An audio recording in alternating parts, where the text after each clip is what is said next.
don't know how strong that effect is, but that's cool. Like, as long as you have decent exile, she just gives you 5 mana at the start of each main phase, and she works really well. Oh no, wait, she doesn't actually work with Nico because Nico can just pay them. But both of them do combine with each other well. Yeah, that's neat. I've forgotten too many summer nights spent at Ravinia. That makes sense. Am I making a Pride Month deck? You absolutely could.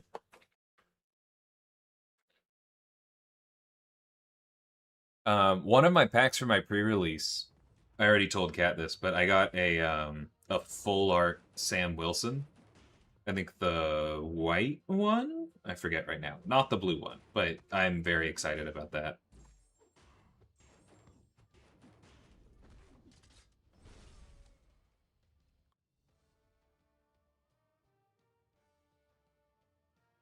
I have a number of my kids now. I'm still missing Photon. I don't have Nico. I don't have Absorbing Man. But I've got Patriot. Oh, I definitely don't have Blue Marvel either. I hope to pick him up at some point. But I've got Patriot. I don't think I have Kate yet. I've just played with her online, but not in paper. A couple copies of Sam. E.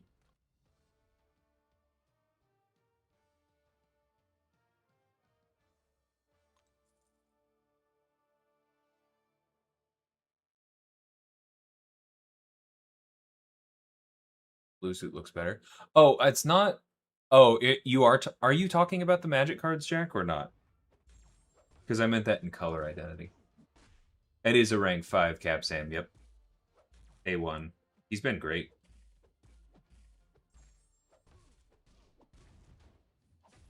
That is what I've heard about modern Yu-Gi-Oh! It doesn't sound like a fun time.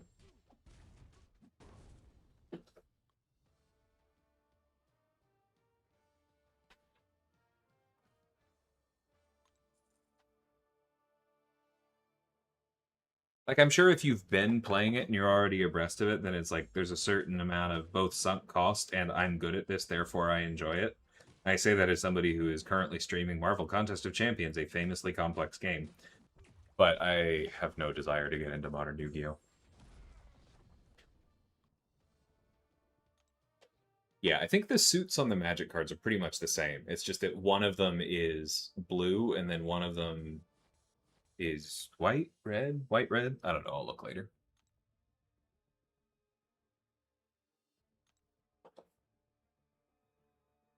Hey, there's our first Taskmaster. Is there a Dracula in here? No. Good.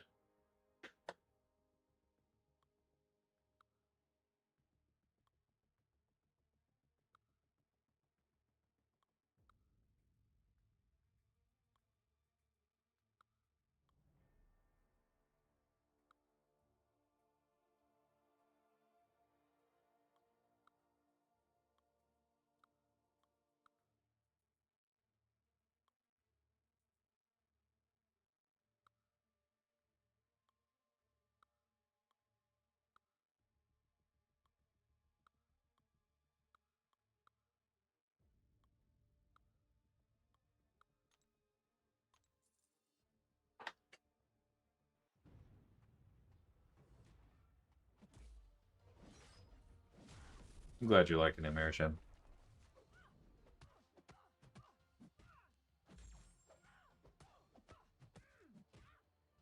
I do really enjoy his mini games.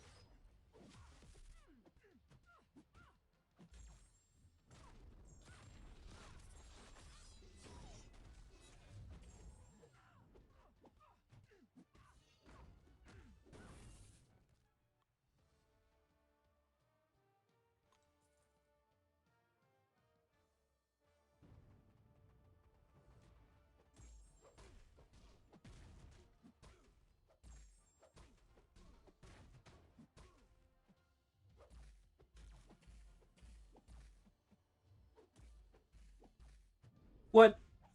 Oh.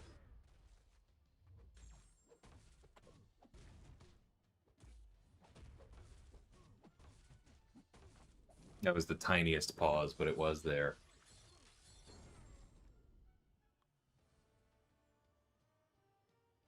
Sorry to hear that, Jack.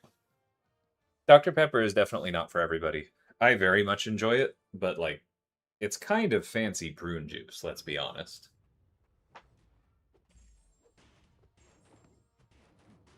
Hey, Storm Grotto, how's it going?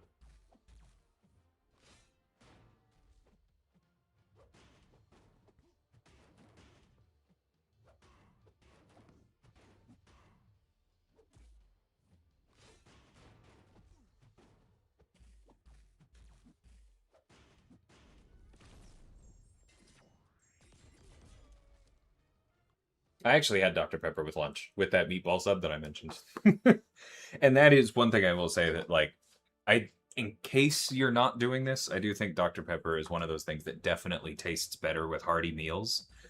It's not one that I necessarily reach for by itself, but it is good with savories, right? Like meat or whatever. Ouch.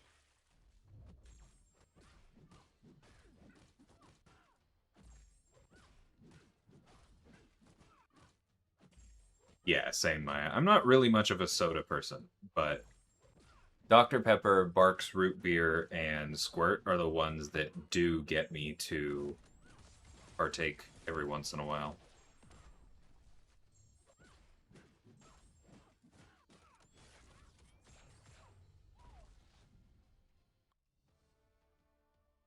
Yeah, it's good with pizza, absolutely. Can't believe you lived in Pittsburgh and still call it soda. I don't know, because the stereotype for Texas is to call everything Coke, and I'm not that either. I think that's insane.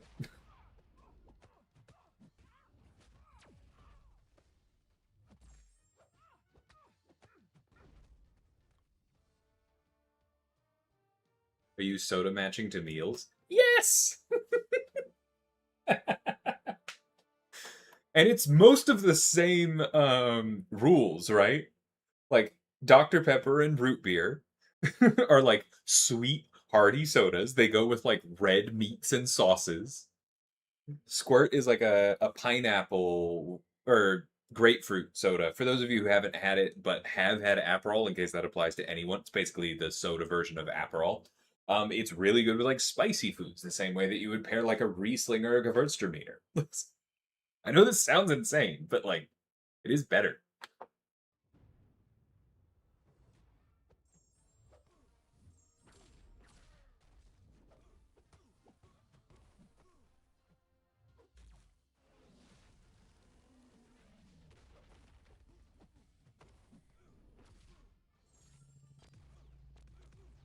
Fresca is like a milder squirt. Yeah, that makes sense.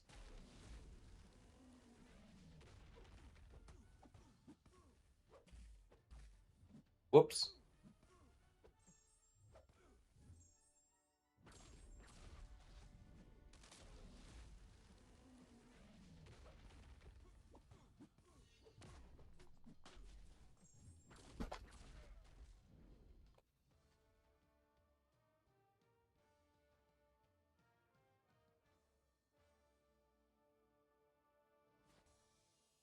I think it's more of a thematic thing, Arishem.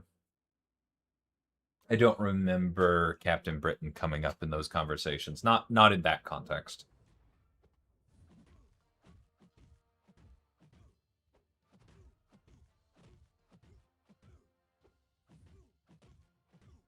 Coke tastes like coffee with too much sugar is funny.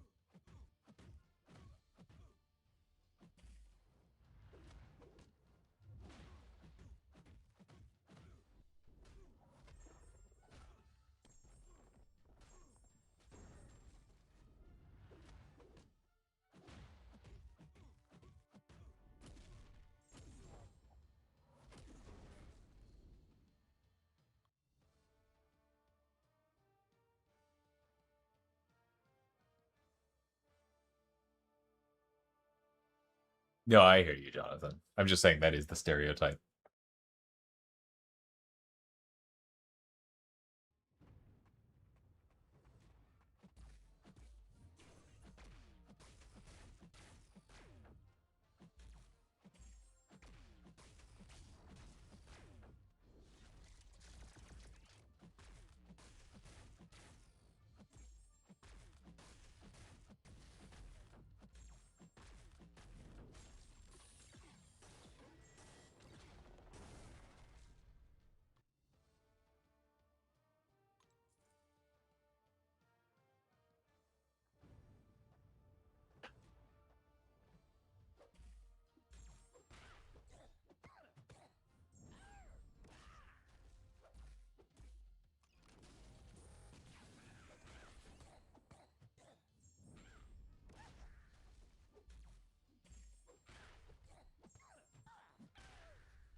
Thanks for the follow.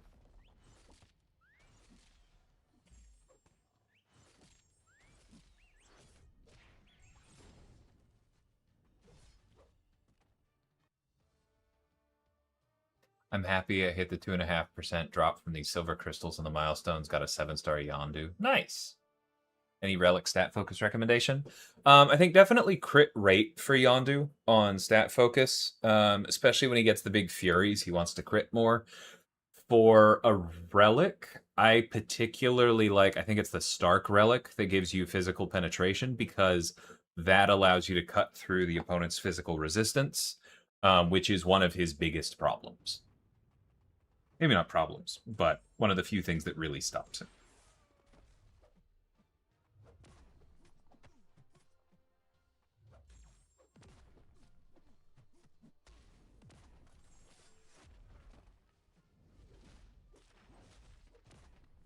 Whoops, that's fine.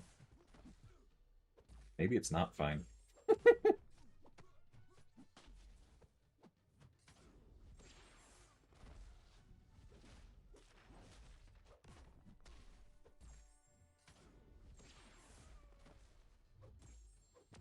There we go. Armor penetration does not really help non-crit champions like Guardian. You still want crit rate or crit damage. And that is because their replacements are based on the damage the hit would have done if the opponent had no armor at all. It's just calculated before that. I just noticed 5 out of my 6 rank 5s are my champions. Nice. Ghost Rider is welcome at the party. That's cool.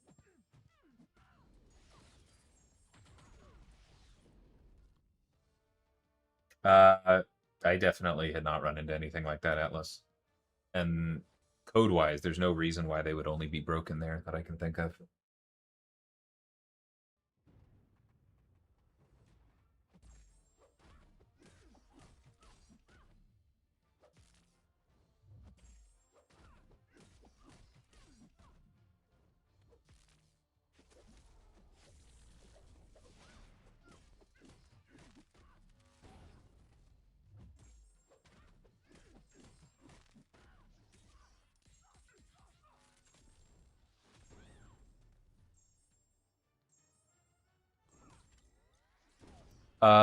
Yes, I believe that's correct, Stalingrado. That's how that works.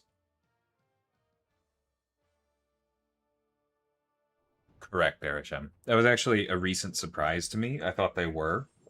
And I think maybe 1 or 2 of them was.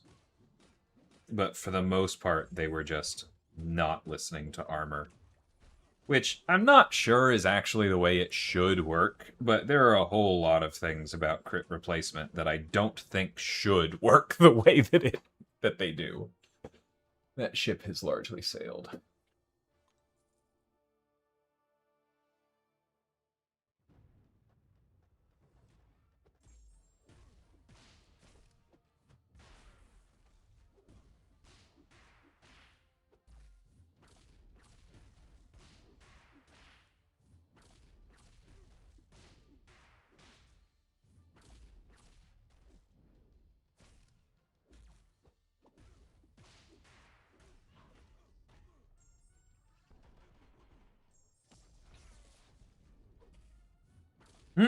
That hurt.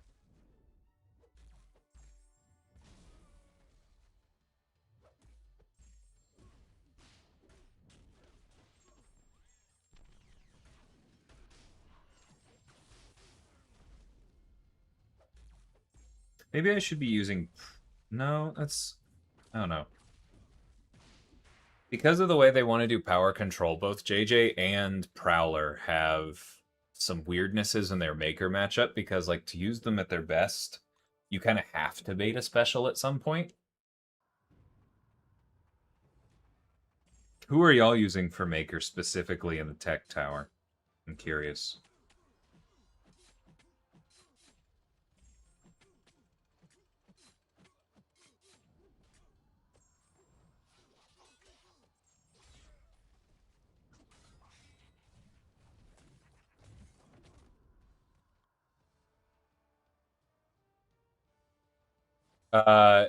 Yes, but weaknesses are not additive. Weaknesses are compounding, which means that like Yondu's first weakness reduces from 100% to 60.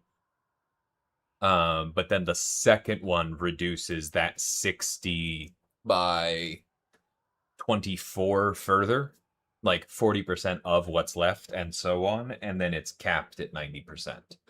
But Yondu's weaknesses are stupid strong. They shouldn't exist. And so he hits that 90% cap pretty easily.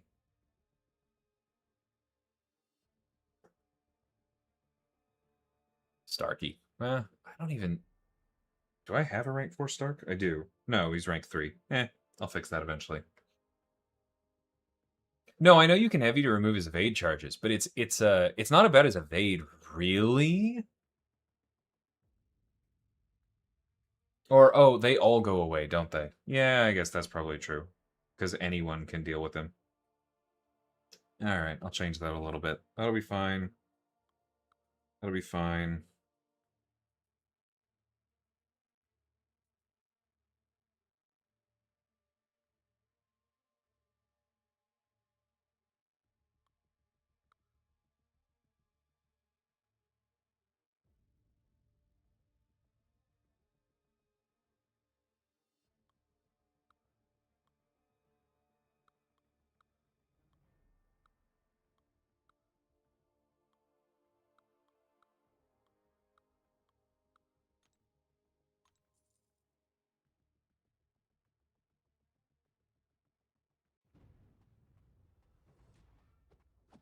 That makes sense as well, Kevin. Although, to be perfectly honest, if I'm ever blocking Maker's Special One, it means he threw it, and therefore I'm not happy.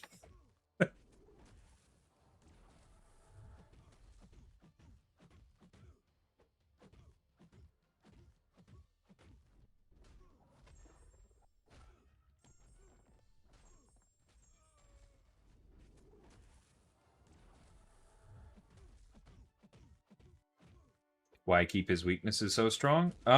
Because that stuff is complicated, is really the short version.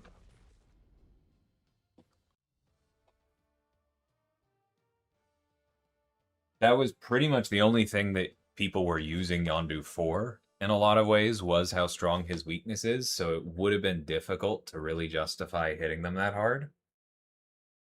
And I don't just say that because Kat would have been very unhappy with me specifically. Yep, there it is. On cue. Like his weaknesses were kind of his identity, so it didn't really feel right to change that. There were some other things that we did change around it that were fine. I think really what should have happened with Yondu is just we should have made sure that we didn't give him the amount of damage we did. Like he ramps too hard and too far and too automatically.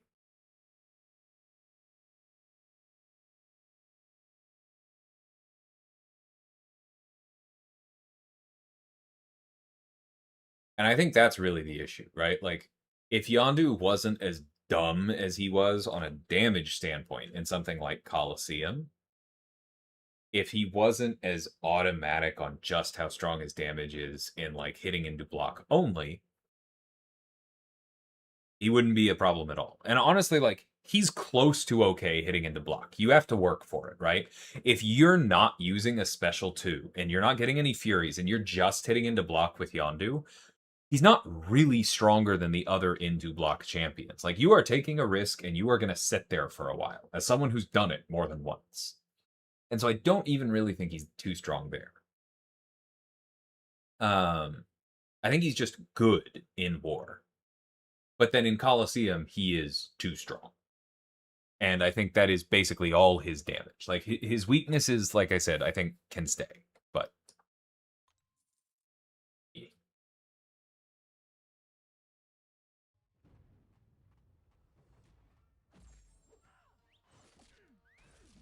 yeah, and it was intentional that we made his Fury duration a little longer, but I think that we went too far and or we shouldn't have given the other improvements.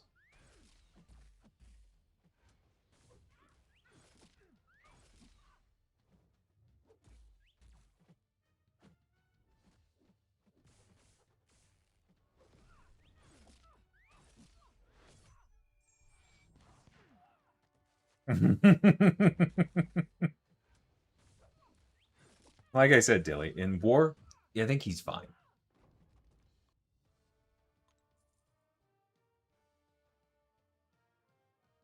As we've talked about before, like, characters are allowed to be strong.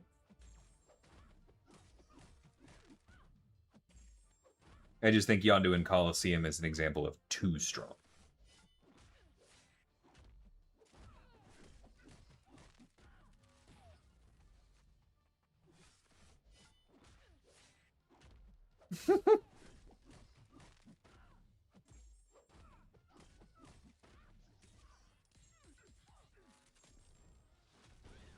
Yeah, I didn't even have to look. I know Safa that well, Elijah.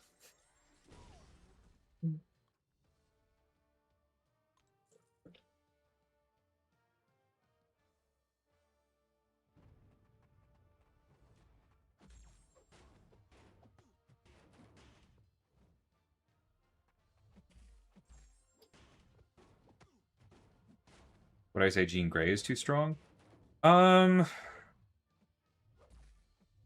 She's on the line. Her force field is too strong on defense. That's the easiest one. Because that wasn't her target, right? Her force field basically made her a 5, and she didn't need to be one.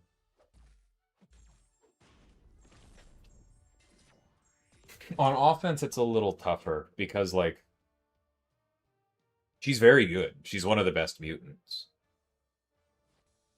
But I'm not sure that on offense she's doing, like, onslaught levels of eating design space.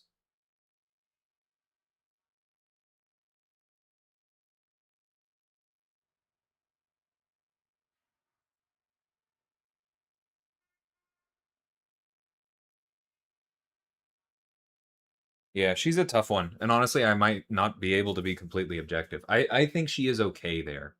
But the force field is very strong both ways. And it's possible that if nothing else, I should have made the cooldown longer so that if you just lose it against hazard shift, you are at more risk than you are.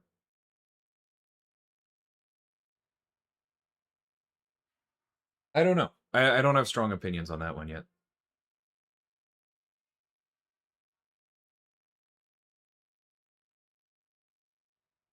JB, I think there are community members who would call their own moms cooking mid if they thought it made them look intelligent and discerning in a conversation, so I really do not give a crud.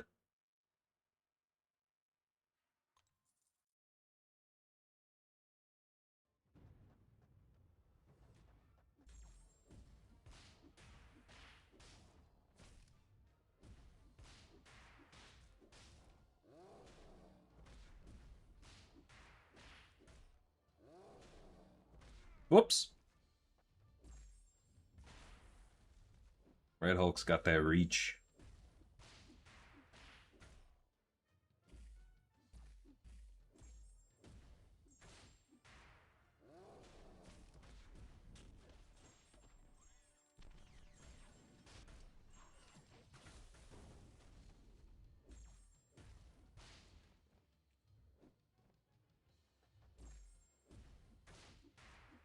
The reason I'm not 100% sure Arishem is I mean, again, I need to not be I'm trying not to be more confident than I should be, right? I think Jean is probably okay. But I think if Jean is not okay, we won't know for a while.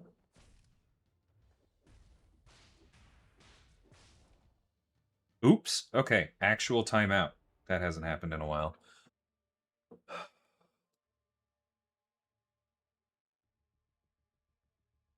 Yeah, maybe it's just time to stop using JJ. Bastion should be fine for that.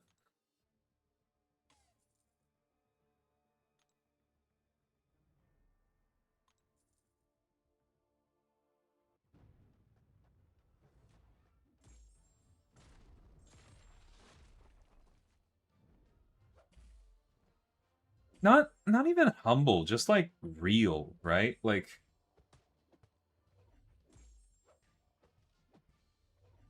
She's just over a year old. She's clearly strong.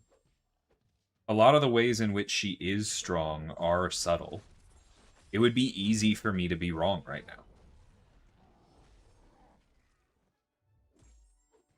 I don't know. Maybe that is technically humble. That's, you know, now that I say that, but like, I feel like very often when people say humble, they mean false humility, as in like playing down your own accomplishments to make other people feel safer. And that's definitely not what this is. Like, I am legitimately not 100% sure.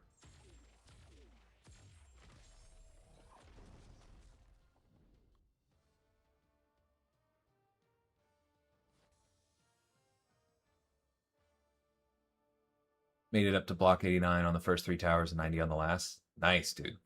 That's coming along well.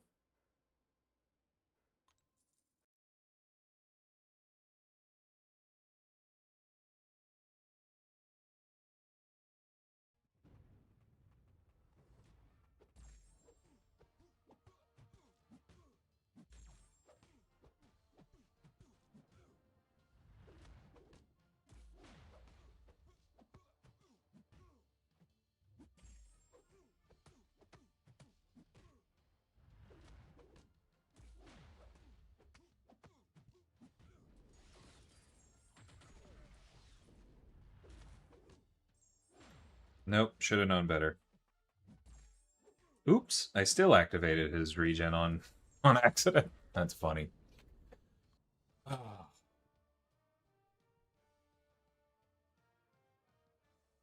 You know that node on War with placebo that places shocks on you when your opponent uses specials? Did a Ruby there with Yondu? Does the weakness affect the shock damage? Yes, the weakness affects the shock damage. It's very, very good.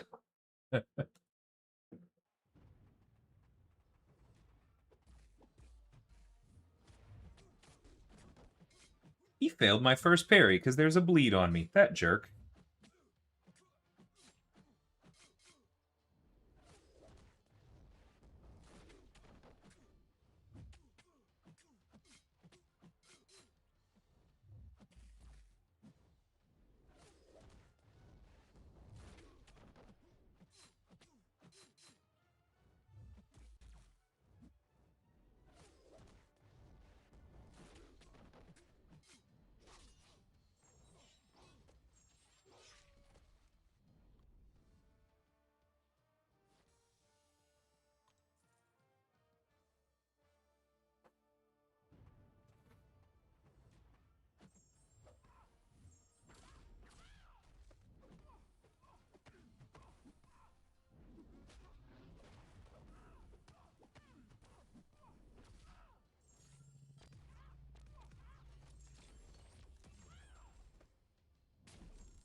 I don't remember, Magnus.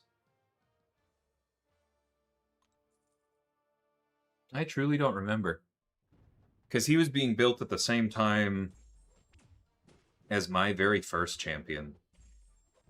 Right? Because he came out the same month as Absorbing Man.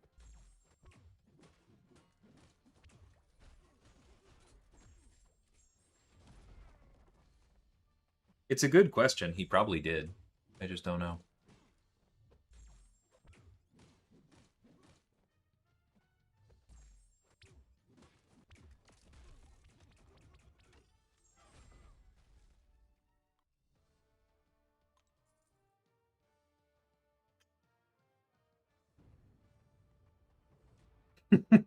Thanks, Wendy's. I am proud of that one. It's worth noting I had a bit more time to really perfect him than I would have on anybody else for a good while after.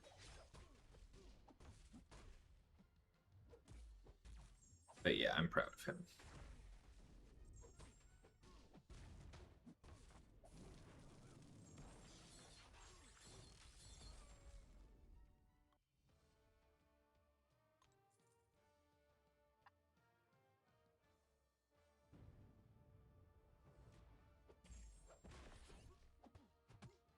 The only thing I really regret on him is not making there be some kind of cooldown on his armor break punishment.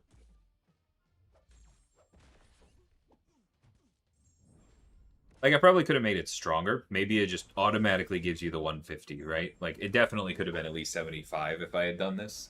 But then it would have like, it should have been one or more armor breaks with a cooldown.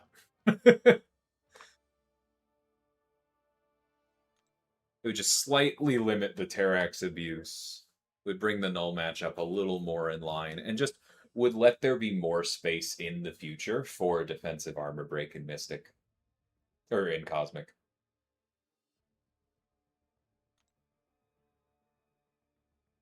But that's okay. That's a small mistake. I find him pretty good. Takes time to ramp him. Yeah, he's definitely not intended for Battlegrounds fights, right? Like, unless the meta is letting you put debuffs on your opponent, that's not really his thing.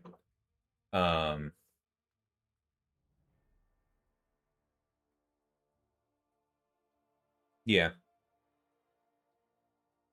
I don't know. There may be some small, very small things that I would change on him given the chance right now if we were doing like patch notes, but yeah, I'm pretty happy with him.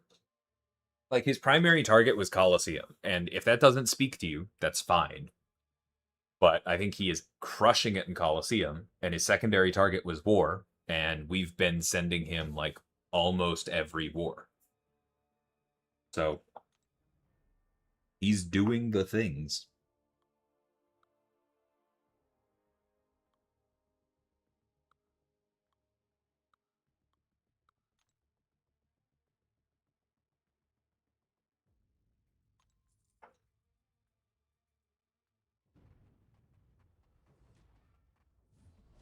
Correct, Stalingrado. I use the one with crit damage, and I use crit rate stat focus for him, so they kind of reinforce each other.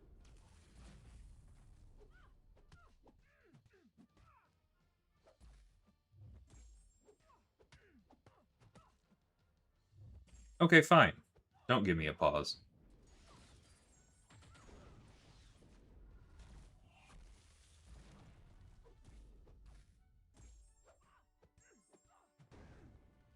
Thanks, Jack.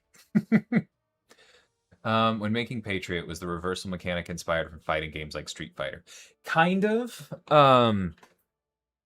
Like, I don't really play a lot of fighting games, but like that, I played some Soul Calibur. You could maybe point to it there, but it just felt like a very skill brawler up in your opponent's business kind of mechanic, where it's like, you're hitting me, no, now you're on the floor, right? Like, I think the specific inspiration for it in some ways was like, I think I literally put in the brainstorm to look at Black Panther's Special 3, as in Black Panther Civil Wars. The one where like his opponent tries to hit him and he does the like cool martial arts moves and then like flips them around and then drops them, right?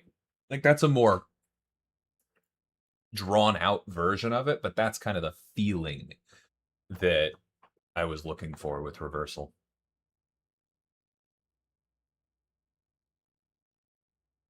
Yeah, no, I get that, Stalingrado. I bought a couple reliquaries myself.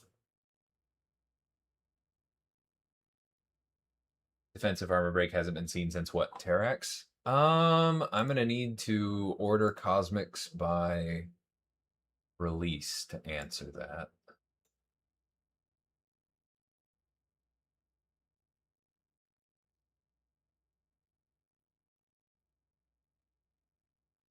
Depends on if you count Scream. I don't think I really do.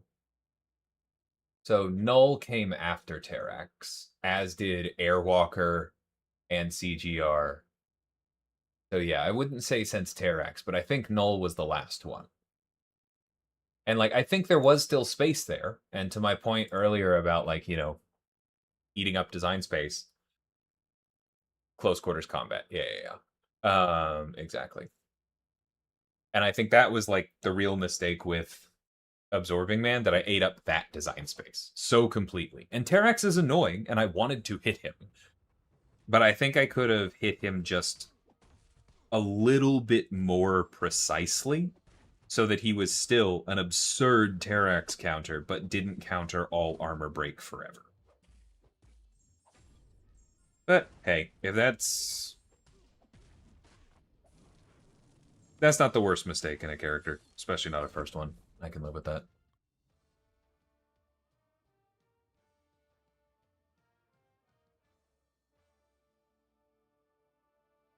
For Lumitrix, what's the best stat focus? Special damage. 100% special damage for that reason that you mentioned. TLDR on waves rotation. Punish specials, throw heavies. Do that until special 2. There's more, but that is like 90% of it. And also what Sim said in the other chat. Watch his wave guide.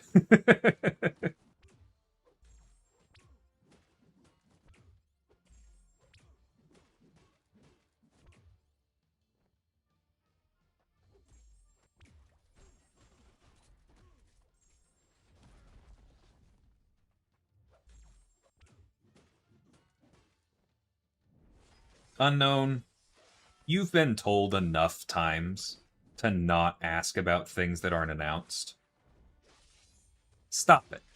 I'm serious. And don't hit back with it was worth a shot. Stop wasting my time. You know better. I am sorry for your RNG. I've got a bunch of tokens above A2 myself.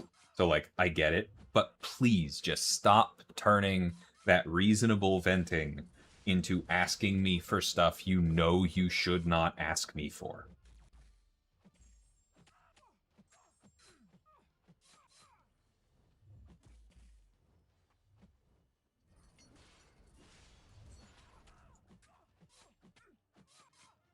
Oh, okay, they already said bye. Okay, so bro.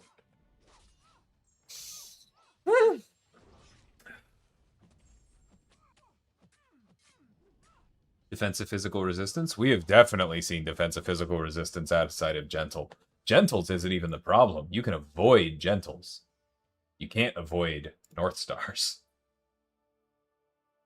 You can't really avoid Spider-Man 2099s. You can barely avoid Jessica's, right? Like there are quite a few defensive physical resistance characters. Absorbing Man for that point.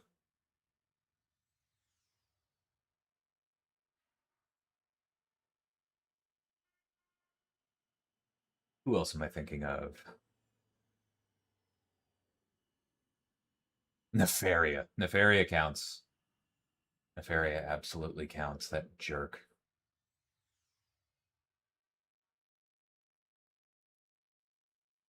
Oh, yeah, and then like the skill class in general, right? Bullseye has defensive physical resistance, Mole Man, Kingpin, all of them do. There are a number of science characters with it. Sandman comes to mind, Rhino. Yeah, I'd say there's a fair bit.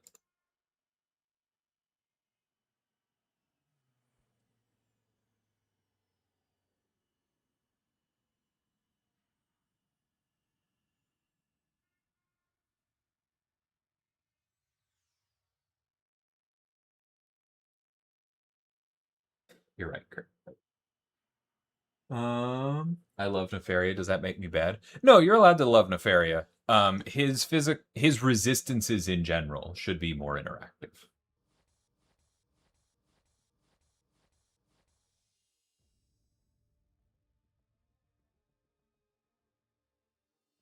That makes sense. I've been running armor pen special damage. Does sound better for special too. Mm-hmm. What am I most proud of regarding Kushala's design? That I feel like I nailed the balance thing.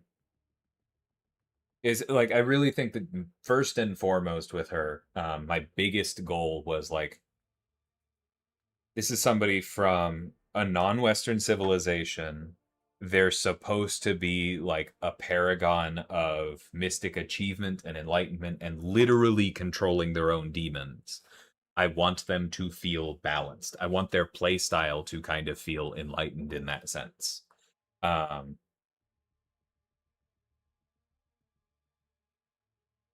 because I just felt that was really important to the thematics of the character, and I think that I managed to turn that into compelling but achievable and decently flexible gameplay, and so I'm very proud of that.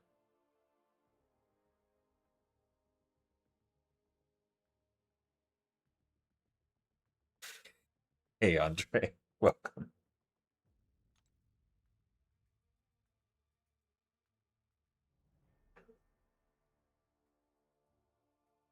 Okay, let's find our problem children.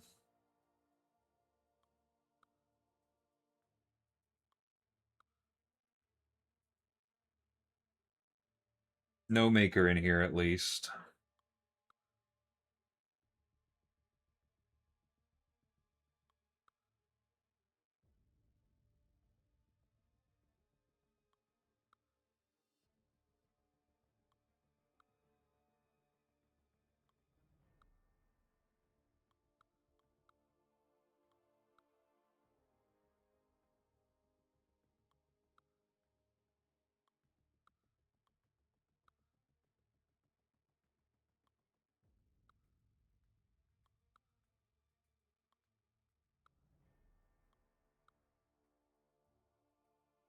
Things are definitely getting tougher. I might need to rank somebody.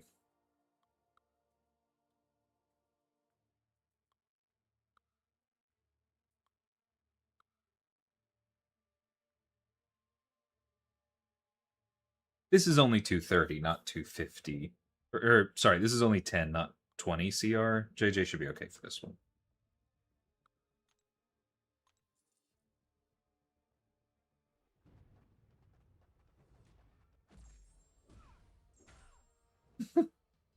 Narrate a documentary about songbirds. Oops, I forgot that was still up.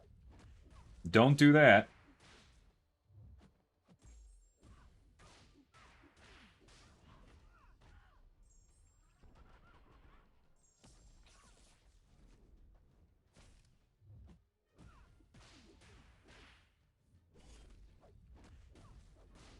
Thank you, stand your ground. Please. Ma'am. Okay.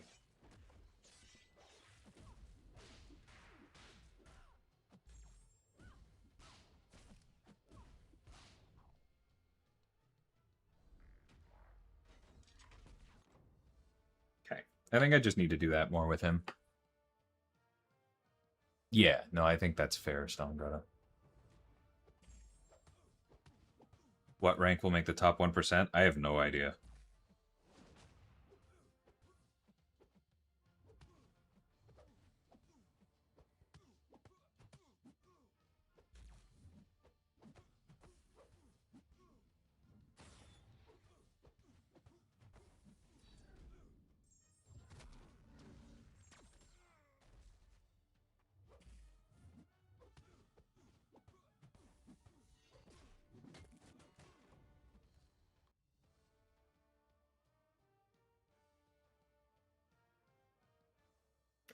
Not exactly Arishem, like, but it's kind of natural there because science does raise their attack rating. whereas mutants scale more with prowess or with daunted. And so, like, naturally, they have a little bit less of a need for a scaler like Fury. I don't know why I did that. Or why I'm doing this in general, because I should absolutely be careful here.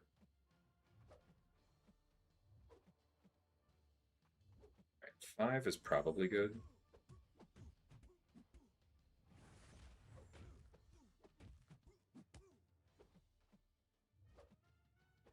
Ouch. Oh, that's bad. There goes our crit rating.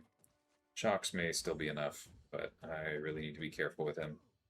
Somebody called that out explicitly.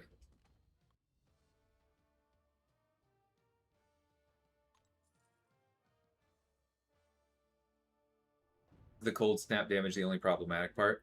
It's the only, like, majorly problematic part. I think Kate's Tranquilize aged pretty well. Like, it's powerful, but you have to do work for it, and if you need it right away, then you have to sacrifice the cold snap, and that was explicitly the intent. Her tracking is pretty good, but I don't think it's too good. I think the other thing that I call out with Kate is that I think her true accuracy during specials could have been a pursuit and maybe just a true accuracy against science, but honestly, it probably just could have been pursuit in general. The reason it wasn't a pursuit is because true accuracy thematically felt so good. And we didn't have pursuit yet, right? That was created later for Prowler. But I probably just should have done that, right? Because Kate eats a fair amount of anti-tech auto block space. Because a lot of techs specifically auto block on their specials to counter mutants, and I think in hindsight that was specifically a mistake. But in my opinion, those are the only real issues with Kate.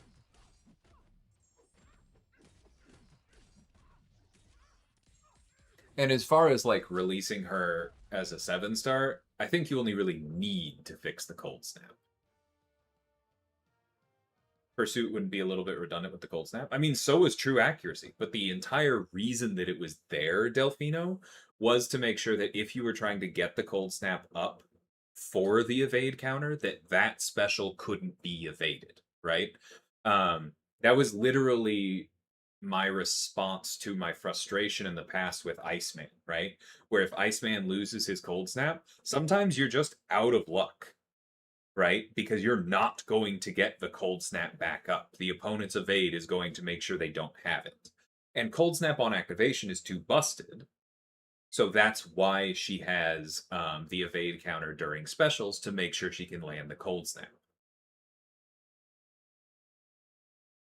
The pursuit does that just as well as the true accuracy.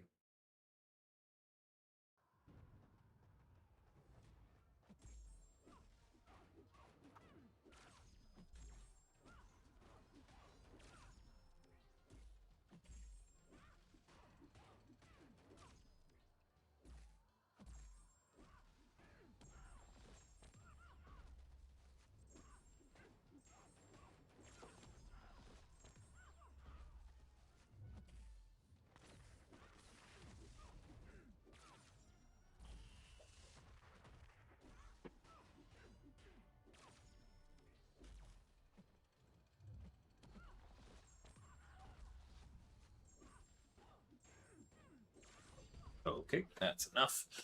I don't feel like I really have Solvark mastered, but that works.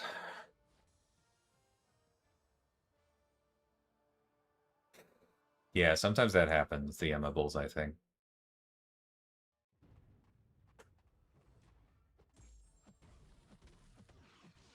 Don't be rude, Dr. Doom. As far as I can remember, you've now only said 2 things in this stream, and both of them were unkind. And if that's how you're gonna be, you don't need to be here. So, figure out what you want to do.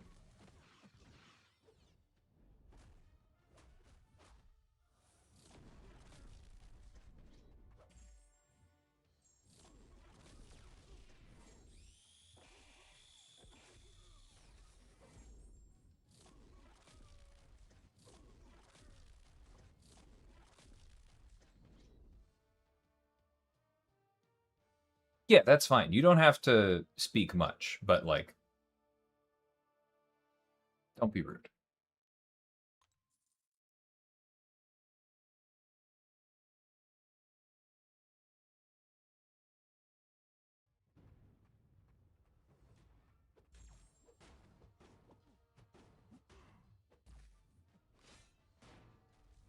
You honestly don't remember? Okay. I can forgive. The first thing you said, I think, was just a joke. Um, it wouldn't have bothered me at all if I knew who you were, but it was cheering for me getting hit. So the two of those things together did not create the best pattern, if that makes sense.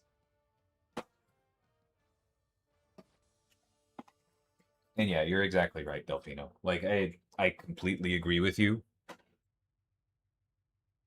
but money makes many things complicated. Is it difficult to do champions with Infuriate? Um, like true Infuriate, I think, is particularly dangerous because it also brings ability accuracy into the equation. So I think to that extent, yes. But when you're talking about just like AI manipulation in general, what we often say is that basically every character would feel smoother with AI manipulation. And so you just have to really ask yourself, do you need it here? Or are you trying to fix your character in a way they shouldn't be fixed?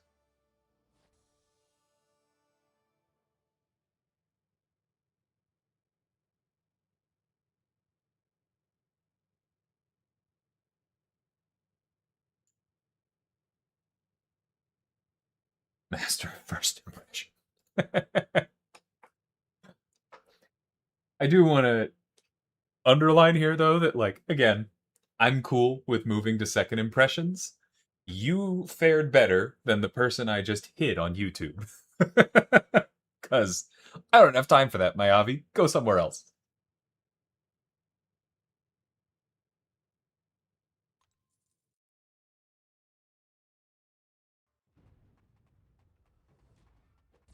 I get what you mean, Erisham, but I still don't agree. Like, I think it is just objectively true that Solvark is very complex. Like, his actual mechanics, there's like 3 things happening, right? But the ways in which they can interact are so varied.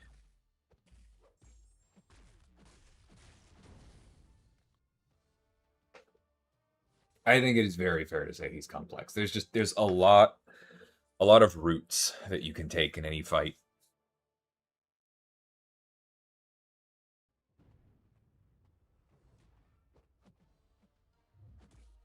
So, to Erishem's point, Jack, if you aren't using him in a fight where there is a ready source of energy damage, like somebody where all of their hit events are energy, or a mutant in general, he struggles.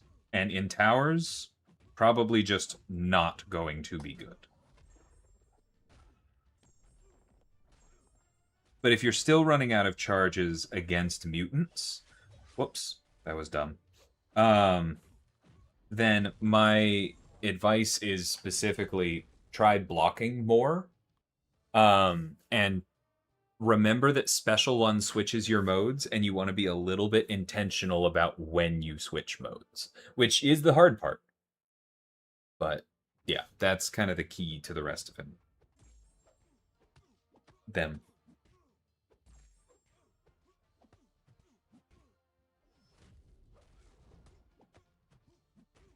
Strong like bull, but not necessarily male.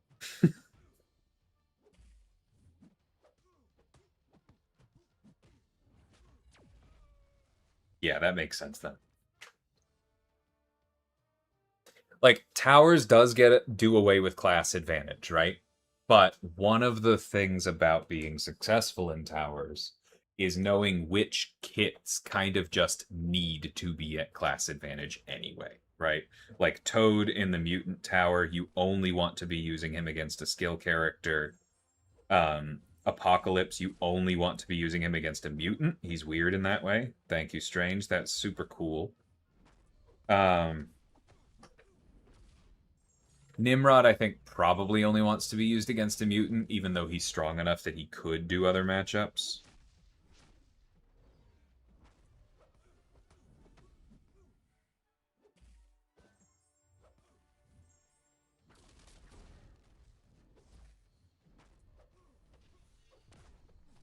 And then, yeah, Solvark is one of the big ones.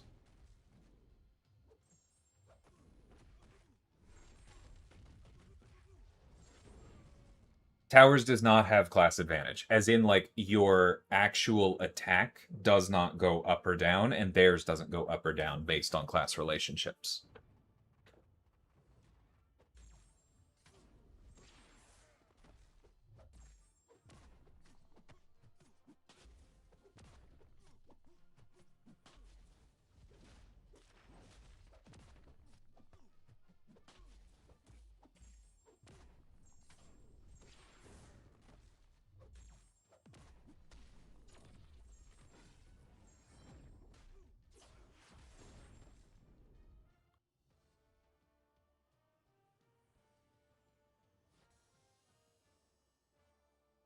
No, that's fair, Kurt. You are around and you have proven yourself. I just don't think about adding mods for the most part.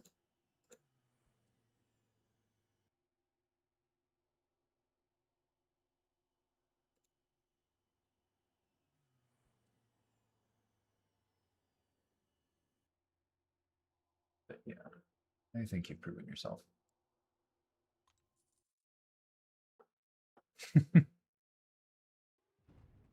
I swear my M'Baku is hitting harder against science champs. I think, does M'Baku have something about his cap being higher against science champions, though? Because I think his special 2 burst actually is. And because it basically fills up immediately in towers, I think that's kind of, funnily enough, an example of what I was talking about, where he's not actually benefiting from class advantage, but you want to be using him at class advantage.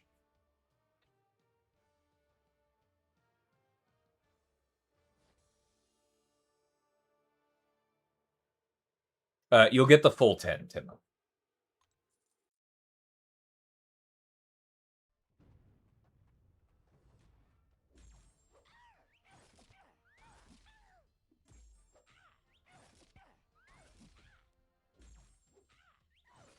One 5-hit combo, remove all of Howard's armors. Very cool.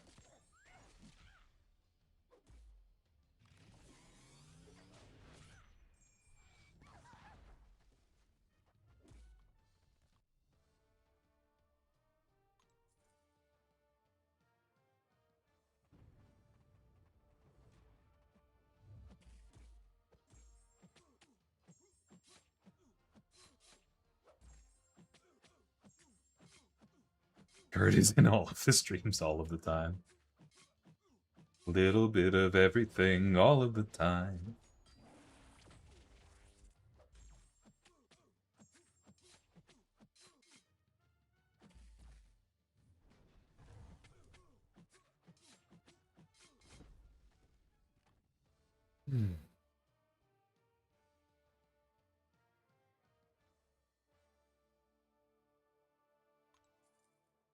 Also, for what it's worth, Delphina, when you say it's a hot take, I actually don't think it's that hot a take. I just think that it is like it's the take people are less loud about.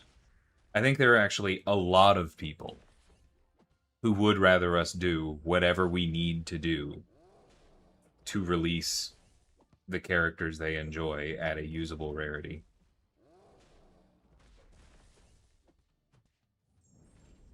Because sure, there are some people who don't trust us to do literally anything. But I think there are an awful lot of people who are like, that's fine. They should be able to fix their mistakes, and they would move on.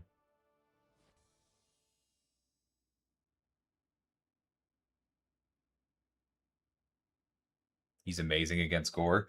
Yes, I have seen that one, which is An excellent illustration of my earlier point about his problems.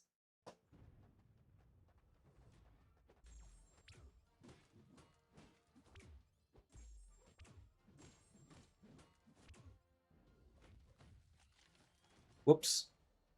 I was late on that parry.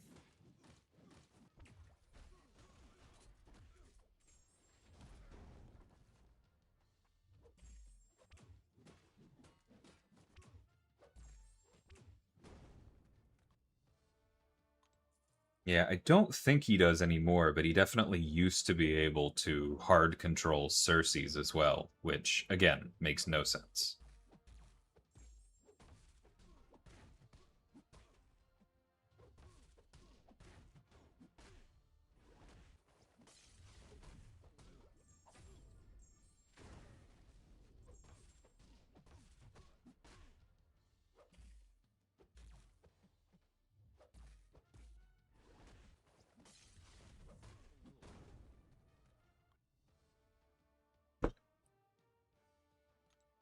Why did I use arcade against Diablo? Oh well, that's fine.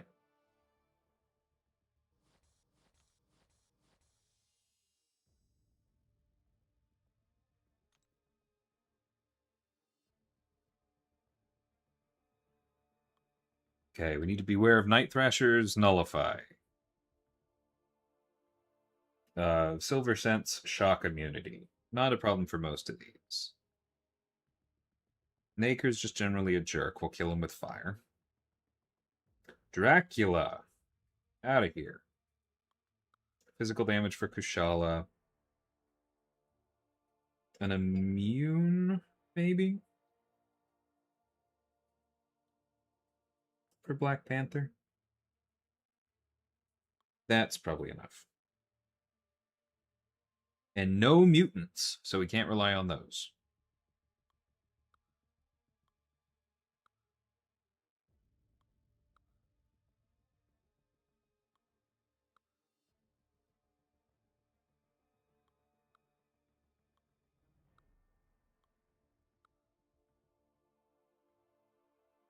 Some of these Nimrod's probably still fine for.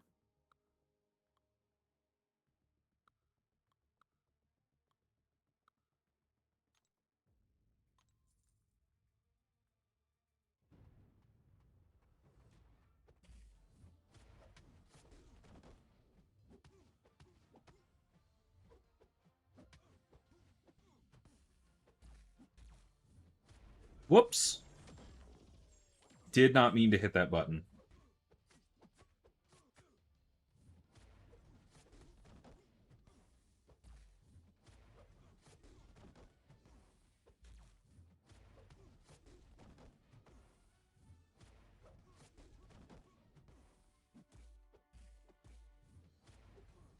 That's okay, this will be effective.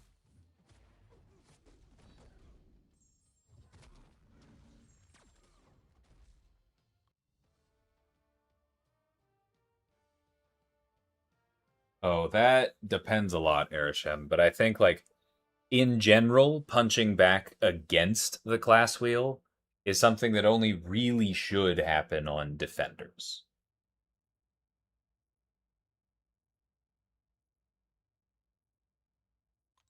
Which is why I have many problems with Magneto.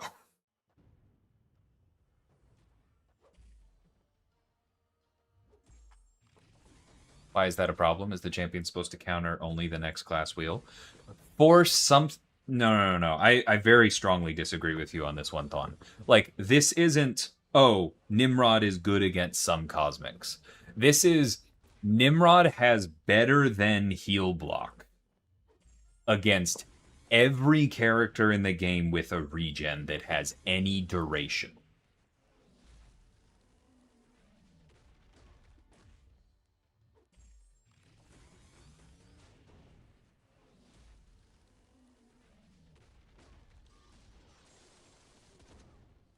Like, a character having some utility outside their target class,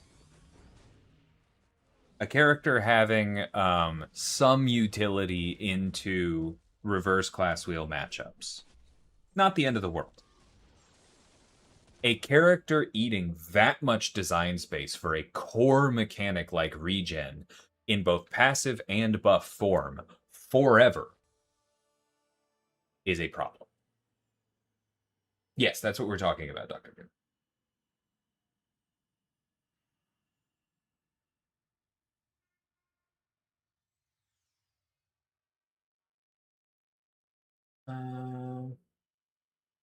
Reworks like Magic or Strange are better than just a rebalance. Yeah, but they also take way more time. Like Magic and Strange took a single designer like a full 3 months, like full art process. Like sorry, I said a single designer, but that's not the thing. Like they were full kits, right? That was a modeler doing weeks of work. That was an animator doing weeks of work. That was a VFX artist doing weeks of work. That was a BCG designer, what we call my team, the character designers, doing almost 3 months of work. That was a ton of play testing for everybody, like the full gamut of it. That was a full balance pass. Like it's much, much more expensive to do the Magic or Strange thing than it is to go, hey, what if we just made Kate's Cold Snap 20% worse? And so, like, that's why we're talking about both. Because ideally, we would do both. So that for someone like Kate, who doesn't need that much work, we can get her in a spot where she's releasable. And then that way, we also have time to devote the serious resources to somebody like Captain America, who needs way more.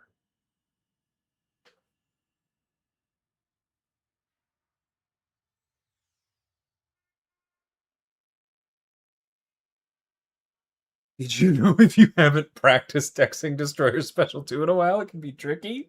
And did I know that if you eat a Special 3 with Destroyer, you trigger Blue Marvel's Indestructible? I did know that. That is actually one of my favorite things about Blue Marvel against Destroyer. Nice job on salvaging it, dude. Salvaging.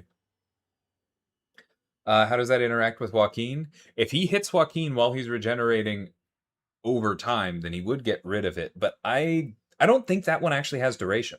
I think that's when he takes damage, he instantly regens. So he would remove the ones that happen on hit, but not the ones from like the shocks or something. Joaquin's doing something kind of weird.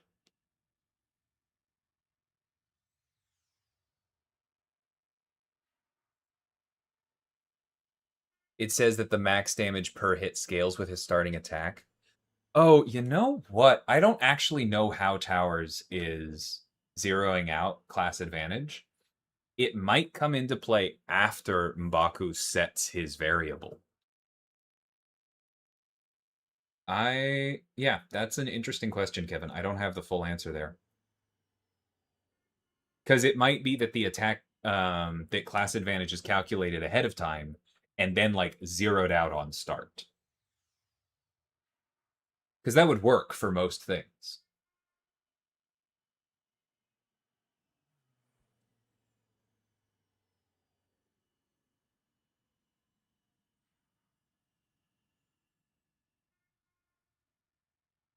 I am glad y'all have liked the full rebuilds. Those are cool to do.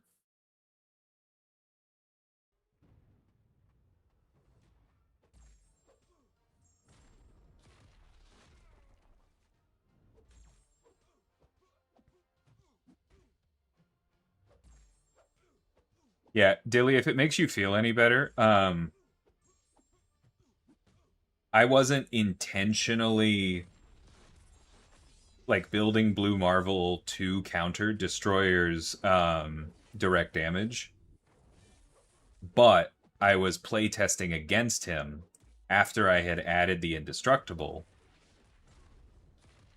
and I ate a special too, because my playtest iPad is getting pretty old, and bluntly, it just lags a fair amount, and so I get hit a lot more in our company playtests than I do on the live server. And so I ate a full special too, and I took almost no damage from it, and I was like, ooh, that's cool.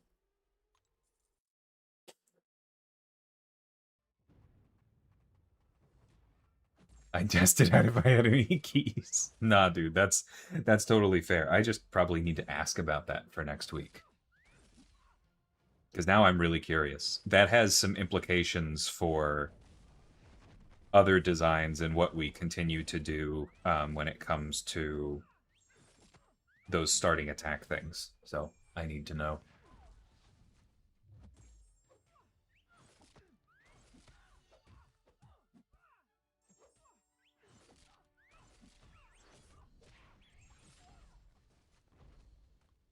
Not gonna lie, Magic's rework made no sense to me when I first saw it. Like, I watched the deep dive confused until I played her and it makes sense.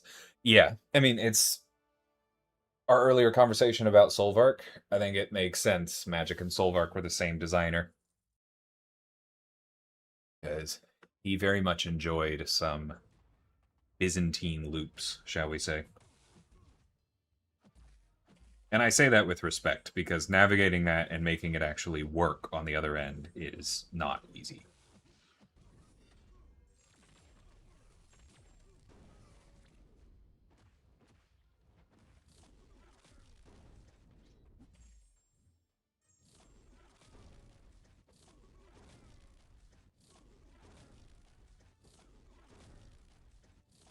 That's fine.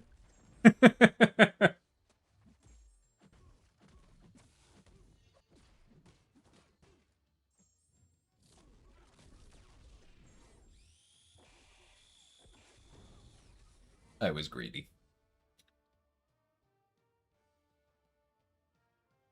Thanks, Daniel. I appreciate that, and I'm glad you do.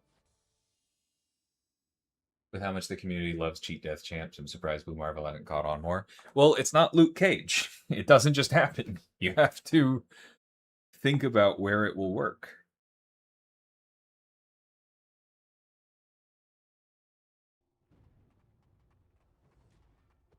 And like, I'm saying this with a little bit of sarcasm, obviously, but I also just mean that, like, one of the things that Blue Marvel really showed me was how much a lot of people hate thinking. Like, I knew that the minigame wasn't going to be for everybody. I was not ready for just how much anger there was going to be over it. I was not ready with how many people were going to tell me that I had ruined the character because they had to do more than 5-hit combos. And, like, I don't really regret it because I find him fun and engaging to play because of that. But I might have made some slightly different choices if I had realized just how off-putting the several different levels of nuance in his kit would have been to some people. You learn things.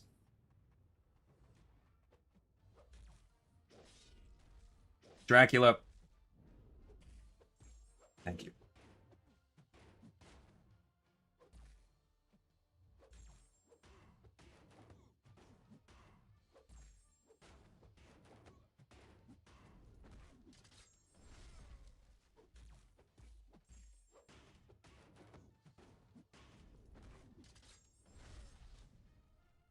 Tap the screen or read the screen. Can't do both. What if you read the screen and then remember some things and then tap the screen near? Is that too much?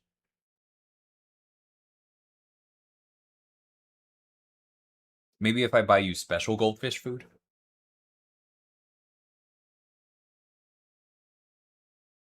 It's probably important to know that Nier is in my alliance so that doesn't sound quite as acid as it might be otherwise.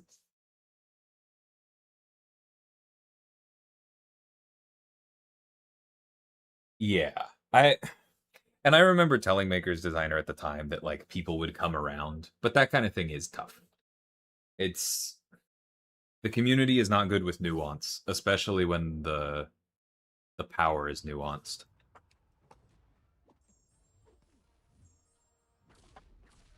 And it doesn't mean we shouldn't make nuanced champions, because I do think that it would be pretty easy for you to take what I said earlier today, about like it's bad when power isn't obvious and take that to mean that like you shouldn't make nuanced champions, and that's not what I mean. What I mean is that like we shouldn't make champions that are problematic in ways that aren't obvious. Or ways like not problematic. We shouldn't make champions that are like clearly very strong in ways that aren't obvious. Making appropriately powered, powerful champions, I think, or in ways that are nuanced, I think is good. I'm phrasing this very poorly because I'm also trying to fight and make her take some nuance, which means that I'm devoting bandwidth to it. Funny how that works. But like an example of this in another way is that it was a very intentional design choice by the team, whether you agree with it or not, to reuse buff immunity and start complicating things there in Mystic, which is, you know, Nico. We also knew that that buff immunity was going to be popular because it is obviously powerful. That is the kind of swing that arguably makes more sense than something like Nimrod's weird exponential sig that is way more powerful than it looks, but then is also not super intuitive to people, as we got several comments on today. He's mean in the Alliance chat too, don't get fooled.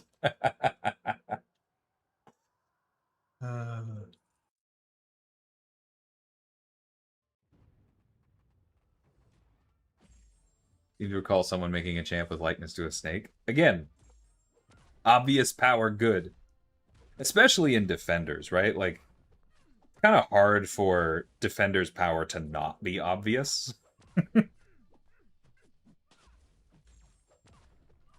Because you die to them. And then you want counters. And that's the point.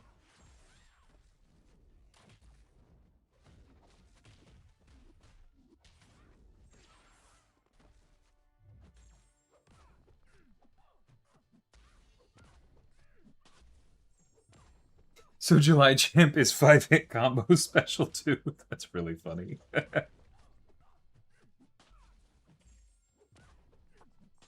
think I'm going to have to actually get smarter with Prowler as we get into these higher deficits. He can absolutely punch up, but I don't normally play him as cleanly as I'm going to need to.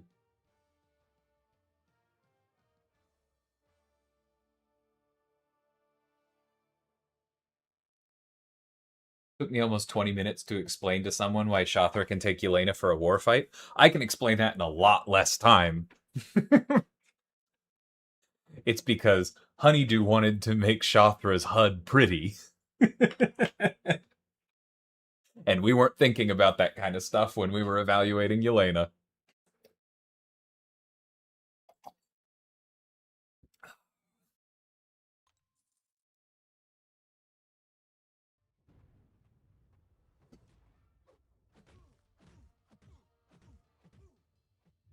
Whoops. Ouch. Bad massacre. Thank you for only critting once.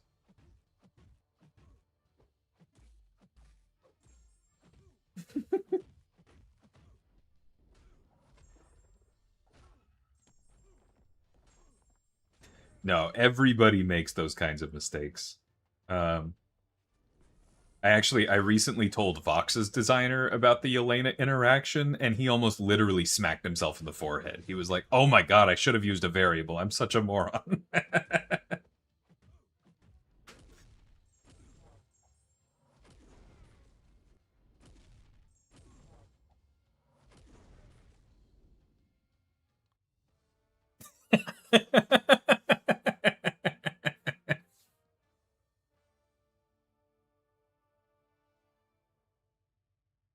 Logic and critical thinking. What is this, Russia? This nuance word is starting to sound awful communist to me.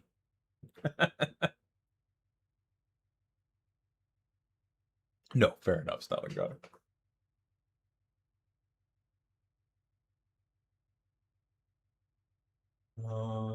Talking to Min last night about some of the econ issues. Think he wanted to pick my brain as another perspective. I only tossed her to the bus once. That's funny. Oh, yeah, no, I love that quote. A person is intelligent, people are stupid. So good.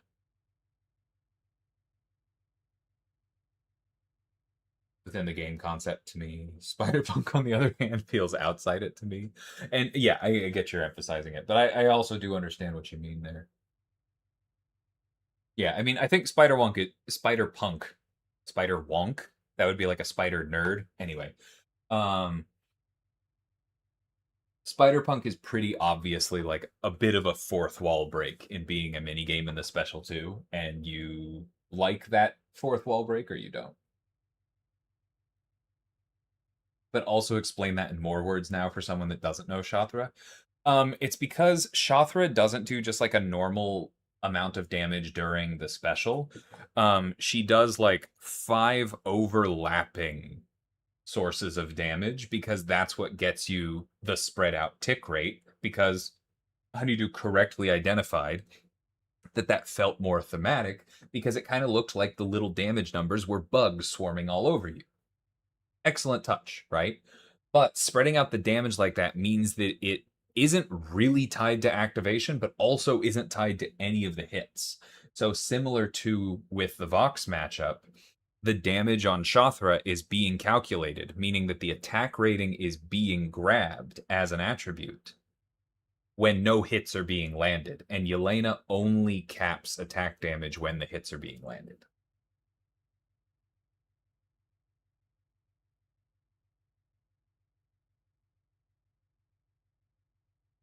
Spider Hunk is a little bit different, but yeah, it works too. Stop talking like Leon. That's funny. I I don't know what Leon sounds like, so that's funny because I was just going like, I don't know, generic American gritty. Does Ghost Rider's degen from staring at Yelena not get capped as well? Probably not. Yeah, he's probably a pretty good Yelena counter. I don't think I remember testing that one. But same idea for sure.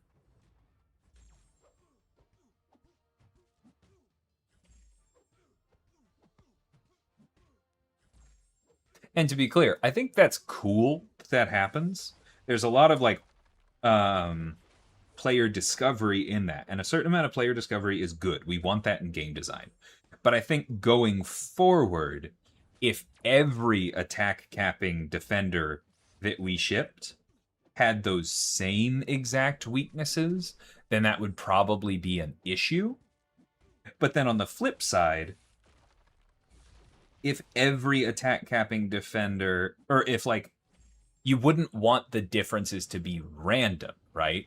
You would want players who understand how Vox, Shathra, Ghost Rider work against Yelena to be able to see an info page and go, ah, this one will work, this one won't. You want that to be clear, and then the differences are okay. Can I repeat the Shathra Yelena explanation so I can record the actual audio to the dude real quick? I mean, honestly, the nuance of it kind of doesn't matter, funnily enough. It's, for the most part, just that because Shathra's energy damage is not based on hits, for the most part, she is grabbing her attack value outside of the hits, and Yelena only caps the hits. Funnily enough, I haven't tested this in a while, but I think if you cancel into a special with Shathra and you do it right on a hit event, then one fifth of your damage events will be subject to the cap, but the other 4 won't. But again, I haven't tested that. That's just based on my memory of, I think I did the code review for Shathra. If not, then Honeydew definitely explained it to me at some point.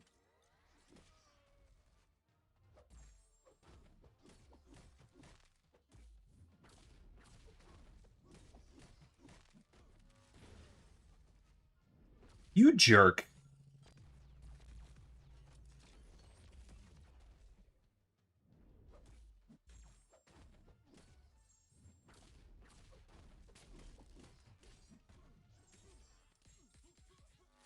Hi, I don't remember anything that I make. Hi, I'm incredibly autistic and remember a whole lot of things that I'm not intentionally trying to remember.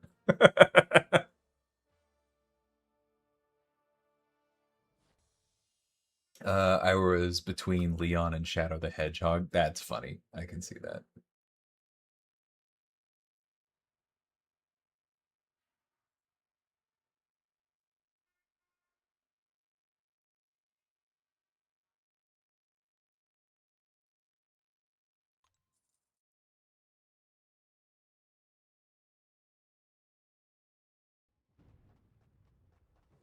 To a point, Arishem, but I don't think that that was really.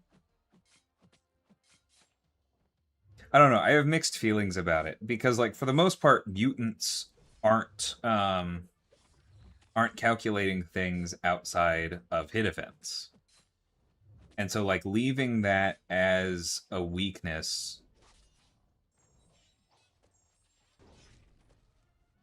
is a little bit of an odd choice without evaluating how many other classes are already hitting it, if that makes sense. It's a cool nuance, but I think we could have examined it a little bit more. Because the first time somebody asked me, why does Vox work for Yelena, and it wasn't already on my radar, that's kind of a red flag.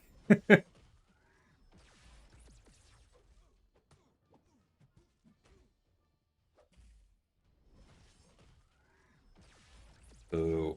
All right.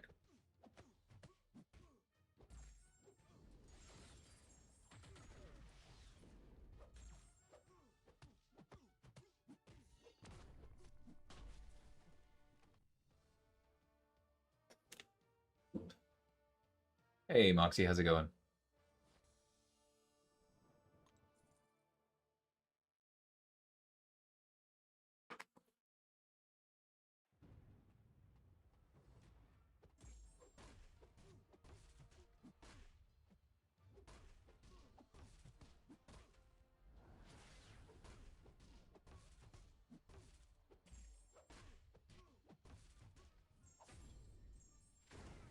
Kang's suit is so silly in so many ways. Like, I understand this is his comics design. Whoops. Bad time to get hit. But like they really went, yes, he has a hyper advanced neurokinetic armor from the future. It's better than everything you have. And it fits like a poncho tucked into boots. Why? It's so weird.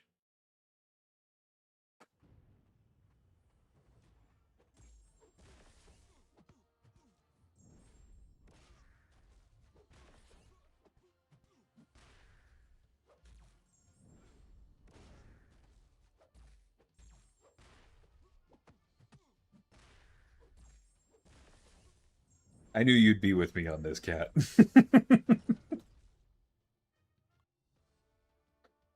He's dripped down.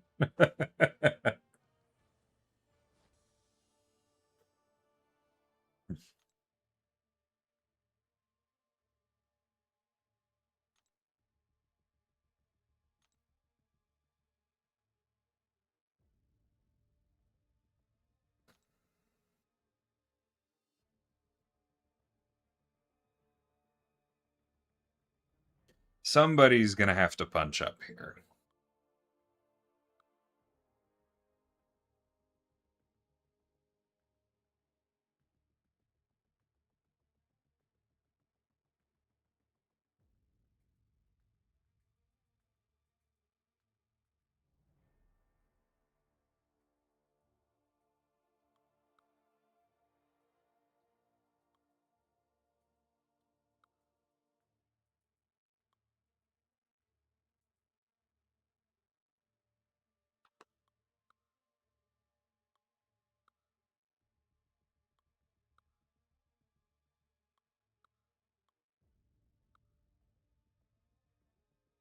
I guess actually not that bad.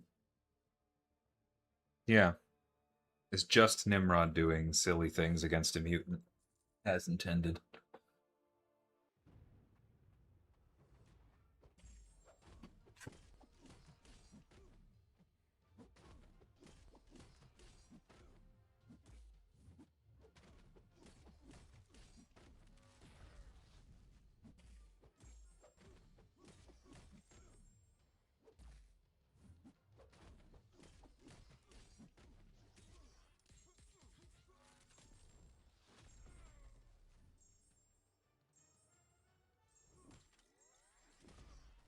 Ooh. We're in Shocker has to use multiple special ones territory. Goblin or debuff ability accuracy. I think it's duration or potency.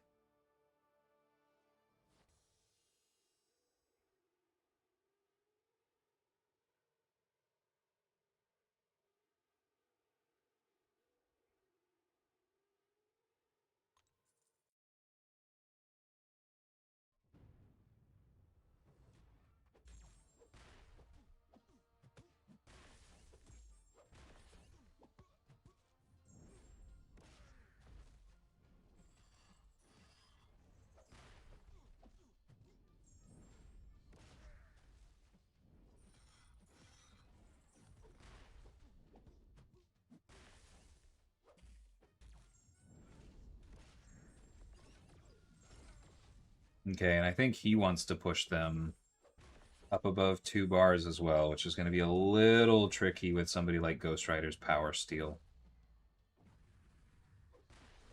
But that's okay. We had the move.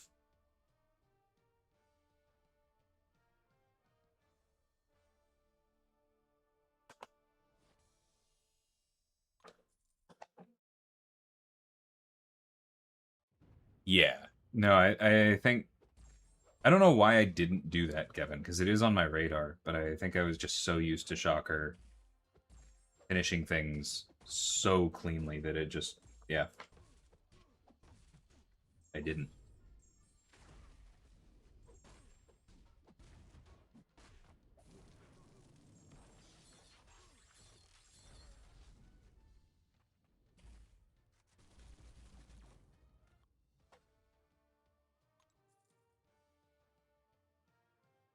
No mutant stat cast relics with crit? Indeed. Not yet, anyway. That's been a common request. Excuse me.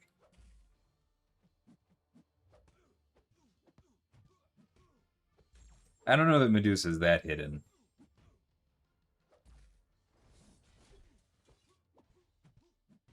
I think she's pretty well understood as awesome. Maybe not that common a rank, but she cuts through things. I get the why, I just don't like it. I mean, it probably will happen eventually.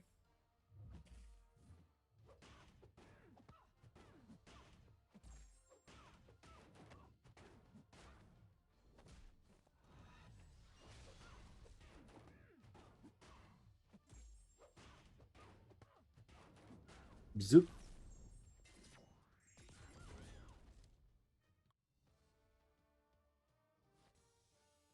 I think you left out a verb there, Erisham. Tell that to my Medusa that's banned constantly forever. Okay, Kat, I do have to ask. Are you still running the profile picture? That might have something to do with it.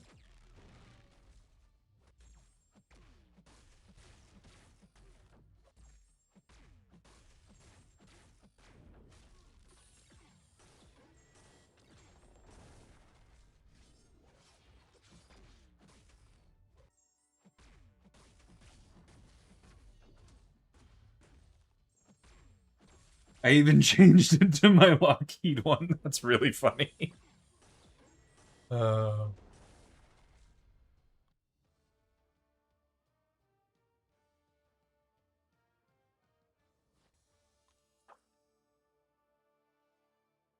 Rank 4A2 Spider-Punk has been a BG's menace for me. I am looking to trying mine out. Because before this sale, he was rank 3A1. And I like Spider-Punk. But I've never like had him at a really high power level. And now he's rank 4A2. And I am looking forward to cooking a little bit.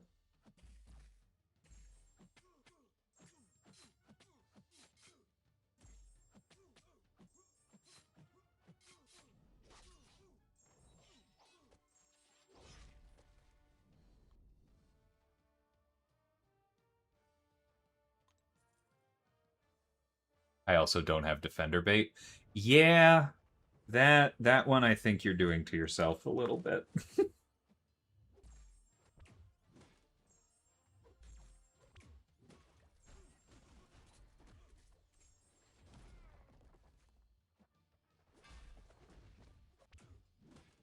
I hate Gambit's stupid slow projectile. It didn't catch me that time, but it wouldn't have shocked me if it did.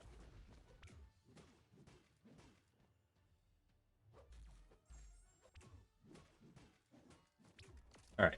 Does she kill without the Incinerate Relic? Yes, at least for now.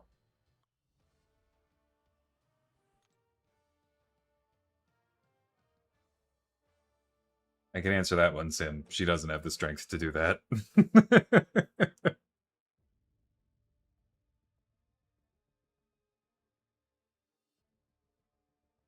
My Lady Deathstrike is rank 4 A2. So she'd had a CR advantage there. Hey, Saint. I don't even have the champion to do it. And like obviously you haven't picked him out of a selector or anything, but you're just like you haven't done anything in particular to avoid him, right, Kat? He just hasn't shown up and it's been very funny. Am I correct on that?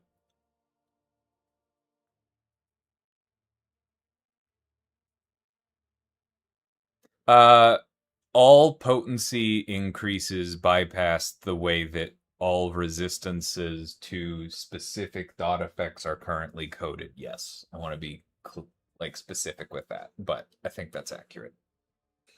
Sale was good for free to play players. Yeah, I think that's definitely true. Yeah, he just hasn't shown up. That's funny.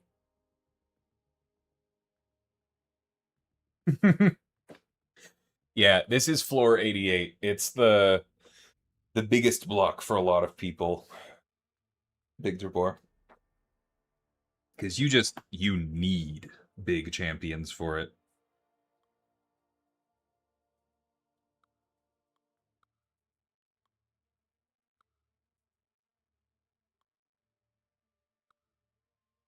I think we can do this and punch up with Sam, but if not, then I will swap an Infamous Iron Man and deal. I'm at 84. Yeah, that makes sense. You'll want to plan ahead for 88 as well. You just need a certain number of minimum R4A1s. Whoops, that was dumb. Okay, thankfully, still saved it.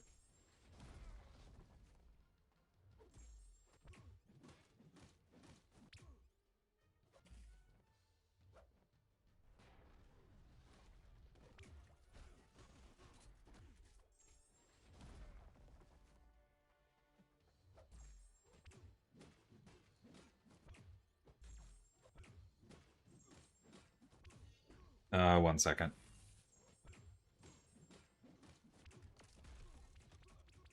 There we go. All right.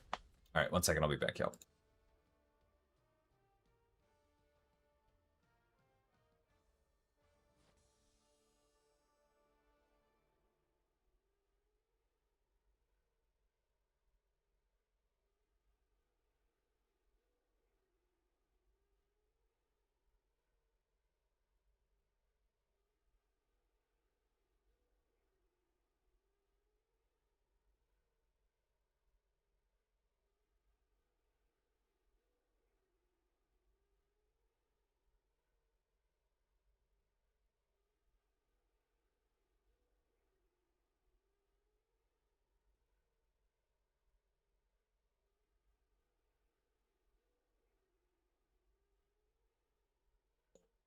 Okay, slightly longer pause. Sorry, my wife called me from the grocery store. Had to answer, but I will be right back. I'm gonna use the restroom.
All right, hello.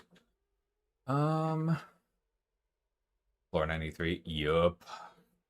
Oh, I know. I think no, I'm not quite there on one because I needed a couple more skill ranks. Apologies for the sound. I'm hungry. I need some pretzels.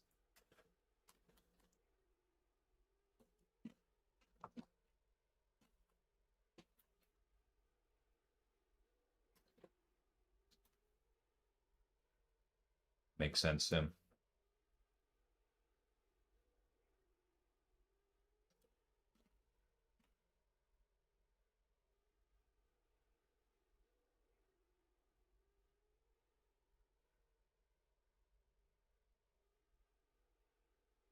My Emma would be nasty if she crit.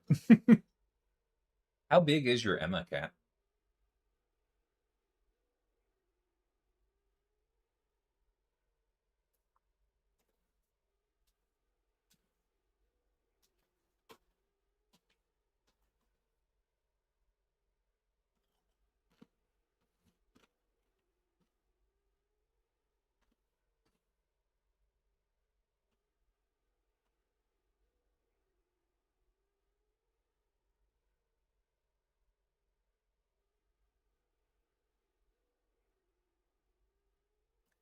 Just rolled gold, tiny twists, Kevin, but I respect that as well.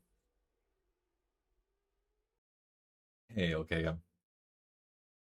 Rank 1, A1. Well then. I think we might know why she's not critting.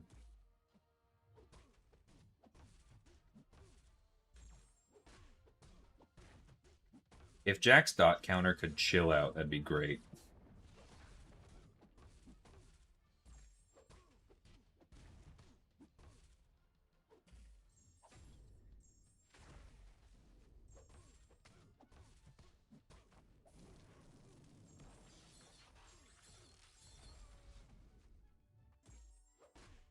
I think, yeah, what Nier said, I think, is about as good as it gets. All right, Jack, don't throw specials. I don't care. I can kill you this way.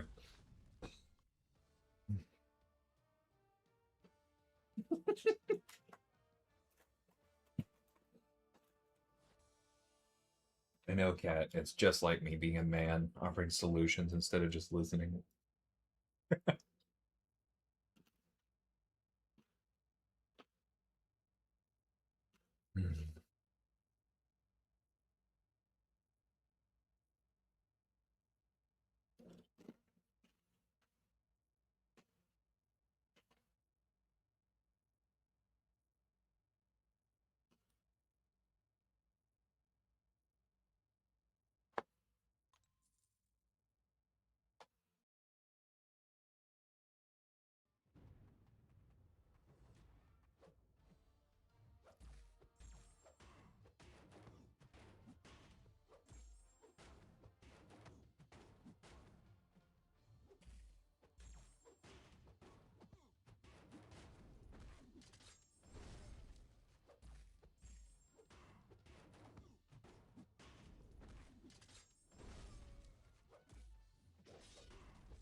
There we go. Thank you, Sam.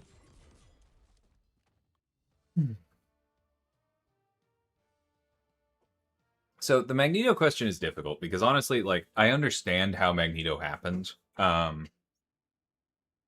Because it is his whole thing, right? Like, he is the character more than anybody else where his whole deal in the lore is punching against our established hierarchy. YouTube is without sound? Is it?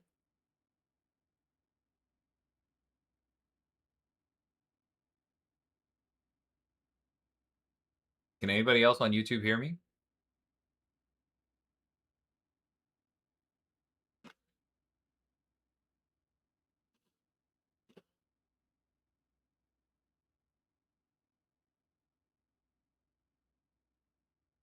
Okay, thanks, Kurt. Cool. Appreciate y'all.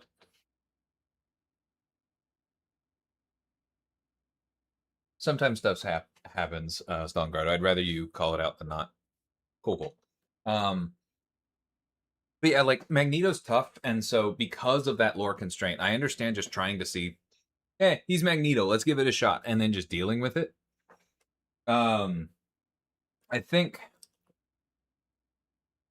he took too heavy a hand. I think that's pretty inarguable.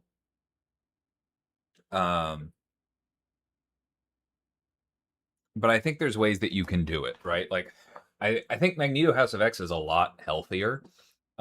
Still better against Mutant. I think Magneto House of X would be in a better spot if he had some bonuses against skill as well as just against Mutant. Like, you wouldn't need much, right? Like, just give him degen against skill or something. Or, like, if he just has his bleeds and his armor breaks, make it so they can't be purified or they're passive when purified. And then Magneto House of X is, like, basically perfect Magneto.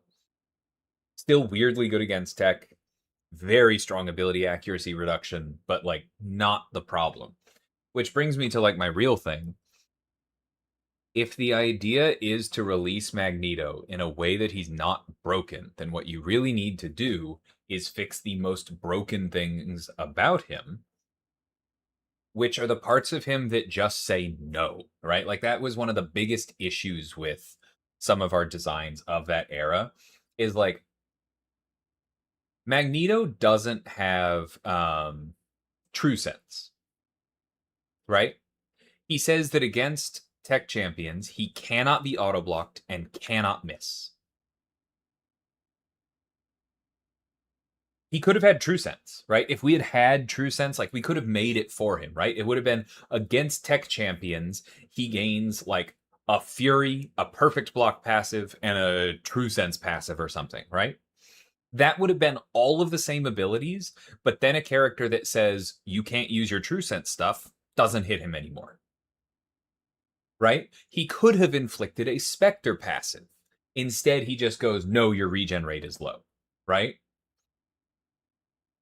Like, the problem is that he does so much, and because they didn't want to put all of that on the HUD, he does so much in a completely uninteractive way. And so you can't counter him by type. You can't say true focus doesn't work. You can't say I'm immune to Spectre. You have to just lock things out entirely and say no one can touch them, right? For a tech champion to cause Magneto to miss, if they're metal, they have to say that, like, this miss cannot be prevented. And that has a lot of collateral damage, right? To stop his regen rate reduction, you have to say that your regen rate cannot be lowered, right? And that has a lot of collateral damage. There's a bunch of things in his kit where, like, the reason that they're a problem is not that they can't be designed around, but that they can't be designed around without significant collateral damage. So you could do a lot of the same silly things that Magneto does in way more responsible ways, and you really wouldn't have to change that much. That's the biggest thing on him.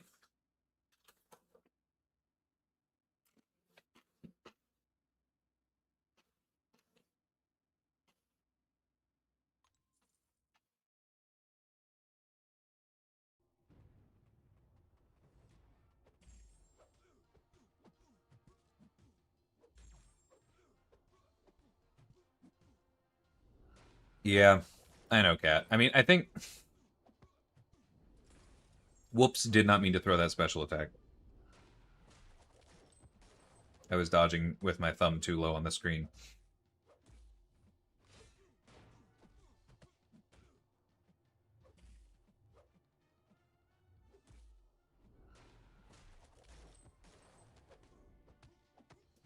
But I think that's one of the reasons that some people think that I'm too dismissive of lore.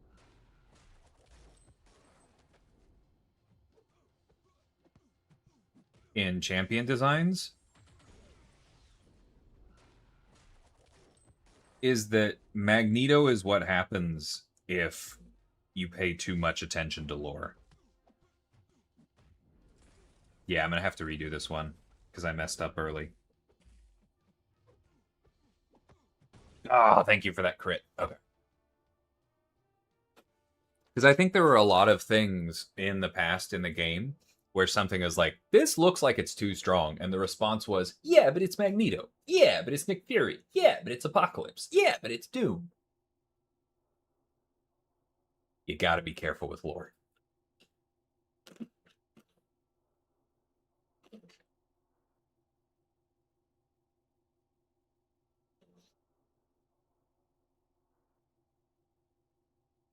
Well, that's not cool.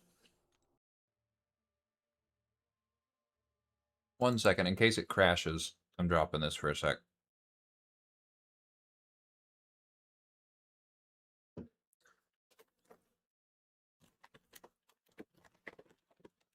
Yeah, I know you dropped in on Twitch to complain and then immediately leave player unknown.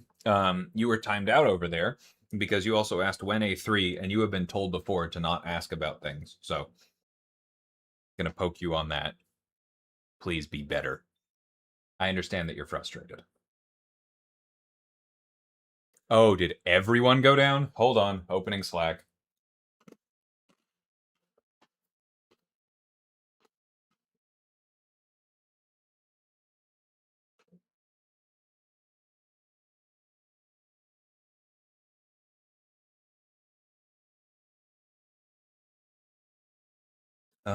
Not immediately seeing anything.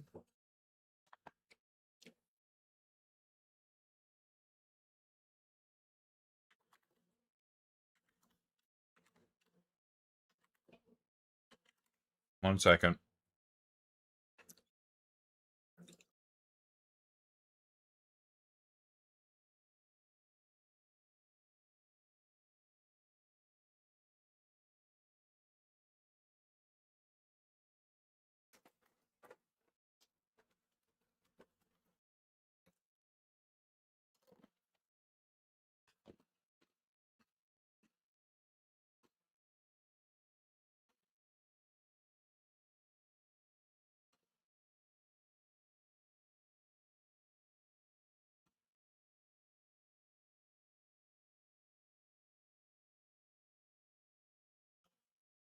Oh, that's not good.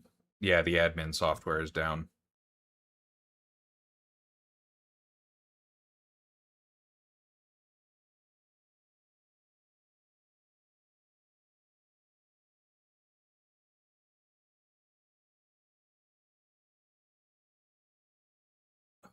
Don't remember how to do this.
Yep, there's the second disconnect.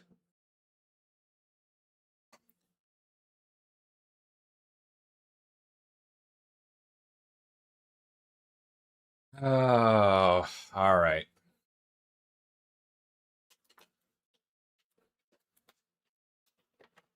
I tagged people.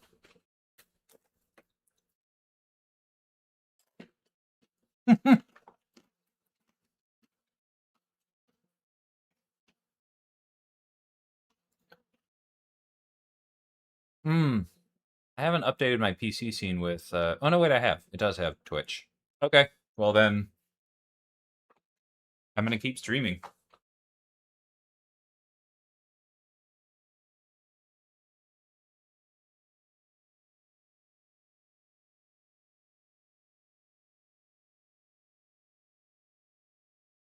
Oh no, I did see your question, Stalingard, about Dark Phoenix, but I forgot.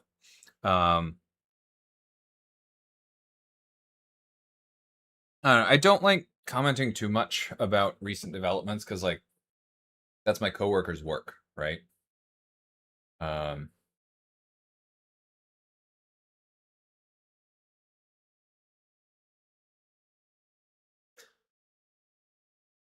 but in general, PC is unaffected. Interesting. I haven't logged in on PC yet. Let me try that. Ooh, Steam Summer Sale is up. That's the thing. I've got plenty of games I can play with y'all. I don't need to go anywhere.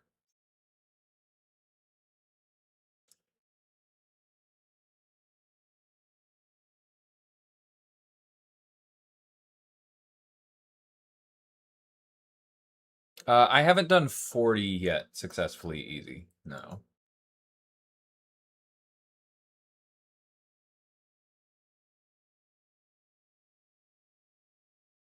Yeah, it looks like it, Karanja. It's been reported. Um, Not sure what's up yet. I'm checking to see if I can get in on PC because Jack said that he is okay there. LKM, are you on PC?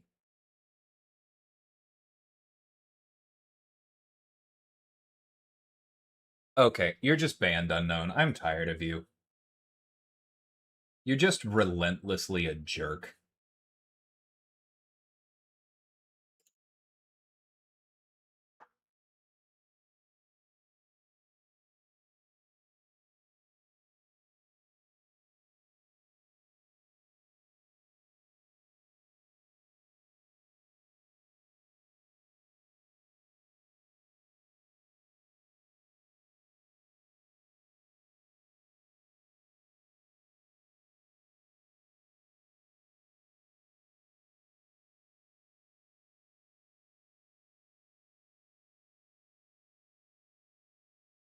Yeah, I'm seeing if I can get in on PC.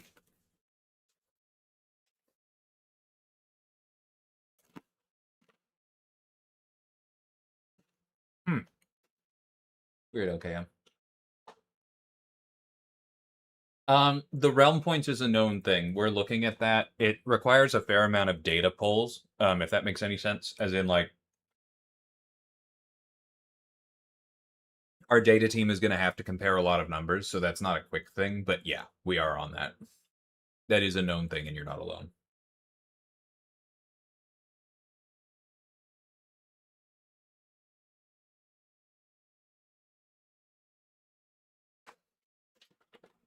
The weird thing is, this doesn't even look like. Okay, yep, unknown error on PC as well. Because I was going to say, this doesn't even look like the server's getting overwhelmed. Like, this is something else. Like, I don't think this is us not scaling the servers properly. Because when that happens, I can still normally get into other things.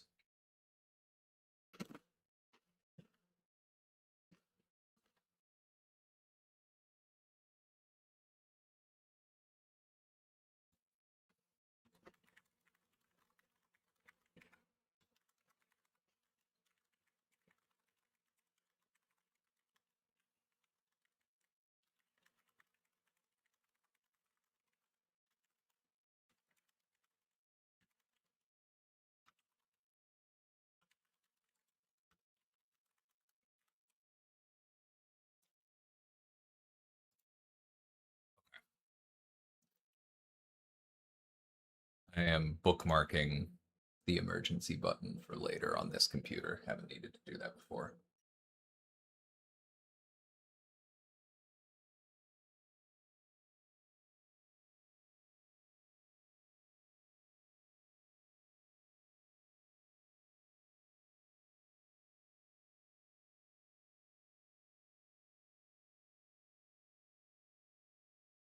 All right.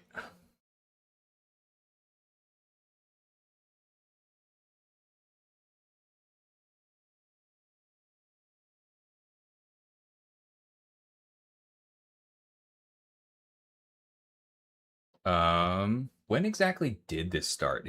Within the last 10 minutes.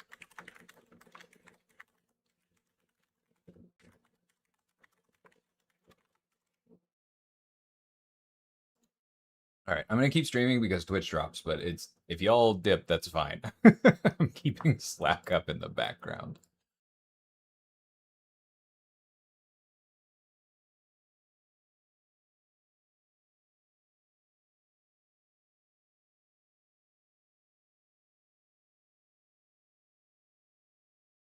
Okay.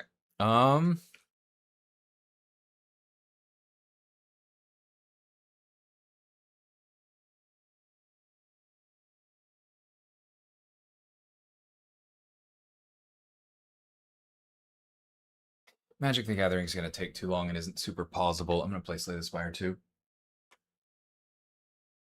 Good to know, MBK. Yeah, that might be the case, LKM. See.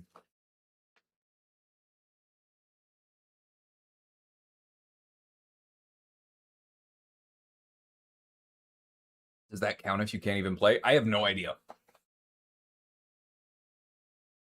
And maybe Twitch will yell at me, but should play Silk Song. Cat, I'm trying to not get my butt kicked here. Excuse me.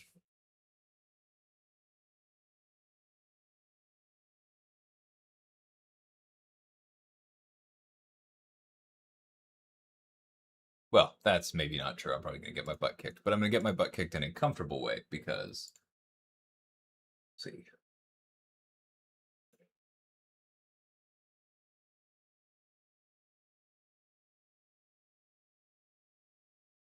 I don't know where you got that, Ninja. Oh, it's because my PC overlay is old.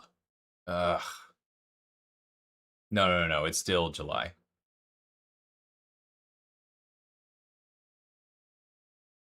What do I want to work on? Use more Ironclad for now. Yeah, no, I need to update my overlay. I haven't done a PC intentional build in a while. Ooh, I haven't actually gotten Silken Tress yet, so let's do that.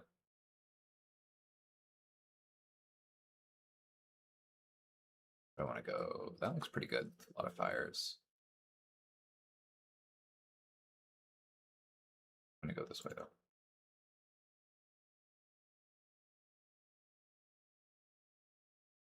Should change the stream title. Yeah, I probably should.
All right, title changed.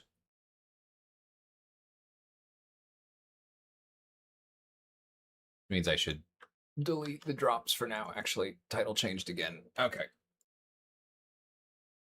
Apologies if that drops anything for y'all, but it's for now.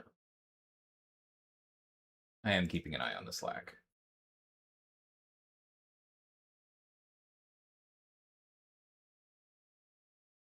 A fair number of people are still in. This is a really weird one. Yeah, I'll catch you later, Saint.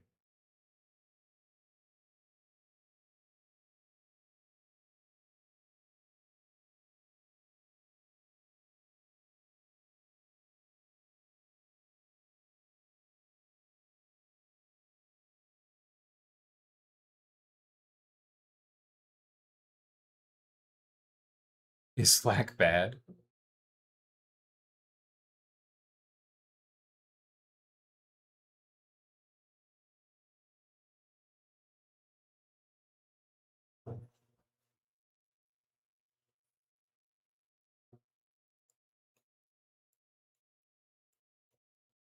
All right, let's see what the first one is.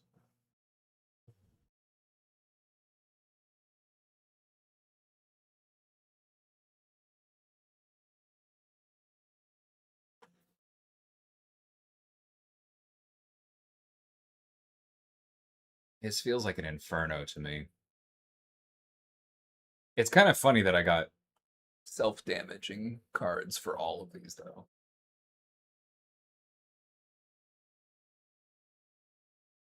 I hope so. I tried to do a Rupture build in Slay the Spire 1 the other day, and I didn't see a Rupture at all. Like, the literal first card I got was... Might have been Inferno? Might have been the other one. No, it was Brutality. And then no Rupture. Whole run. Still won, but yeah. There's no game audio? Ooh. Thank you for the shout. It looks like it... Oh, I just had it disabled. Okay, well, I'm going to turn it right back down so it doesn't blow you up. Thank you for saying that.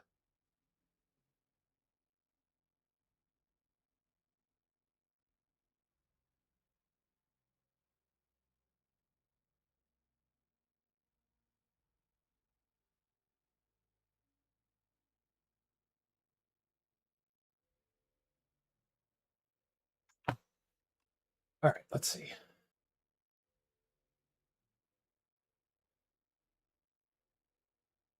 Yeah, I mean, 40 CR is not meant to be like sustainably doable easy.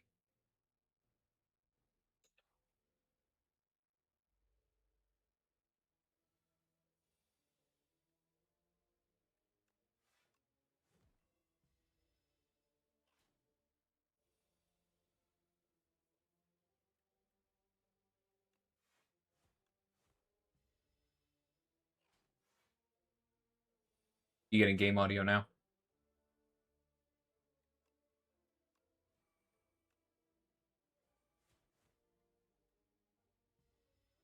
Still no? Okay.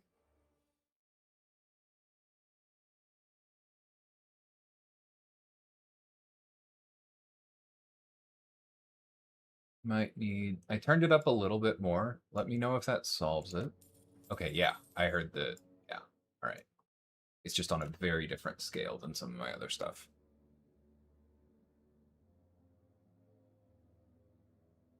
Might have to wait until I get the Warlock Ascension. Yeah, I think that makes sense.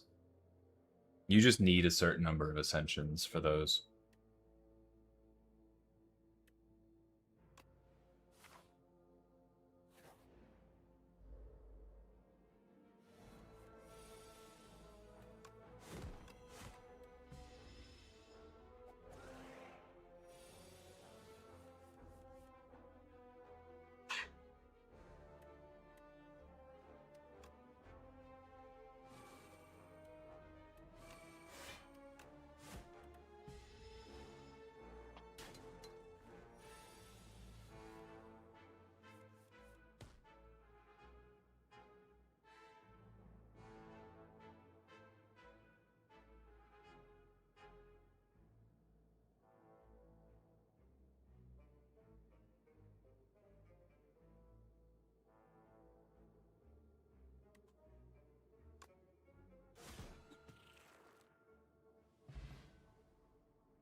Yeah, that's definitely true. I mean, Venom also just has silly, silly damage. But I think you're right. Like, Guardian has some of the best burst damage in the game, which is really good for defined loops like Battlegrounds or if you have a lot of time, right? But this isn't really the kind of content where he's going to shine. That's funny. I don't want this. I don't want another one. I want Rupture.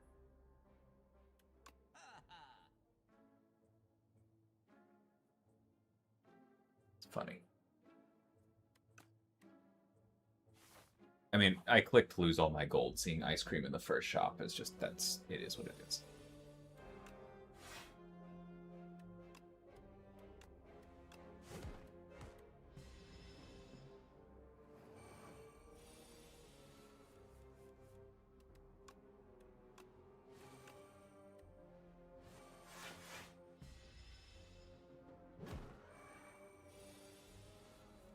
But that's the thing, Easy. It's not more or less the same.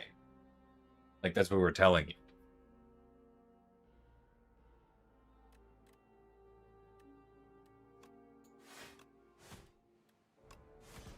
If it was the same, you wouldn't be having this issue.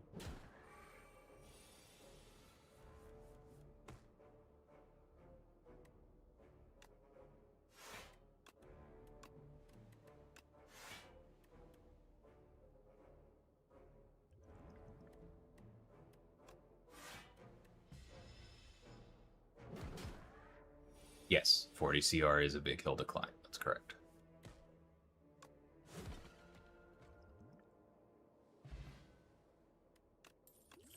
Yeah, it's a very, very big hill.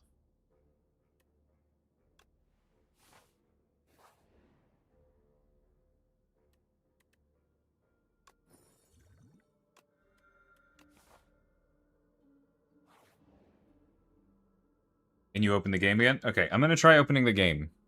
Let's see how this works.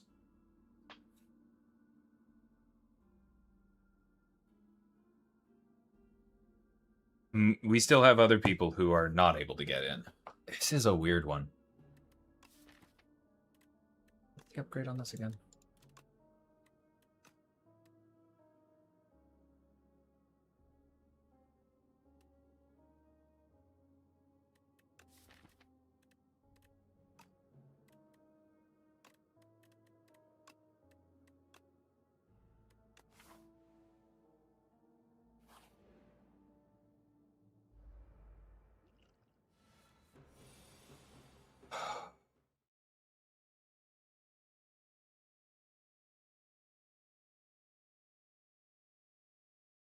Are you here to fight? Never mind. Okay, yeah, you are.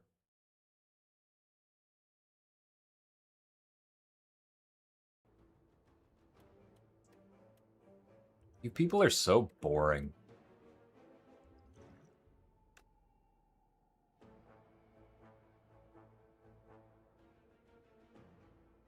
Yep, still not getting into the game. Like, why would you go to a streamer and just...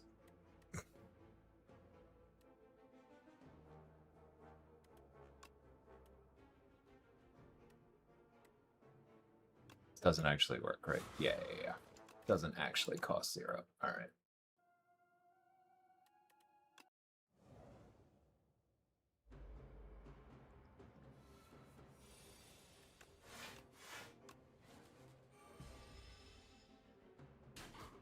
Oh, I know. The chat never gets rid of those. That just is what it is.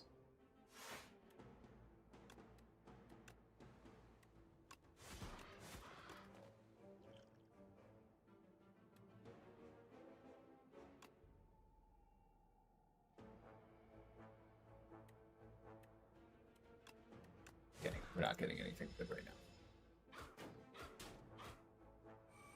Oh, I know, Jack. I just don't know how to do that. Like, other than opening up stream elements and re-saving it.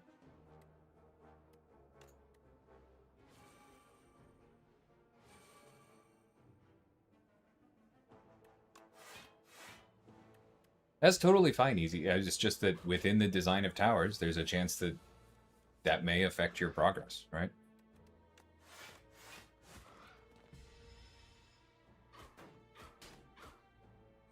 Stupid bird.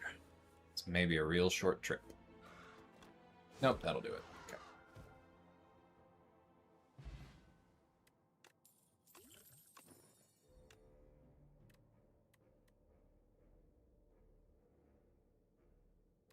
Feels silly not to think Pummel Strike. It's helping me.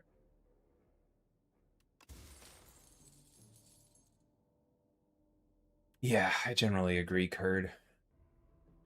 Like, that's why I say boring, because it's like, it doesn't actually get under my skin that much. It's just like seeing, like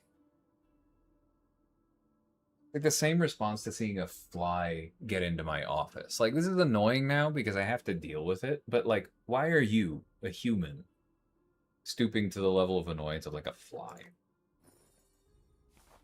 Don't you have better things to do?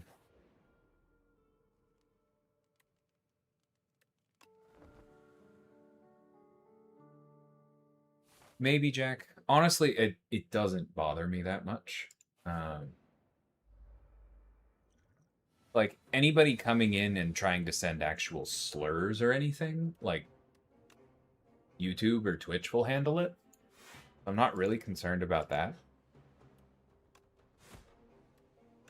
So then beyond that, like, I don't know what the harm is. Like, the worst thing that can happen is somebody can be mean to me, and I can deal with that.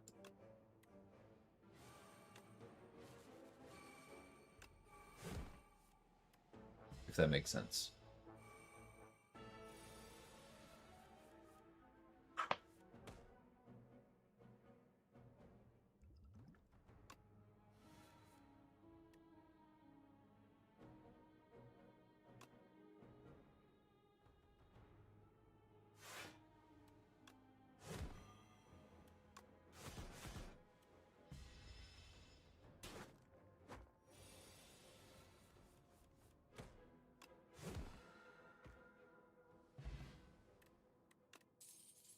That's nice. That's also nice. All right, finally a payoff card. And I'm not trying to be dismissive, Jack. I legitimately don't see that it is being that important, if that makes sense.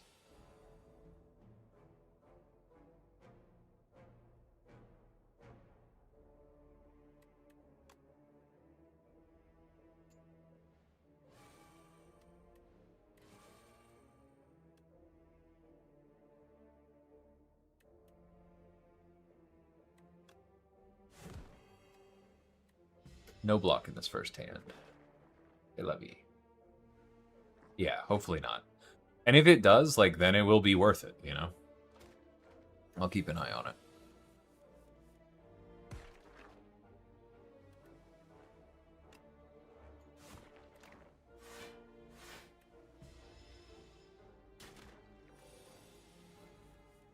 And blam.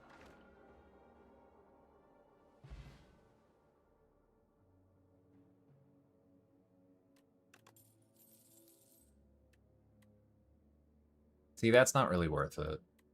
Yeah, I don't know. It's been a weird run so far. I think if we see Rupture, then this is great. But otherwise, we might be in trouble.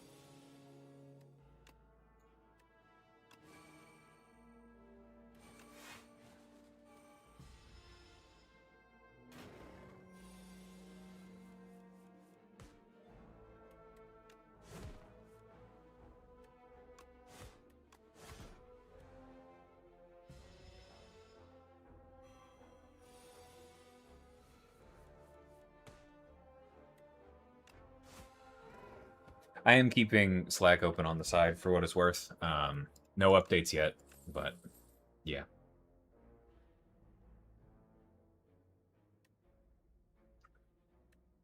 Actually, that might be good for me. I've got a lot of attacks. I don't think I've ever taken it. Crazy how I've been in the stream listening about how the game is down while going about my day, but as soon as I sat down in front of my iPad just now, I was like, I should play some towers and try to open it. That's really funny. Thank you.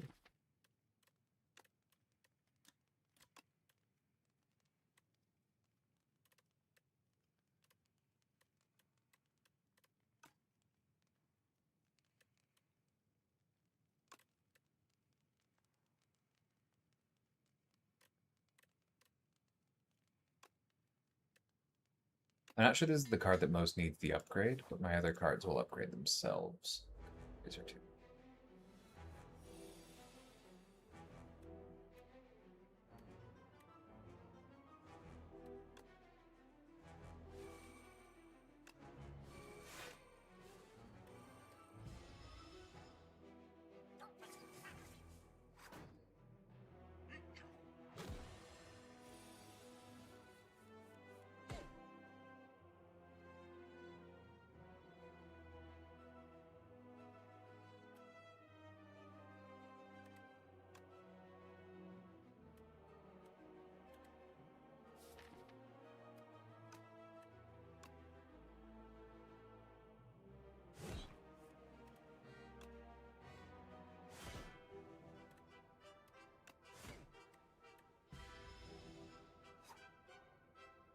I don't know why I did that, because then they just auto-dead. I'm not playing this super well. That's okay. Blam.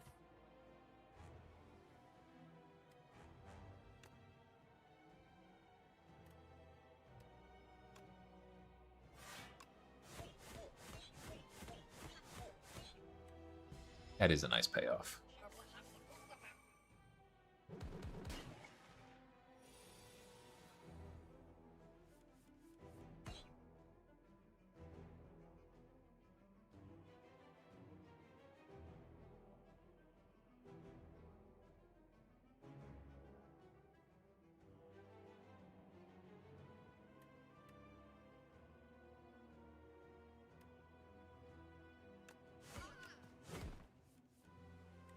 Oh, that stinks. Pulling those at the wrong time.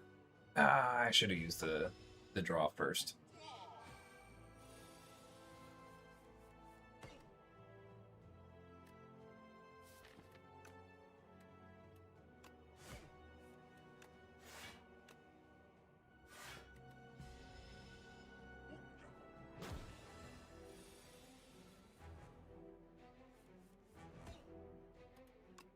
That's fine.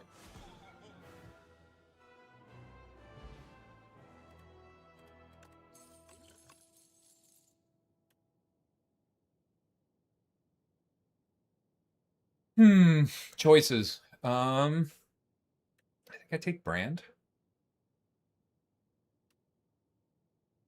Because I don't think I need 2 Terra Sunders.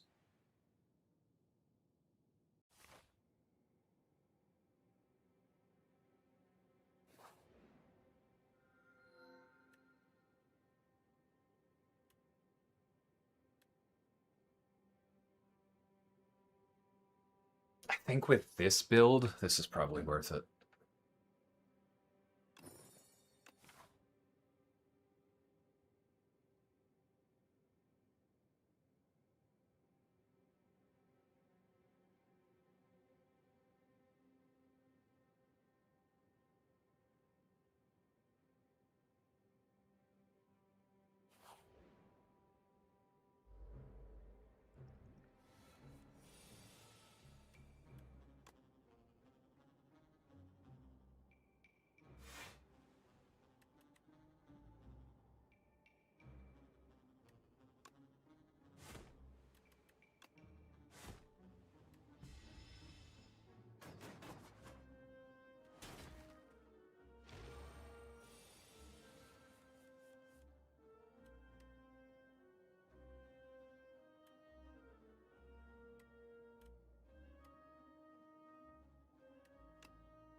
Okay, that's good.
this guy.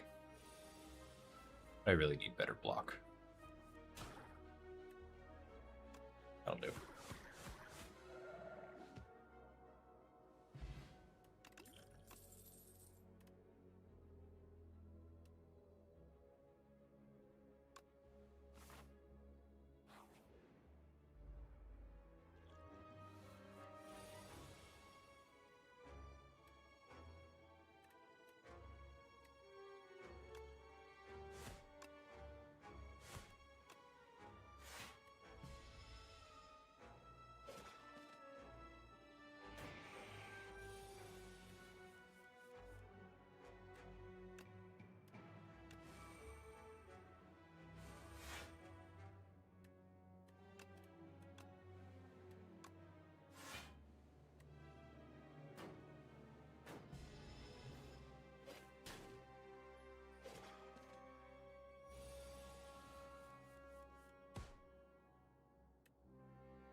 Hey, Chief.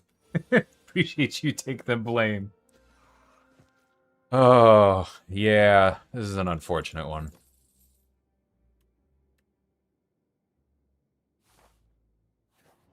I'm keeping an eye on it. I think we have a decent idea of what's going on right now, but like I can't really share more details than that, and that doesn't mean that it's easy to fix. But yeah, we're looking on it.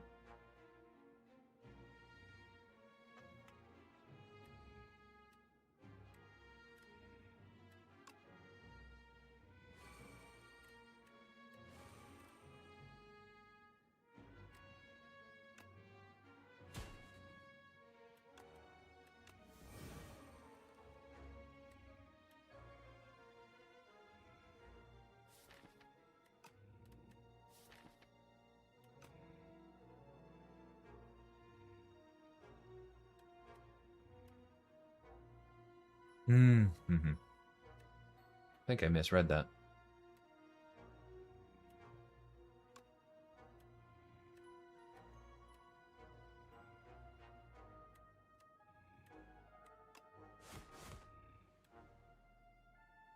It doesn't really matter, but I'm glad we got the fairy. It's everyone's favorite champ designer helping fix server issues. I appreciate that. About 5 minutes ago, somebody told me nobody likes me. If there was anything I could do other than being an annoying other cook in the kitchen, I wouldn't be helping them, for sure. These kinds of things suck.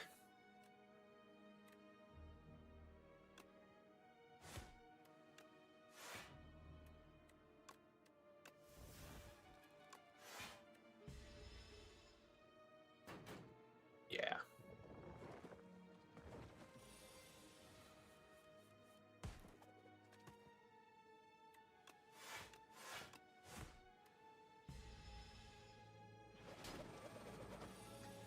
I'll give it another shot. I mean, the thing about this outage,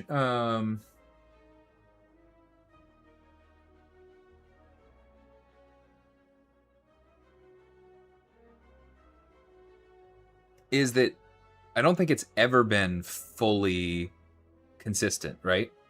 There have been people in the whole time.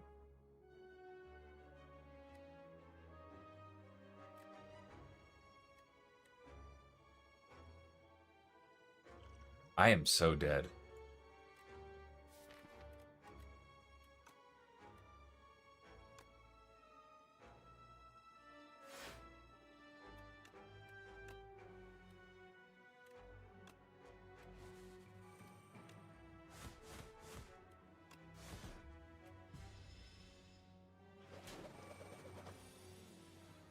There's no way I'm making it through the crap.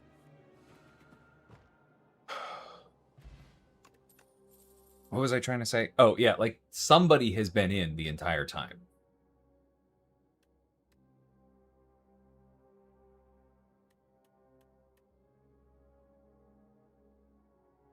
I mean, if we don't have anything else going on, we might as well take the Hellraiser as a Hail Mary. Okay, we're dead. Oh.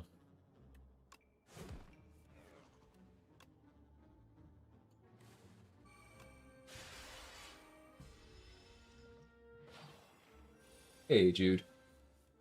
Thanks for stopping by.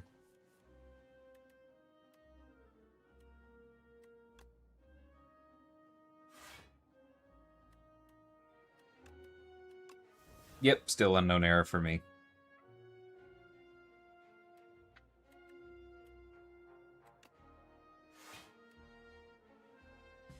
This is Slay the Spire 2, which I am playing while the servers are down. And this dude is one of the most famously annoying enemies. Because every time I play a card, for the rest of the turn, my attacks deal 1 less damage, and all of my block cards block for 1 less. And it stacks.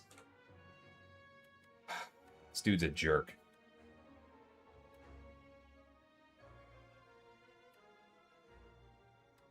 Yeah, so the most I can block is 9, and he's about to deal 27, so I'm just dead.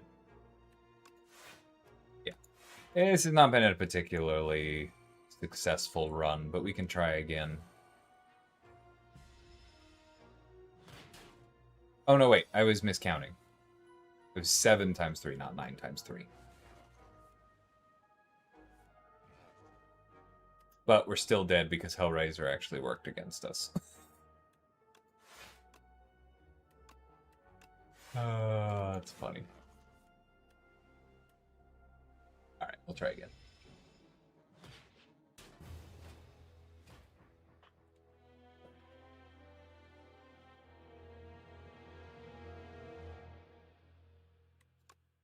Is indeed whimsical today.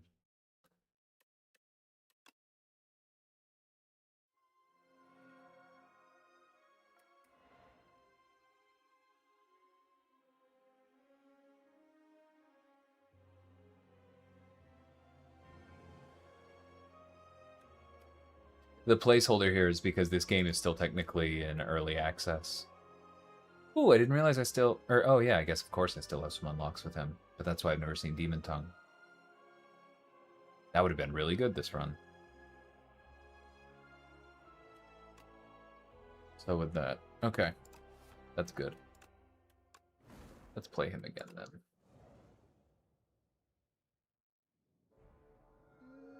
I just got back from school and I can't MCOC. It is so incredibly inconvenient when the game you want to play isn't up, isn't it?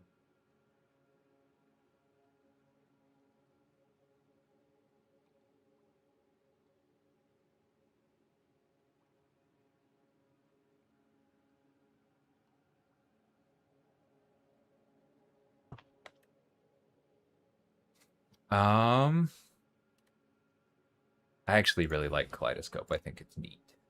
So the way this game works is that there are 5 different characters that all have their own starter decks and then pools of cards that they pull from.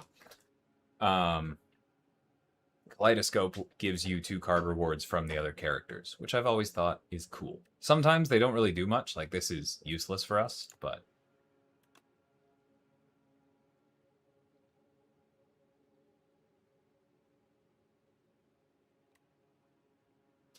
That's actually pretty interesting.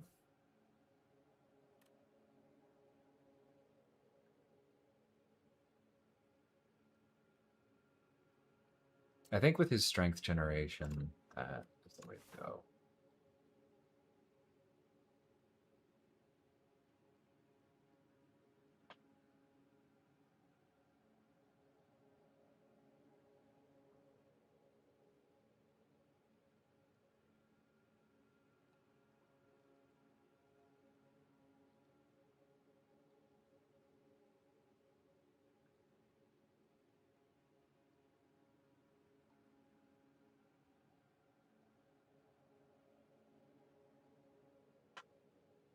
All right, where are we going this time?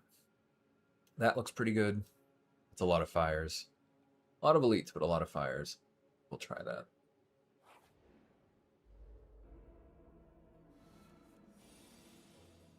Game looks fun. I'm going to get it. As soon as I hit the install button, MCSC will be back. That would be an absolutely lovely jinx.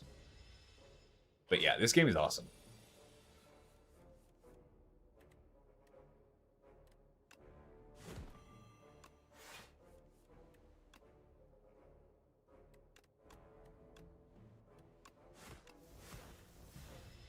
Yeah, that combo feels good.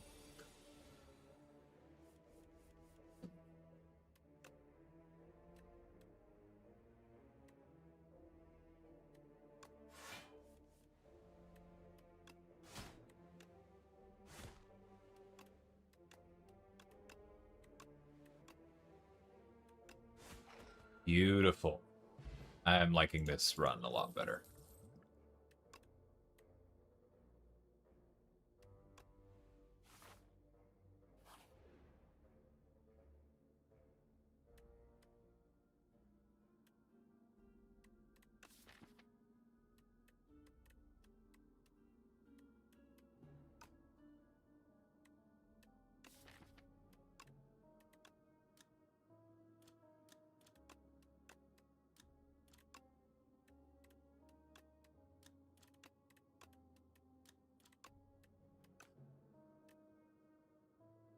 Sown is really good, but I'm not sure it's worth it for us here.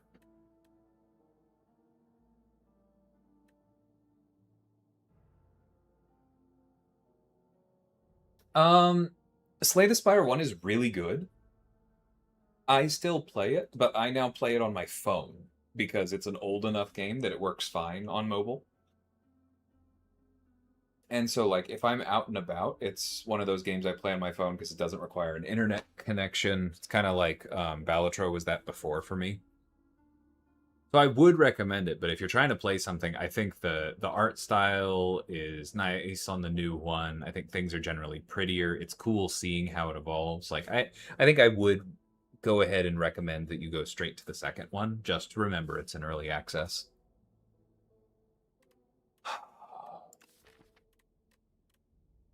Oh, you know what? Actually, attaching this to Bash makes a lot of sense because it's expensive. I'll give it a shot.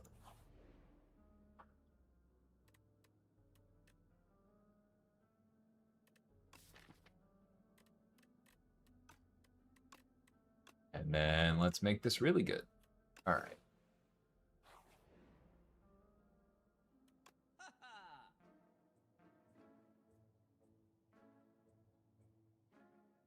Oh, I'd love to get that.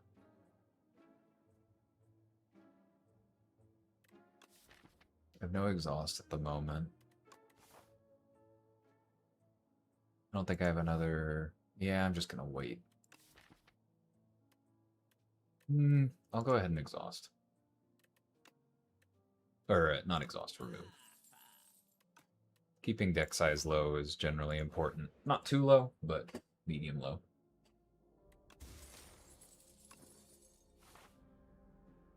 Hey, we love a random chest room.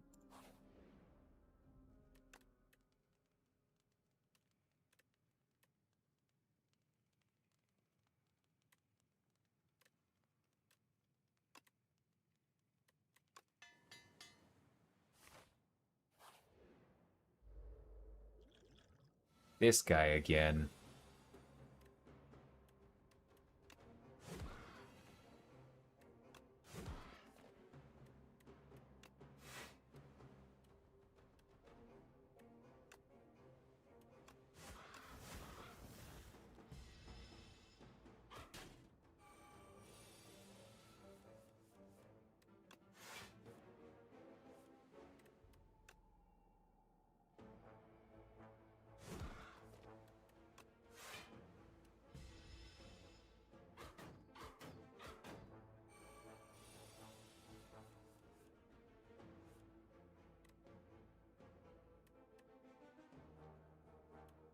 Okay, this can do 15.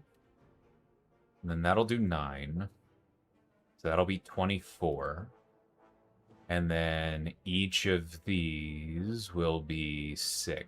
relics. So, yep, we can go all aggro.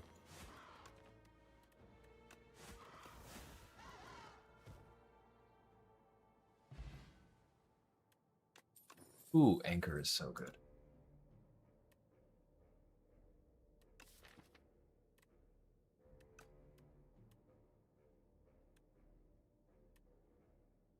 Yeah, I'll do uppercut. Uppercut's good.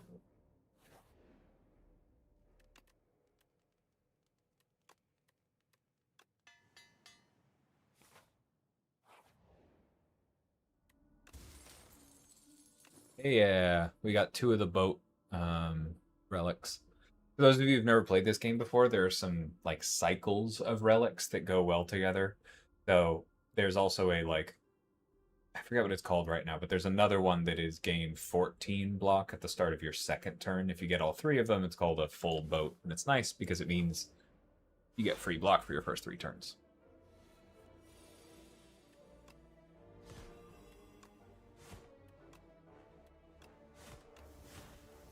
That was a really good first turn.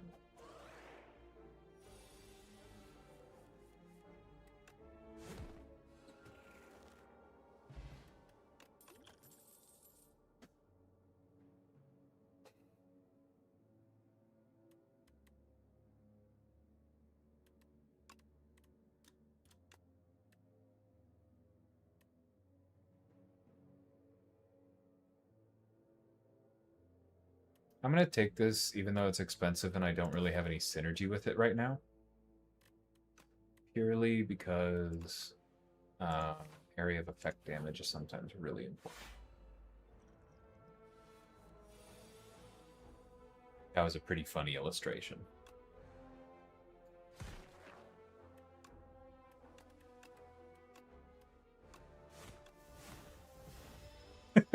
Immediately worth it.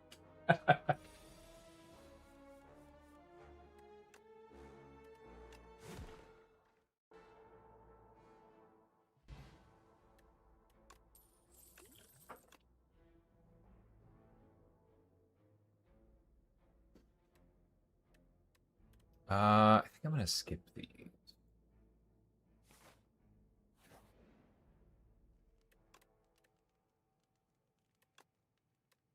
I'll go ahead and upgrade it.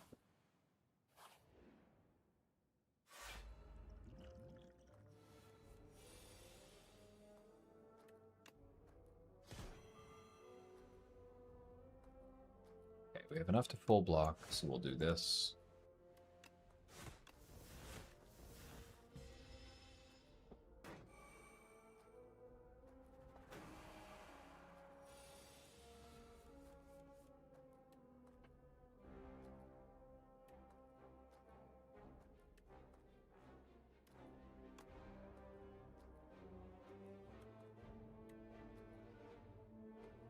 We heal 6 at the end. I think I'm just going to do this.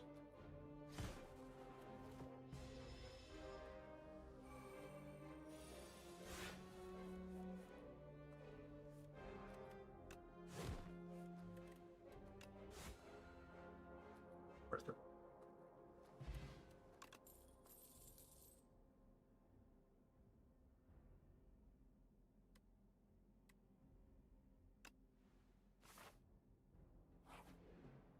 I selfishly or greedily want to take the one that gives me strength because that's really good.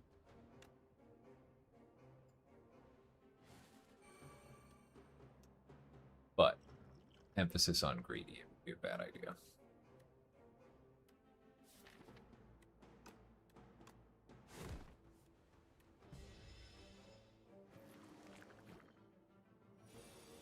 I hate this guy.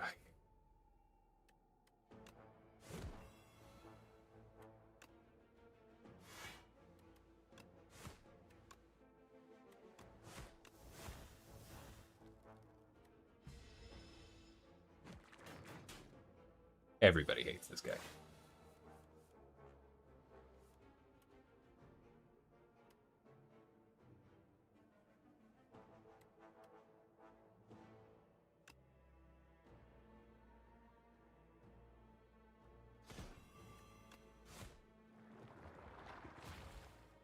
Yeah. Would have been really nice to be able to play this right now.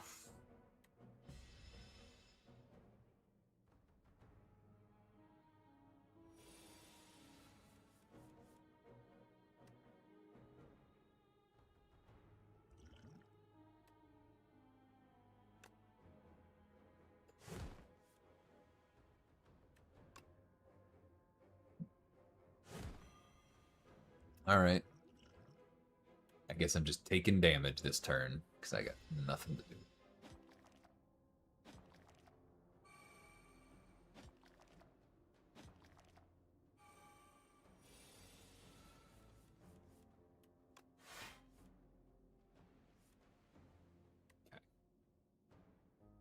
Okay. 8, 8, 3. We can do this. This. Oh, actually, I didn't even need it. That's fine. Doesn't matter.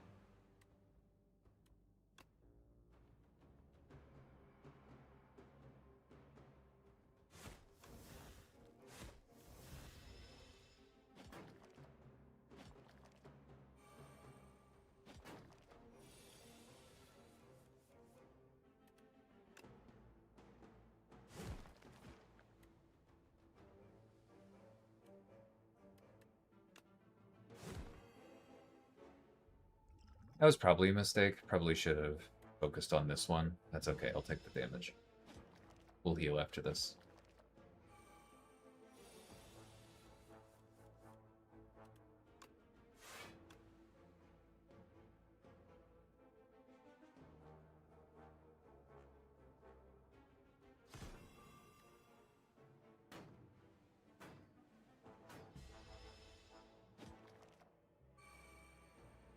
Yeah, they just flood your deck with so many of these stupid cards. Thank you for finally coming back. Of course, it was at the bottom. That's wonderful.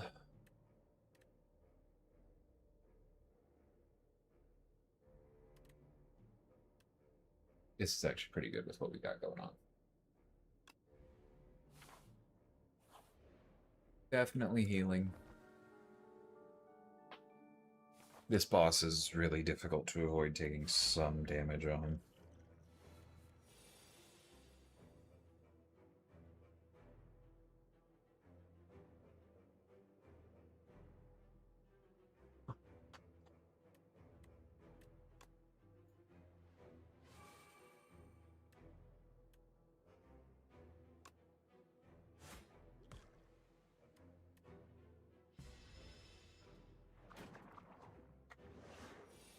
It is much more like we need to do Shatterstar and Phyla Who Wants Which. I won't out them just in case they don't want the pressure, which is probably the way that would go. One of our character designers is on the team that decides who gets added to the game, but there's also at least one artist, I think at least one person from like econ and monetization, and then like somebody from production who has to think about like, okay, but how would we actually deliver that? And they kind of talk them amongst themselves, and they figure out a plan for like, who do we want to add this year, right? Which of the big bullets do we want to fire? Who do we want to hold off for later? How can we balance the classes between them? Can we line things up for any sagas? Is there anyone who like will line up with a Marvel release? That kind of thing. Then we go to Marvel and we say like, hey, this is the list we want. And most of the time they say like, yes. Sometimes they ask for a few edits. And then once that's done, then my team has basically what you just said, where it's like, hey, this is who we're releasing this month. This is which designers are available. Who wants what?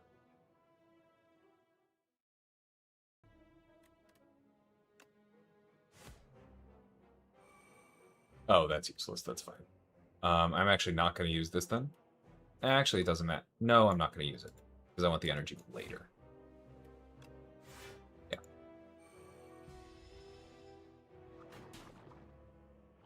Because this boss, you have to hit him a certain number of times before you can do anything important.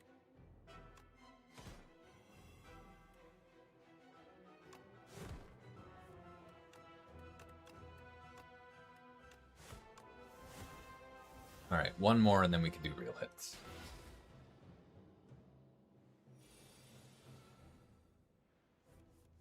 Yeah, me too, Kurt. That's the one that always stings the most. Is the, oops, they were in the middle of war.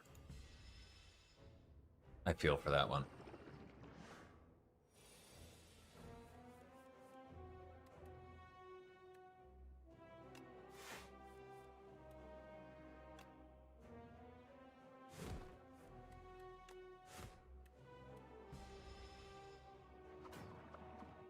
It's me on both teams.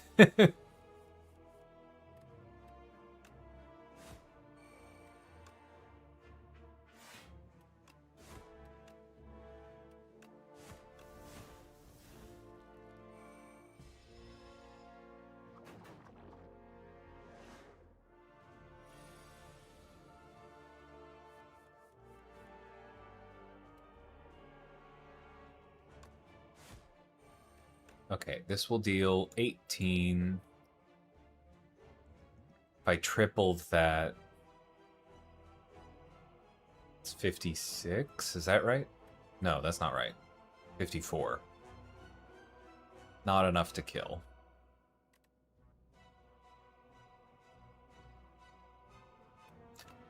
Then I'll block to make sure I don't lose too much. It's unfortunate. We'll just keep going.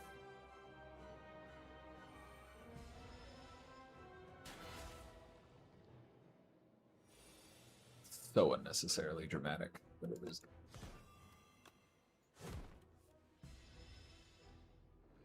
Alright, we should be able to kill this turn.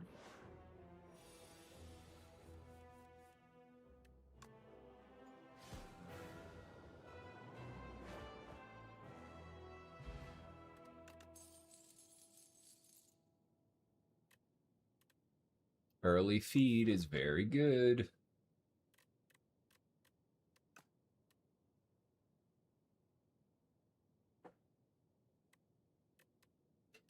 Thrash is also insane if you can manage to hit Hal from Beyond, though.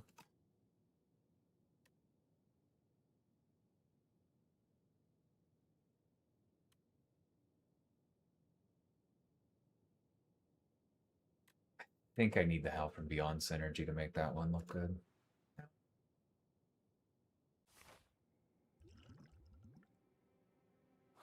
What do you got for me?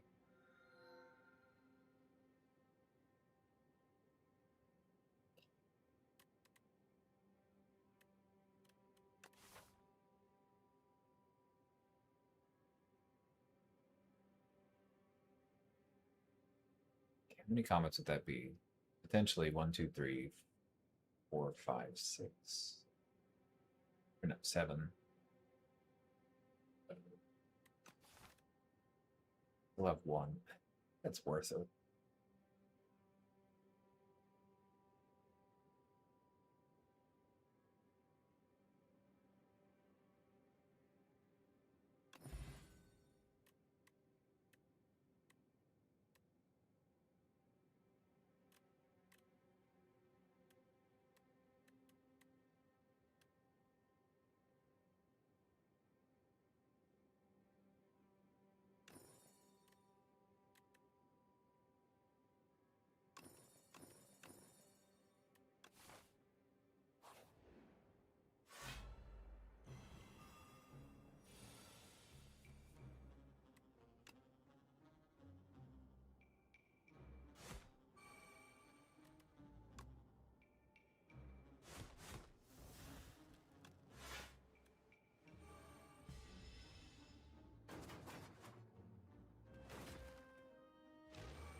fine. Kill him there. Cool, this went pretty well.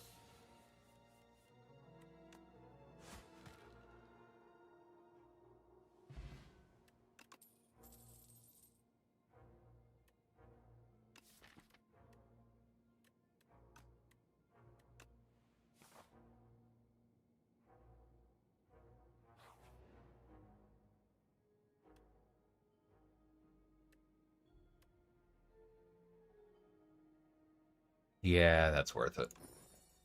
That's super worth it.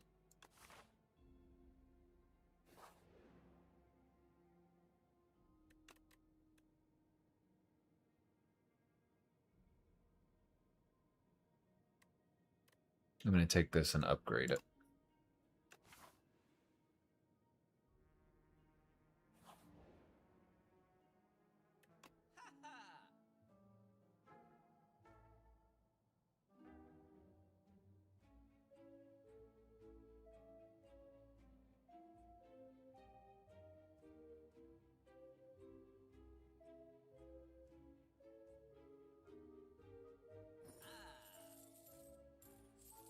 Yeah. Right call.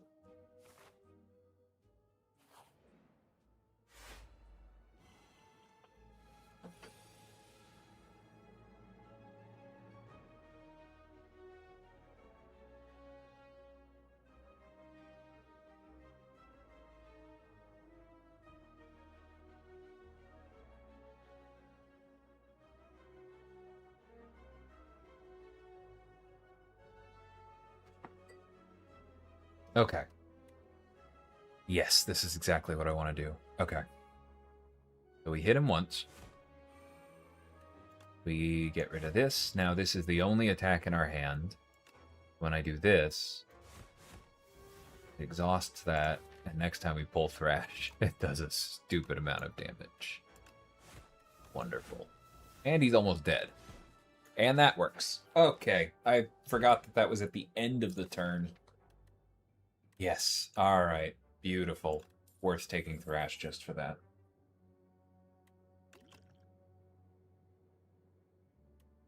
I don't think I need to duplicate any of these. Yep.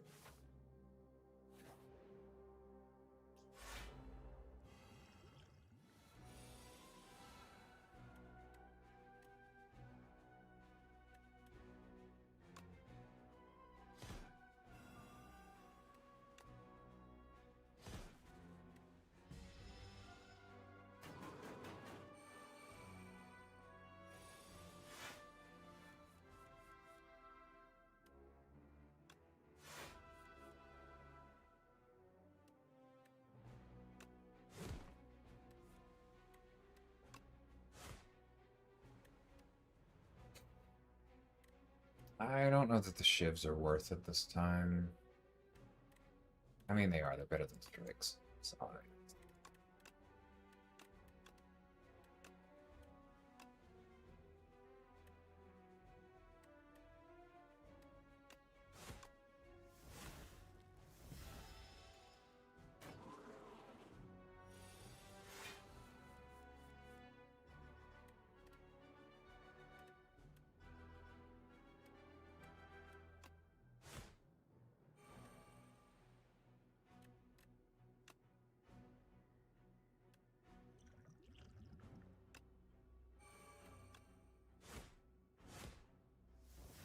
Yeah, that was worth it. This will be fine.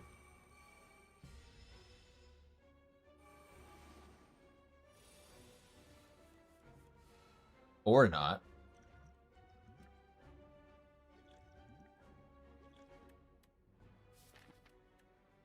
That's unfortunate. Not really surprising. Yeah, bet this is.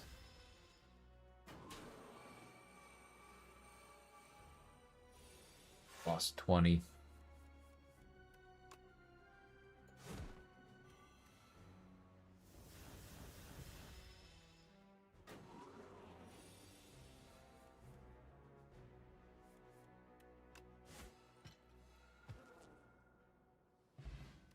That's okay.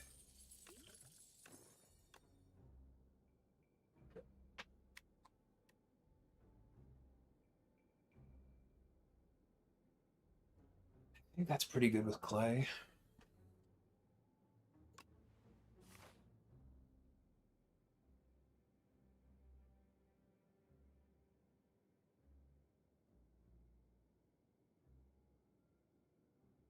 Yeah, I need to be using this to go to.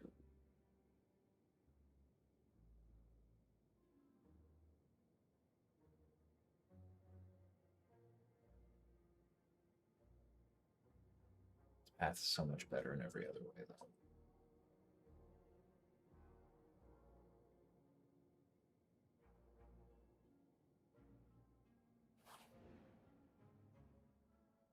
Oh yeah, the music is good. When will the server get fixed? When it gets fixed. Like, I'm sorry, I'm not trying to be dismissive, but like, this isn't the kind of thing that comes with a progress bar.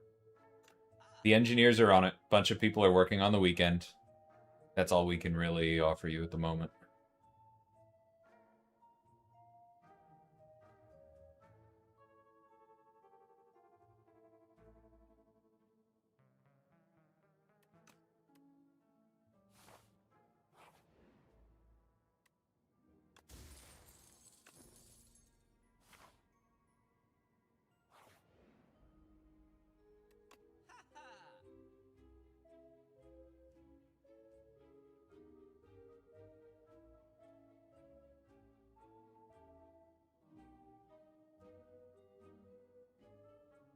Yeah, see, here's one of them. I mentioned those trios. Actually, in the last game, we saw the one that has the 5 candles, and that's start of your second turn. This is start of your that one's start of your third turn. This one's start of your second turn. And then we have the one that's first turn. All right, I'm just gonna skip, save the money.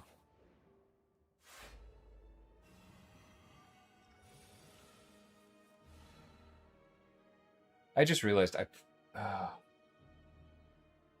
nah, y'all are watching on YouTube. This is probably terrible for my YouTube metrics. C'est la vie.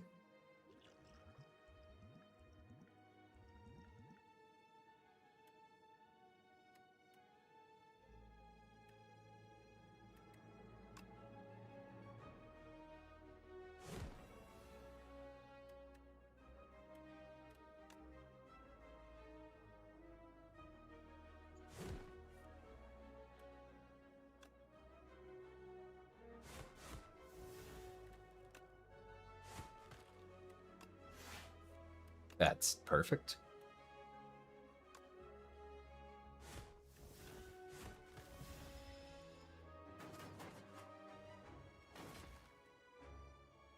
Yeah. I've been checking the internal comms whenever I can.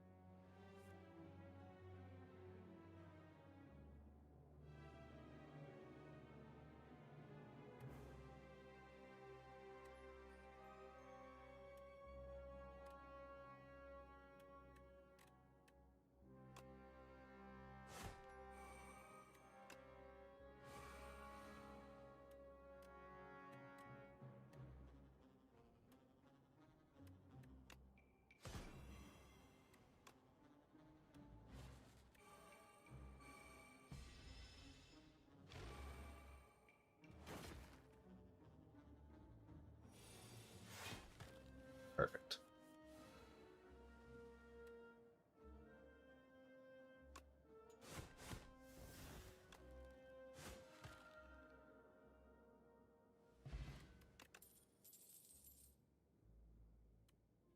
That's nice.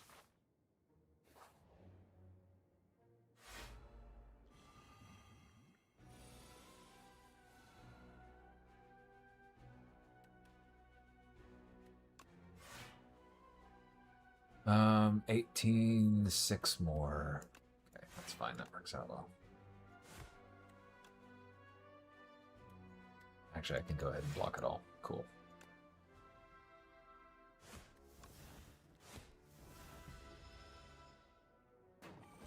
These guys grow back if you don't all kill them close enough to in sync. Doesn't have to be the same turn, but it has to be over 2 turns. They're very annoying.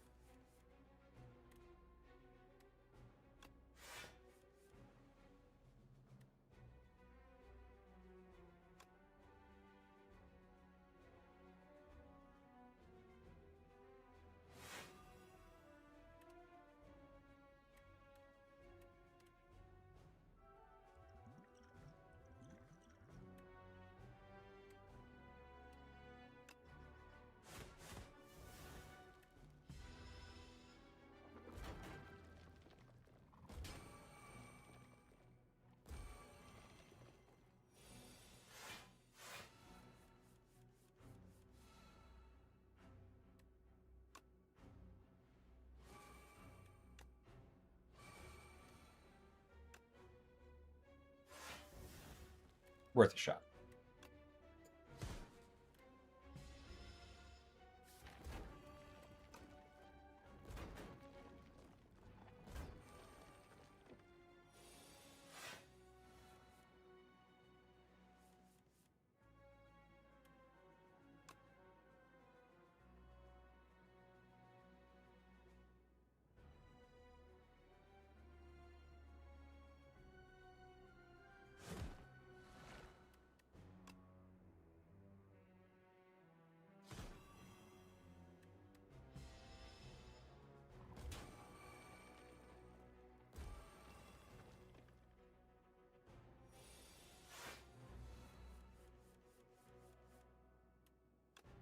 This will be all right.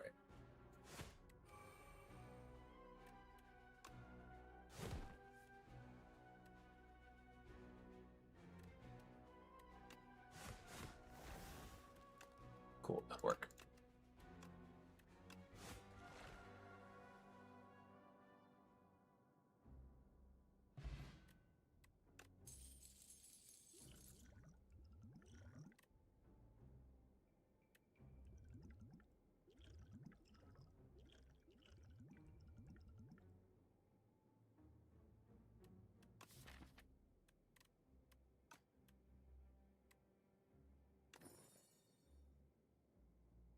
Hey, Economist, how's it going, dude?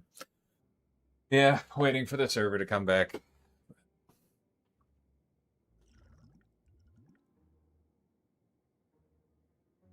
Probably should have drunk that this combat.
That's fine. We'll just take 8.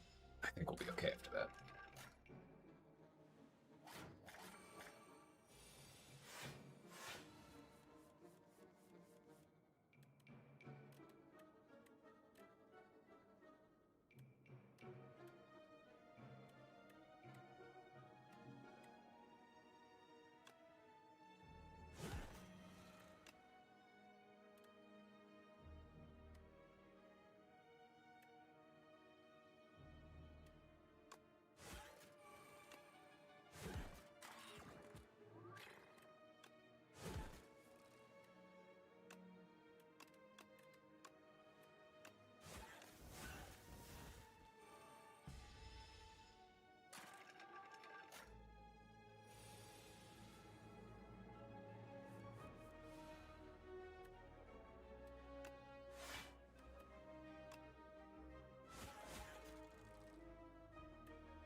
think I want any of those.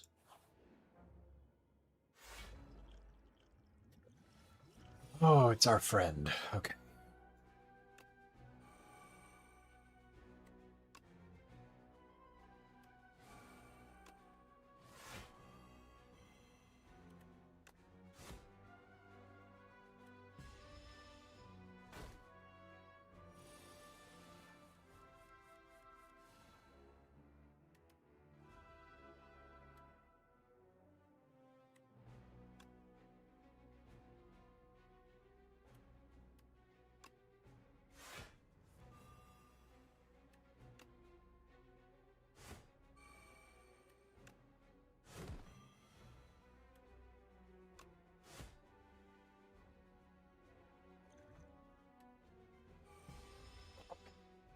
Per the early access thing, this Elite used to not have much in the way of mechanics and was recently reworked in a way that makes a lot of people upset.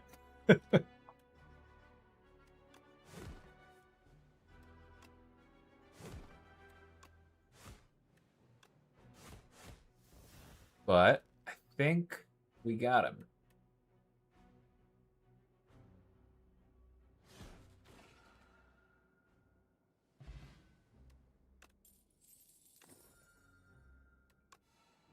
Going well. Looter be stealing all my gold. Welcome to the game. We hate those guys.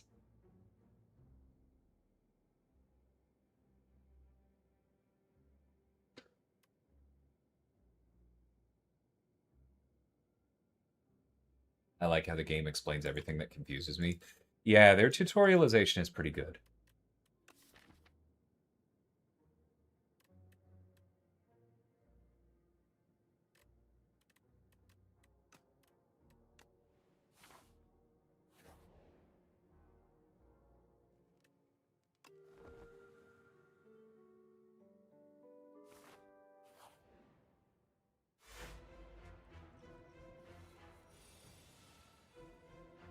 Okay.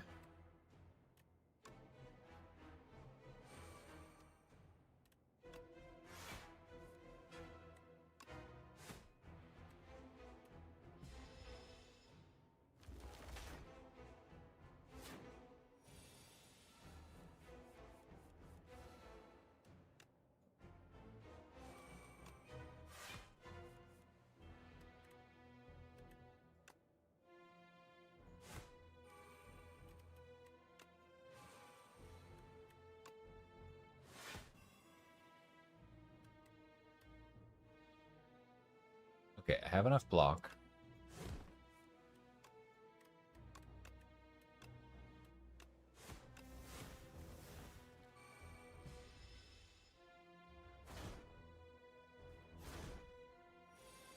This boss ends a lot of runs.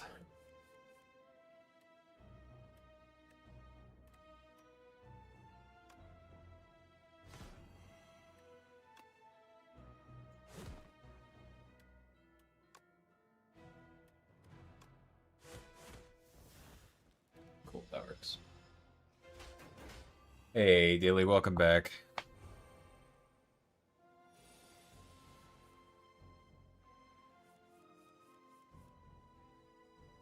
Okay, hold on, let me read. There's some more messages here.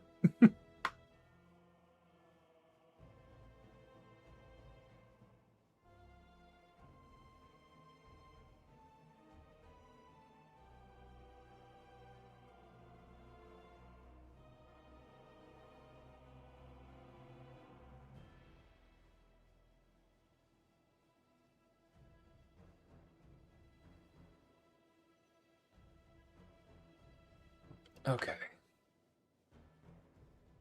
And this is what this button is for.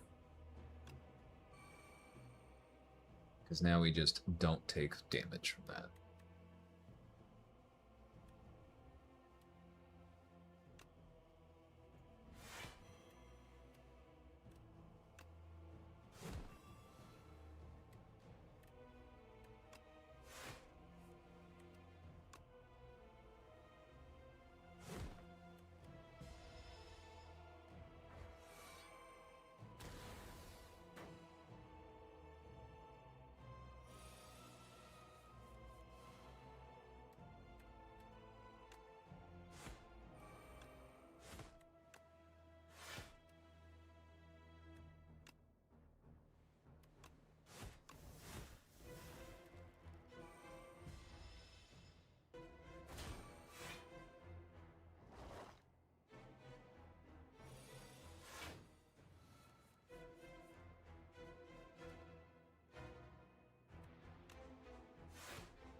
Yup. Yeah, we really hate those guys, Jude.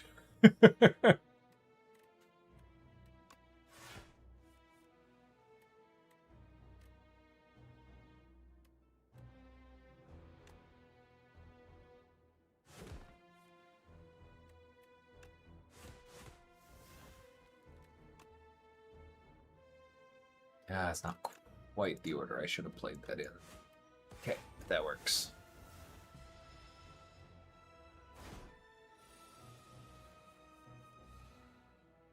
I am out of that mix, correct, because I am not an engineer. Unfortunately, we don't really have an estimate on this one.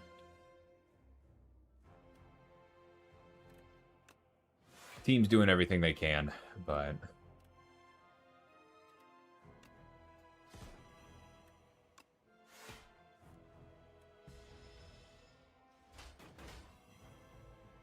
This isn't a normal problem.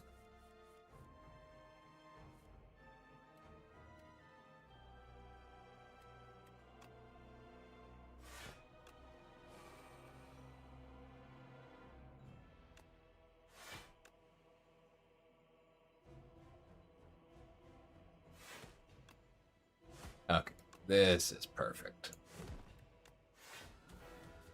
Didn't even need the Howl from Beyond. This deck is good.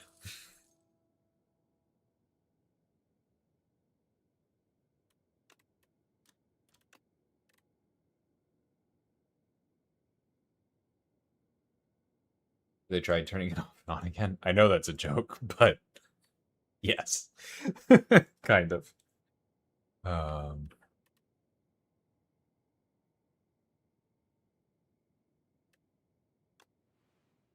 never played with Stoke. Let's try it. All right, what ancient do we get? Interesting.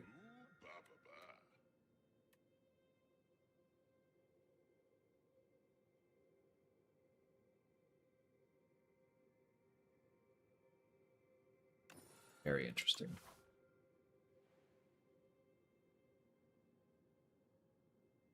All right, that's the latest shop we can go to. We go there, we take one elite. Kind of annoying. Potentially get 3 otherwise. Yeah, I think we do that.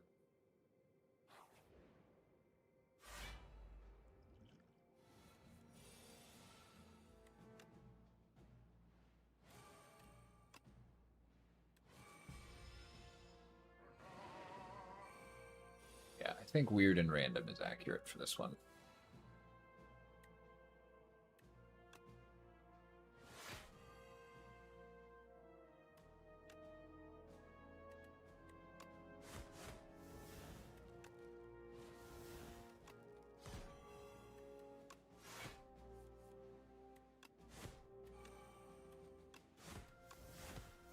That was a very good turn 1. I worked somewhat with server maintenance, although we did have some fixes that happened to just a reboot, mostly dealt with the alert monitoring system. Yeah, this is a weird one.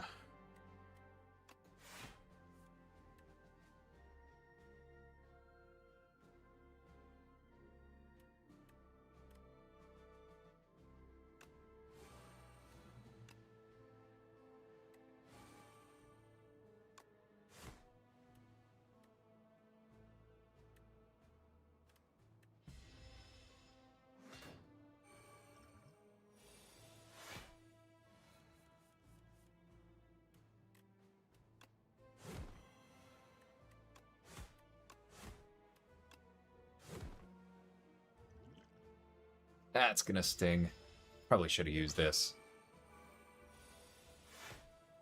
This guy's a good use case for this.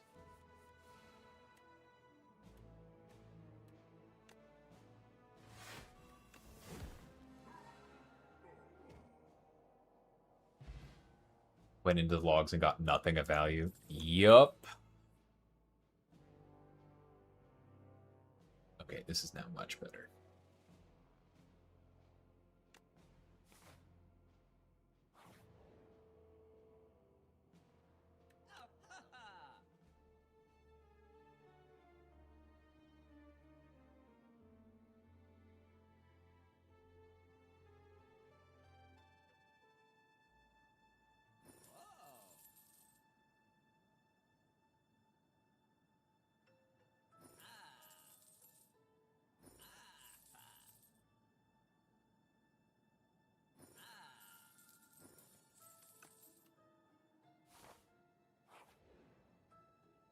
We bought all that out and not going to have anything for the real shop, but the fake relics, which are these, are actually pretty good.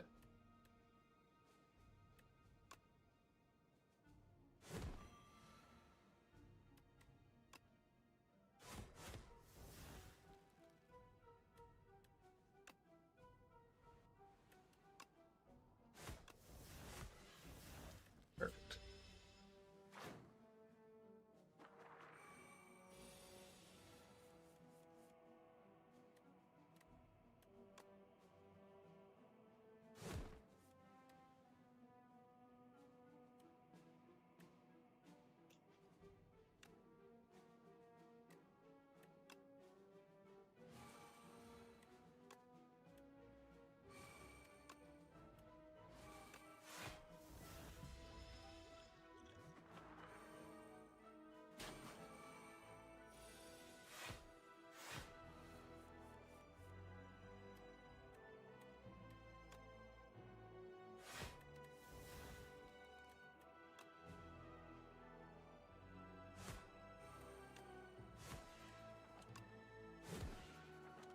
Yeah, that wasn't too bad.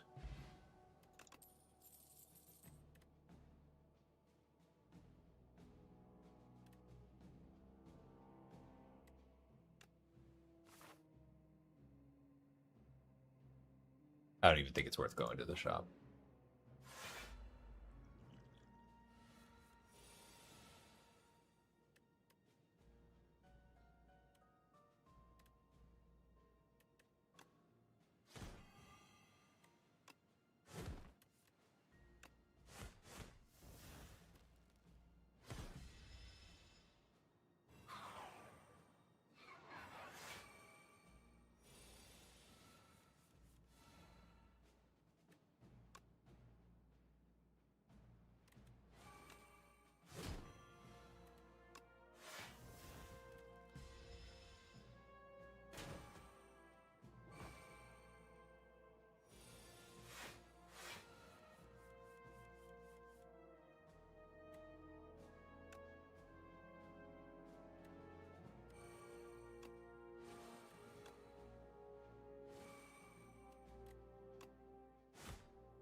Perfect.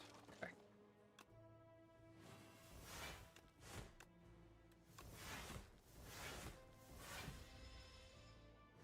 Hey, Stalin Grotto.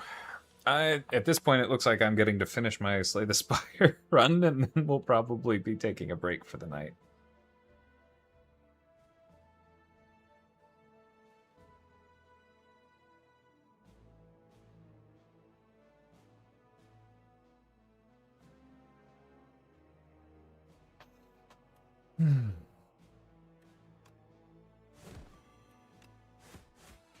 Nice.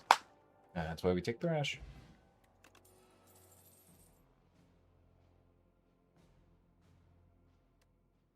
Yeah, Offering's too good to pass up.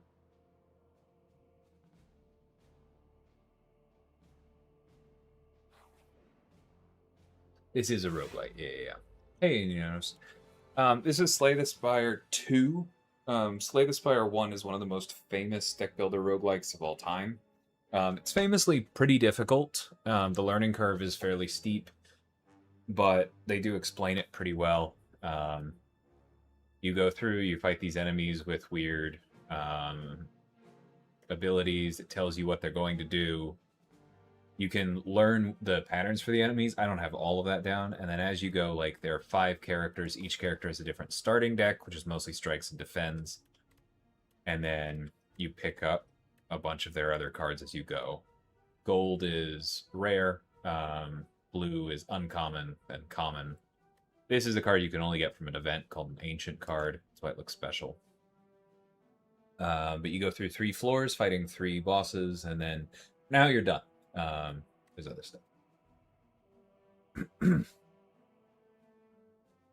Sunflower from Plants vs. Zombies. I have no idea.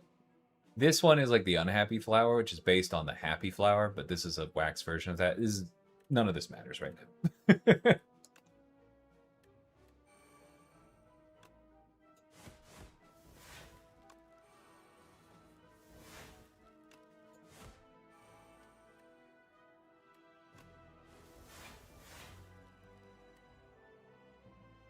That's cool.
One more replacement after this dude.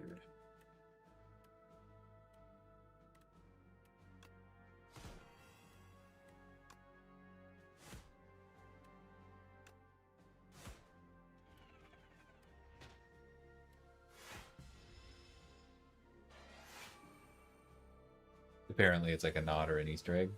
That makes sense. Oh, you asked the Plants vs. Zombies question earlier. I didn't catch it because I don't know Plants vs. Zombies, but sorry I missed that.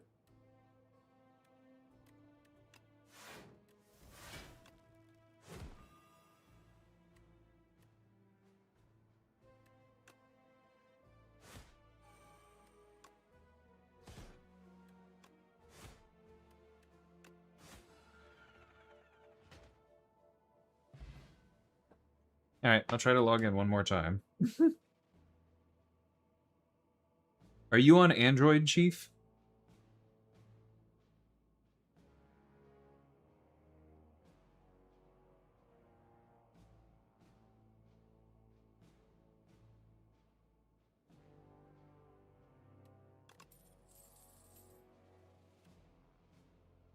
Oh, I just have full-on emergency maintenance. Not even worth it. Okay.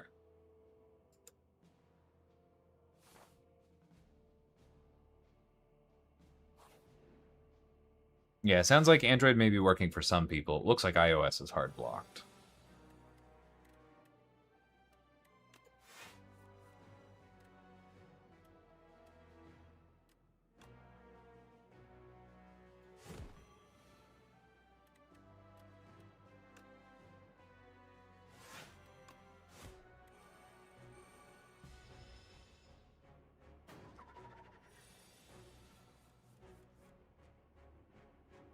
Yeah, I've heard good things, but just definitely never played it. We never did upgrade True Grit. Kind of a bummer.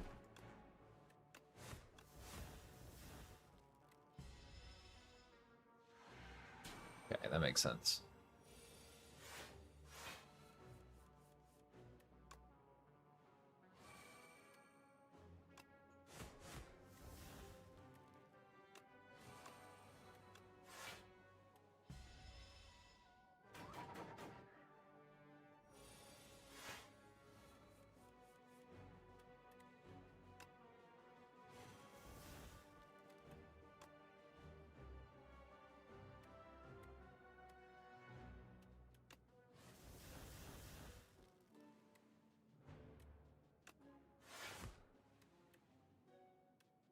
Oh, that was dumb because I don't have the energy to play them. Okay, that's fine.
It's funny, as fan. Welcome back.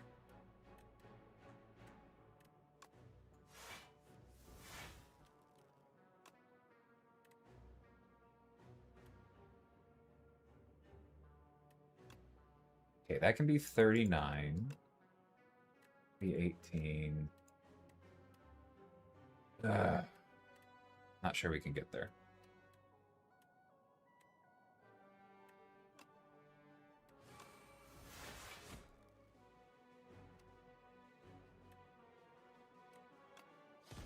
Oh, but that making him weak does help a lot. Cool.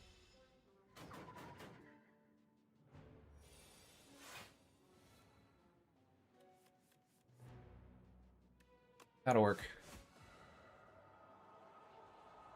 That dude's just a stats check. A lot of health, a lot of block. That's nice.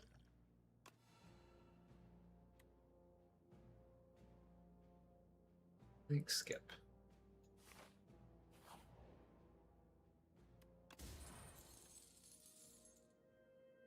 That's very good.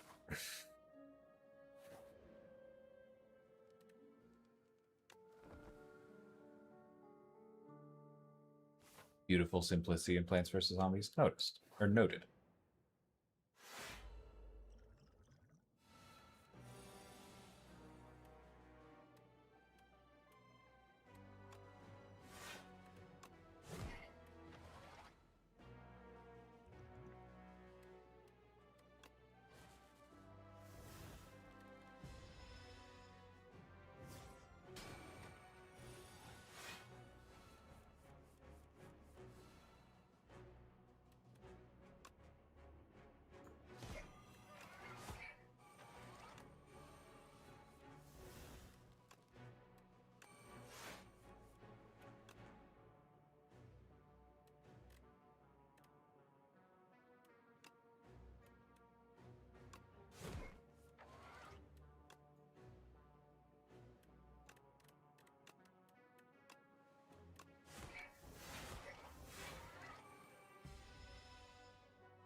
Yeah, that'll be fine.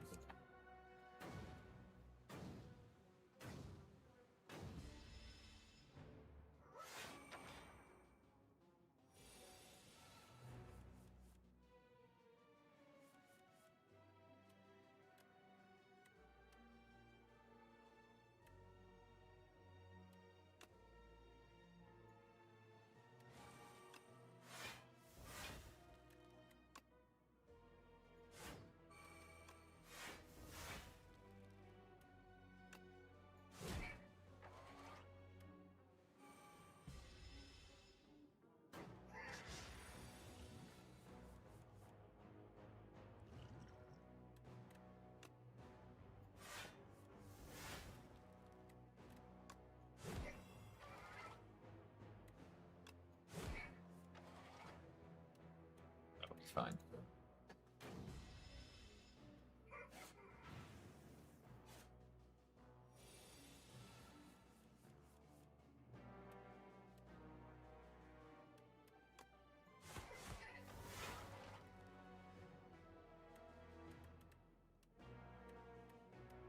It's so annoying.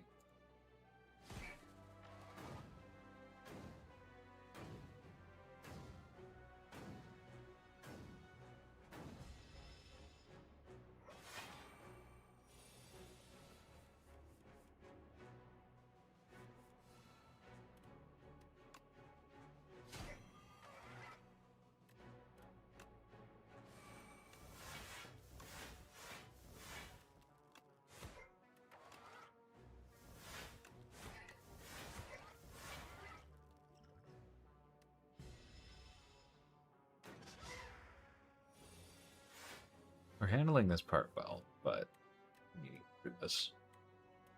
That'll do it.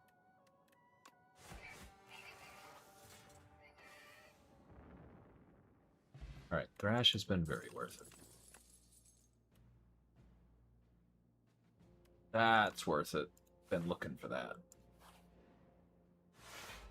Game's back. Checking Slack.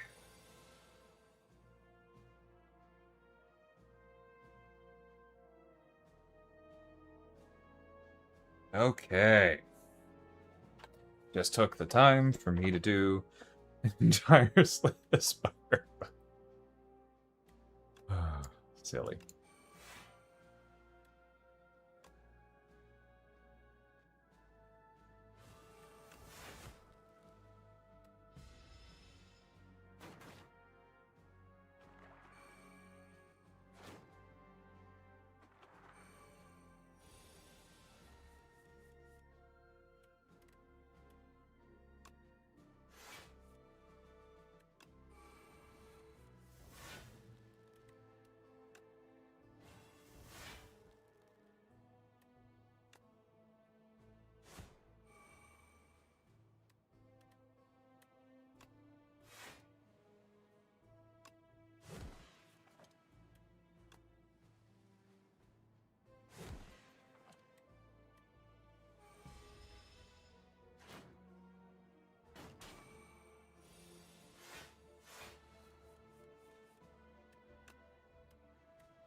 At this point, I'm going to finish. I hope everybody's okay with that. But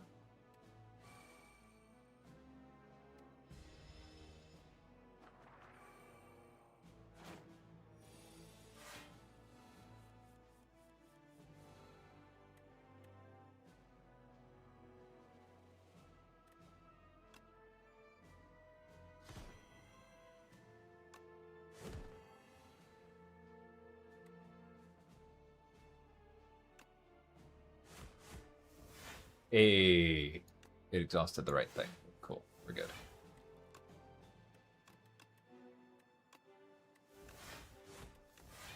We're more than good. Blam. yeah, why am I streaming for this long? I'm having fun.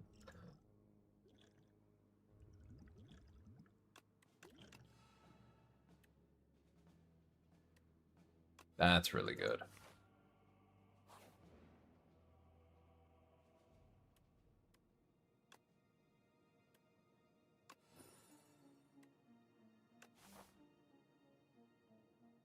Oh, it's over here. Cool. Oh, I hate these dudes.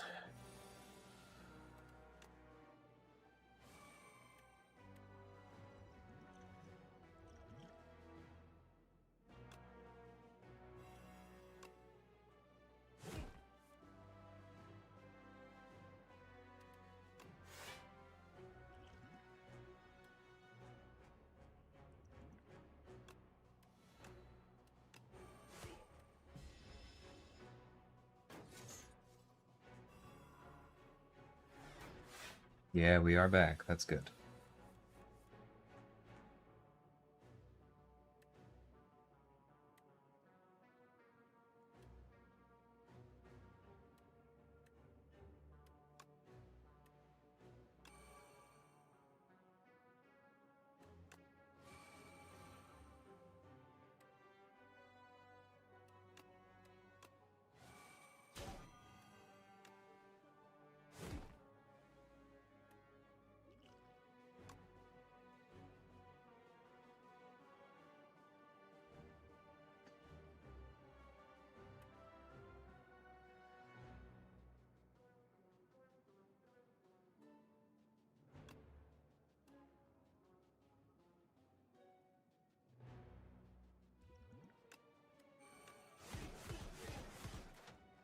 Yeah, that's worth it. These dudes are very annoying. Welcome, Sanchez. We'll get back to MCOC in a second.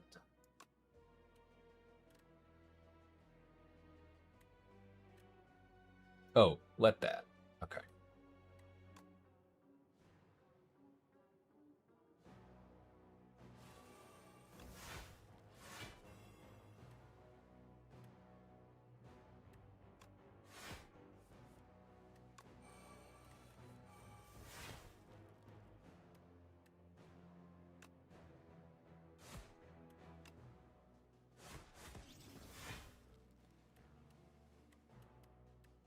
Cool.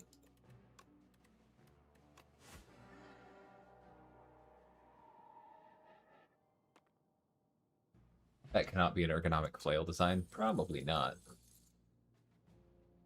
Oh, that's cool.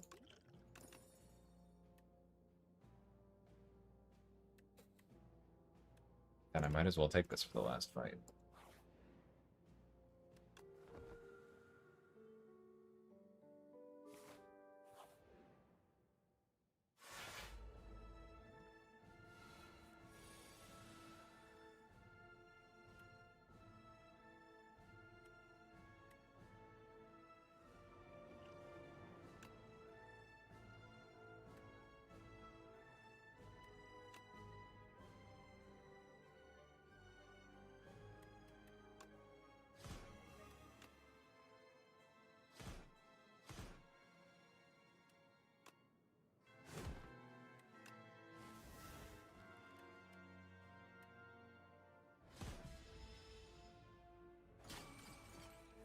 That's a pretty good first turn against the queen.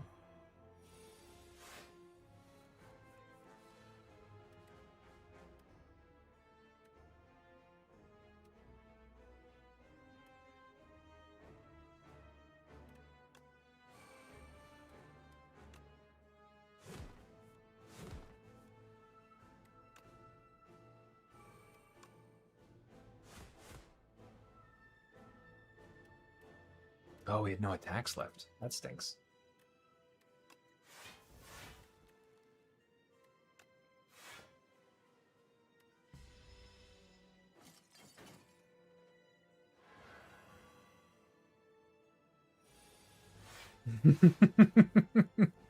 I'm glad you're having fun, Jack. This is fun to hear.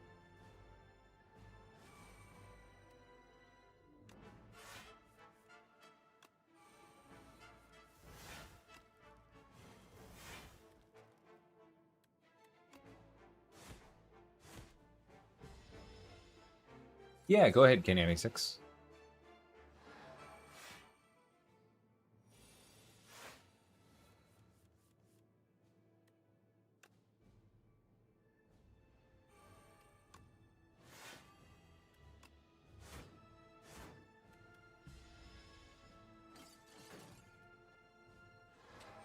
Yeah, there was an issue early on with the pricing for some people, and it got reset, and that's caused some issues for some other people, but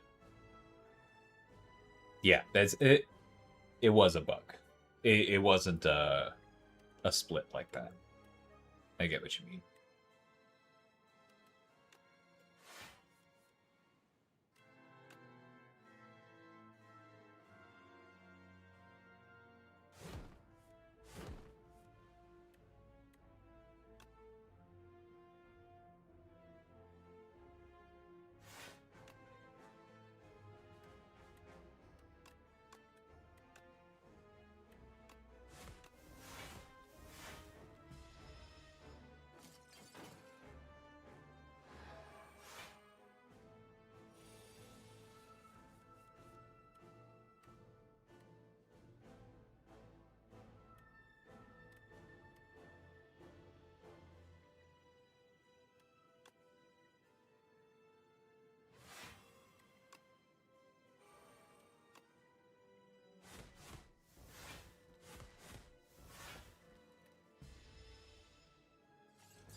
That hurt.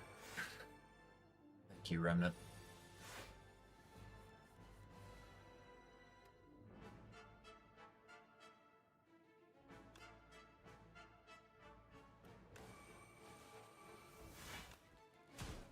Finally, we lose some health on our turn.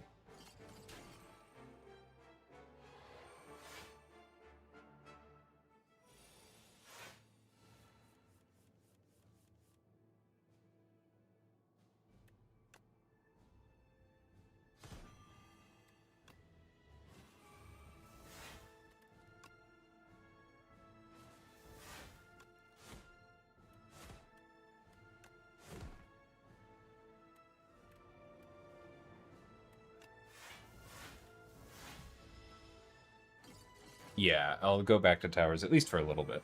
I will probably need to do something else with my day at some point.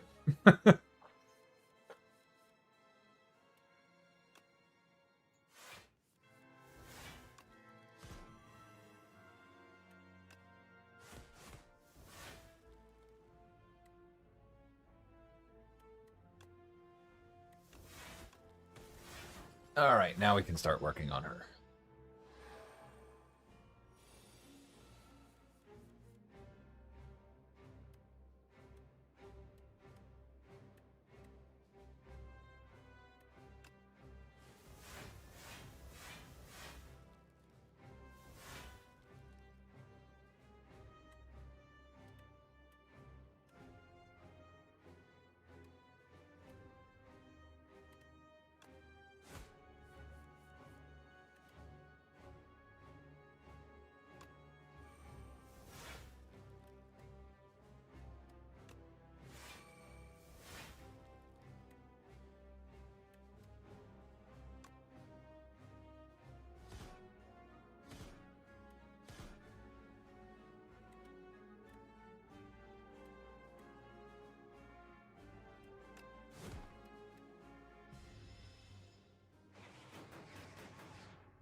That's funny, Jude.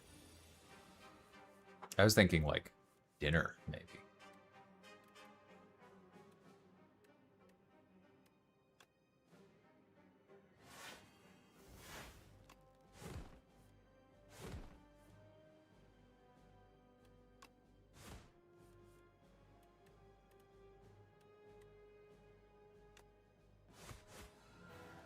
Hey, there we go. Run done.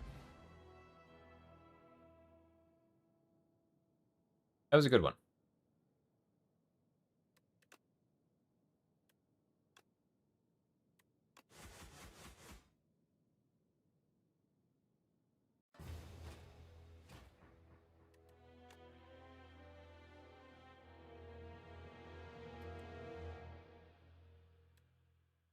I like shiny.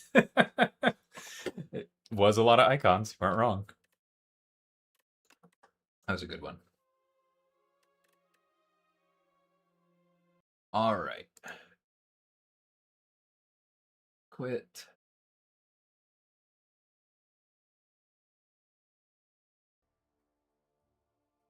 Oh, that's really annoying. Fix thyself.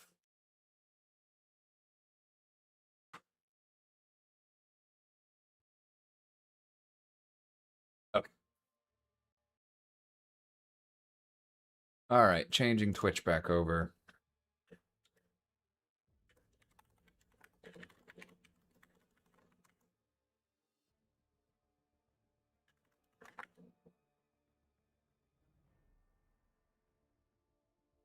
All right, now give me a sec.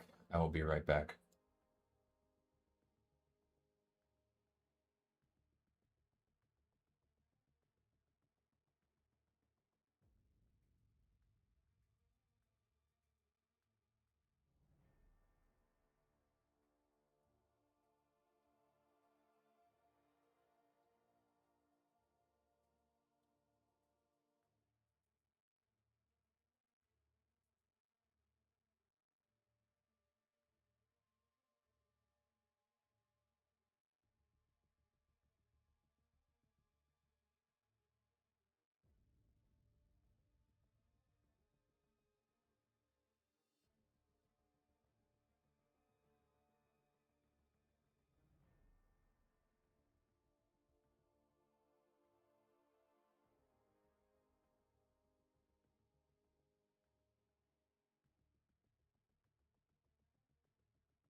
All right. Hey, everybody. Morning, Sans. That's funny. Take care, Jude.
Okay.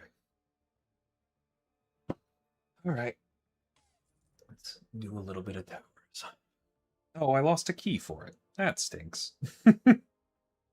Not the end of the world, but that stinks.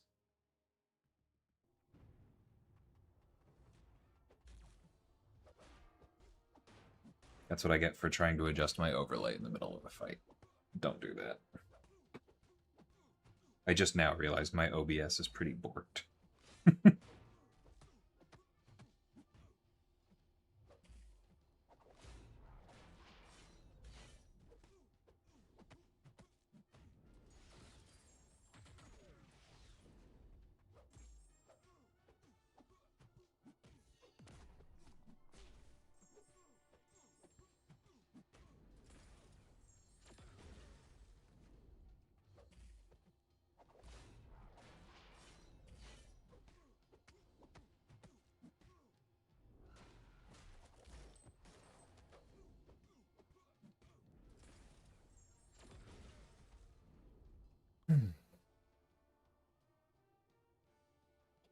Yeah, me too, Dilly.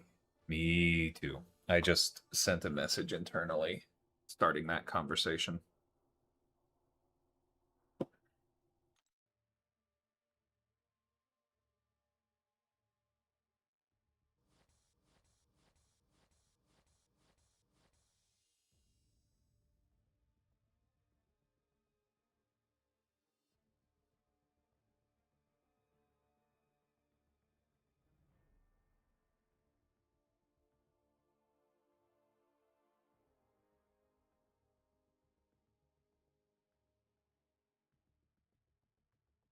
Okay. Yep. C'est la vie indeed. All right. I don't know if I actually can get through this one. Let's see.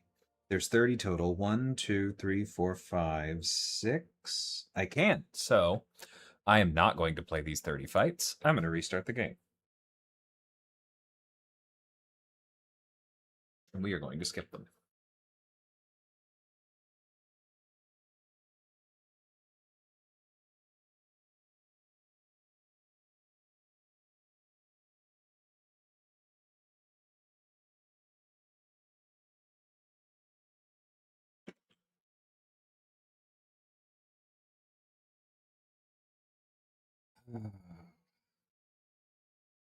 What a day.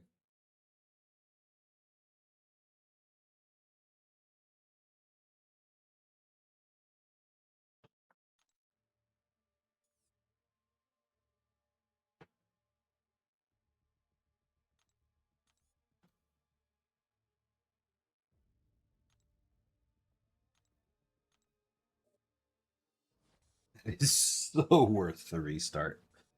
Eventually, I'm sure they'll have that actually fixed to where you just hard skip it. That'll be nice.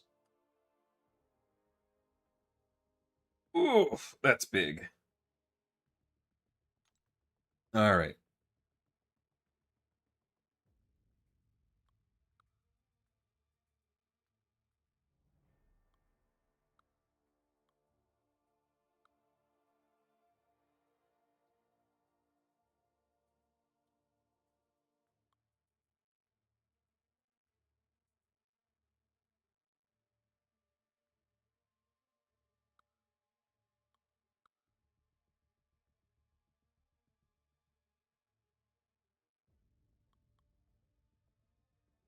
So Ultron's gonna have to punch up 30. May or may not be able to do that. We should go ahead and rank up Howard, though, to make his job easier.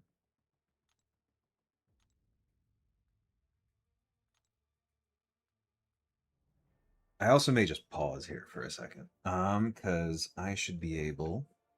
Yes. All right, let me finish this one up.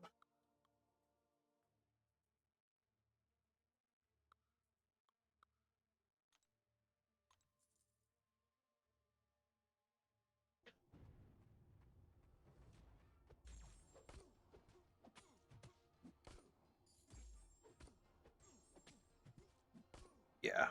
Oh, I hear you there, Sans. Those two are seriously annoying.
There we go. Cool. Plenty of reach. I think the debuffs are really important to Ultron's damage, personally.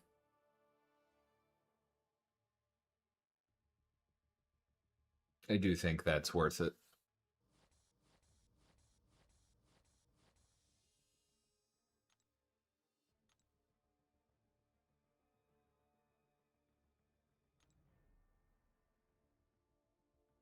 So I would have to punch up 35 with Zemo and Korg. I don't know that Korg can punch up 35. Oh, there's a fox. Oh, that's so funny.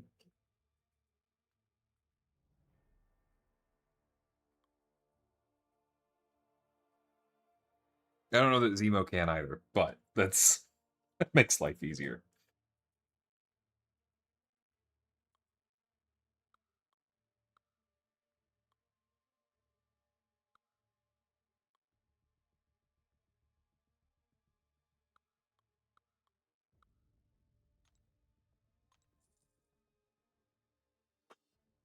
You would want 5 out of 5 deep wounds for him? Kind of, because he doesn't benefit from it against mutants. If he was built today, he might, but he doesn't. So it's not the most important thing in the world for him.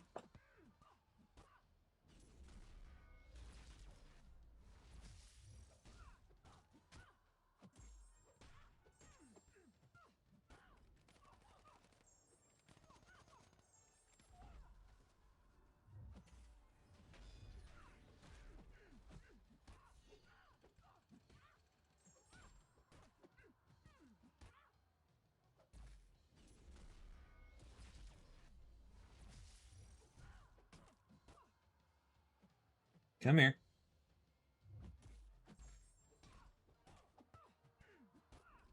Please get some critical bleeds.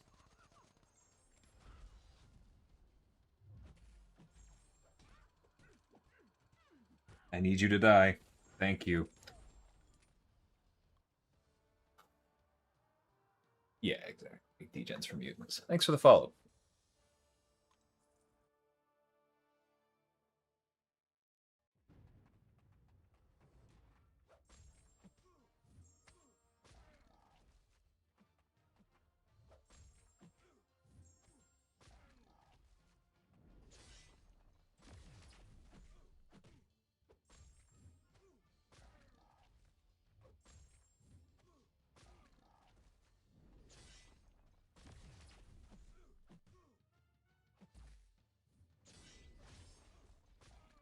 One more.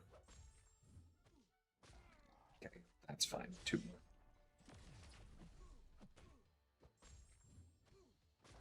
That's so funny. I think with this one, I am running 3-3-3-3 recoils, Doms. Yes, I do think they're worth the investment. I think they were always worth getting eventually.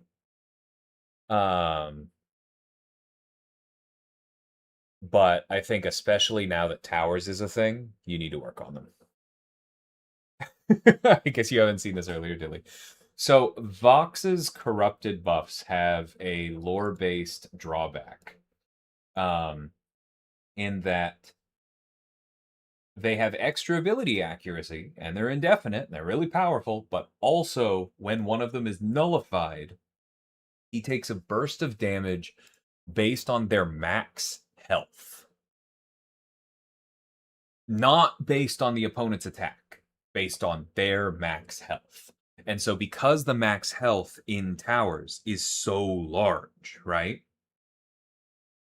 That is a very large number that then gets boosted by the tower's damage modification. So even though Korg is punching up here, he's still getting some bonus damage, and that is multiplying the chunk of Vox's max health, and thus making this specific damage be massive. Yes, Korg is very, very useful specifically for Vox. And Korg is fine elsewhere. He just doesn't really punch up the way others do.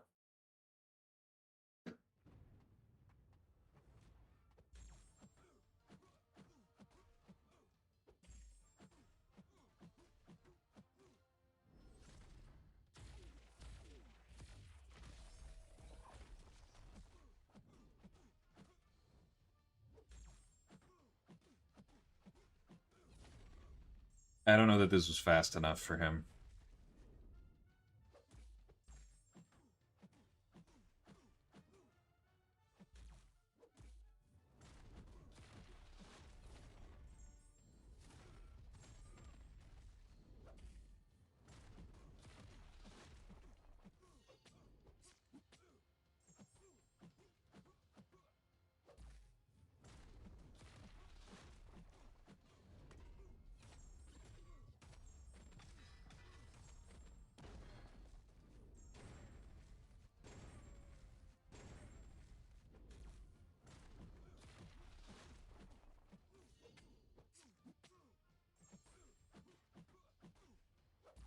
Oh, I'm not going to get it.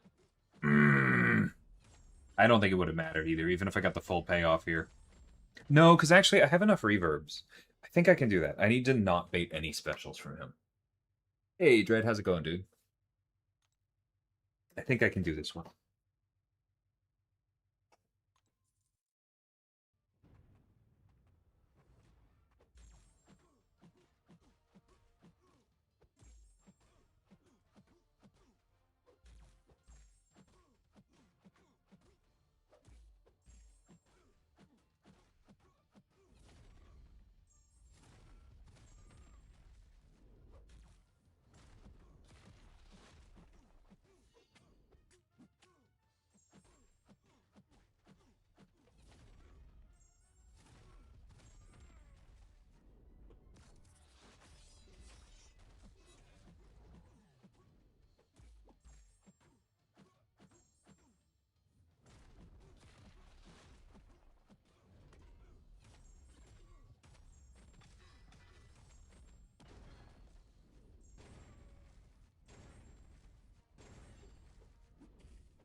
No.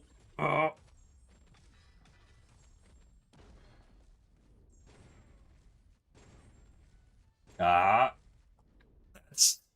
I don't think he can do that.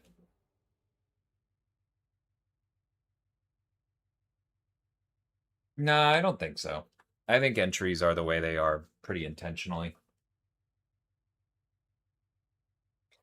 You're definitely not getting to convert your free recharging energy into entries. That would defeat the purpose.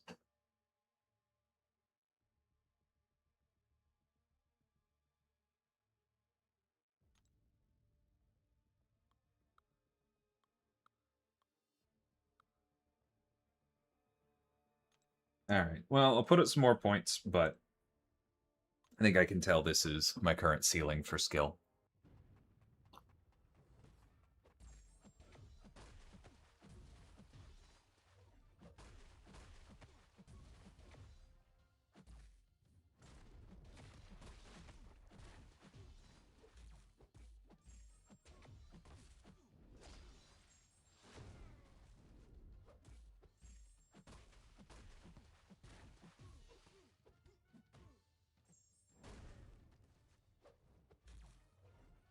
Not what I meant to do.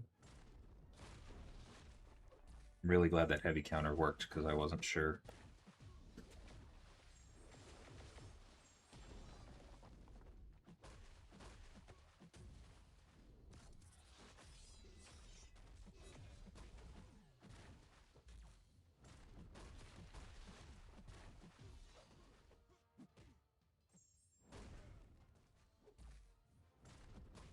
That'll do. Don't need the other. Oh.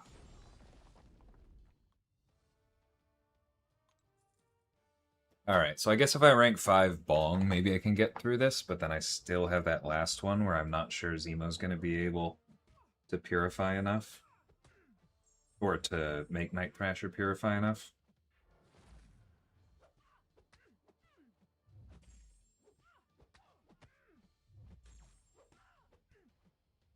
Come on, Carol, throw a frickin' special. Okay.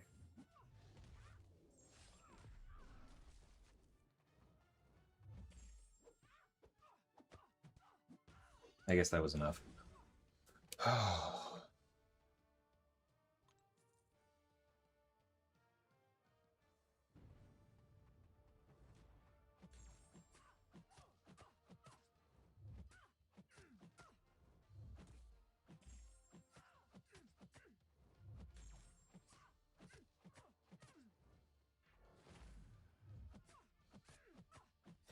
I guess the alternative is at some point I'm going to get Zemo to A2.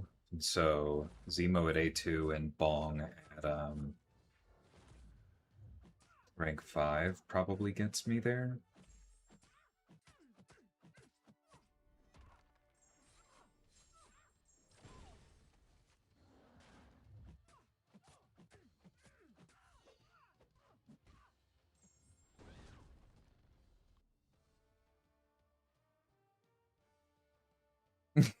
Yes, you do have to think about who you can block for sure.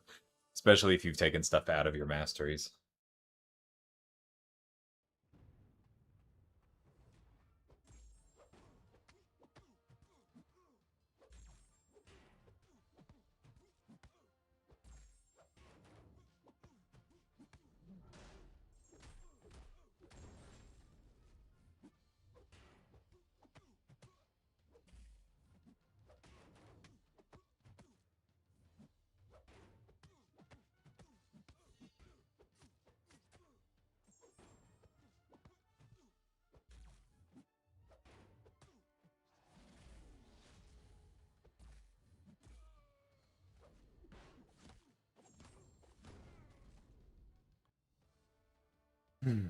Hey, Saint, welcome back.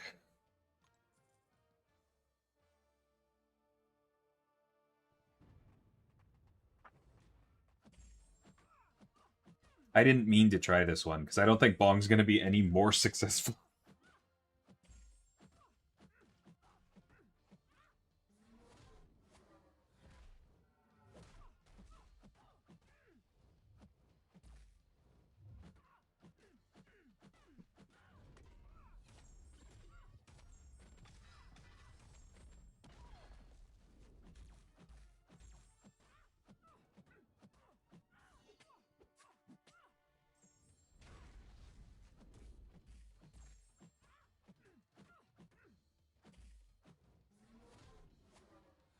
I'm really messing up the reparries.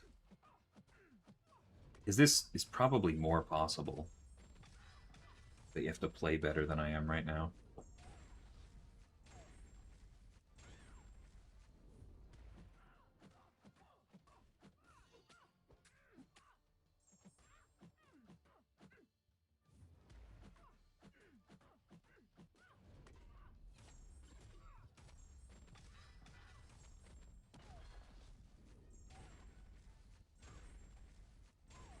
Let's go.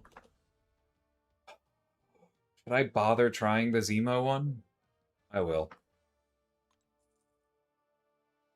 I'm not above spending energy for units on the refills here.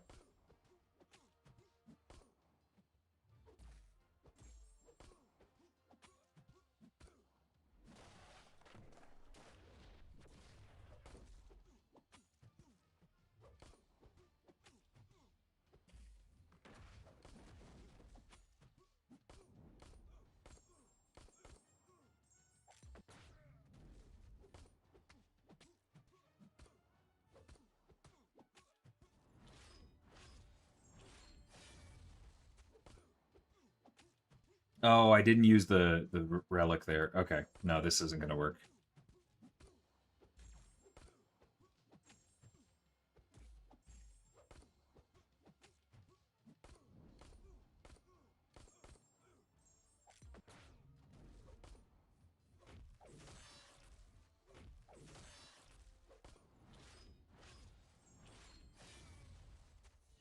Oh, and that time he didn't purify them. Oh, the RNG on this fight for Zemo to get through it. It's doable, but that's not worth it.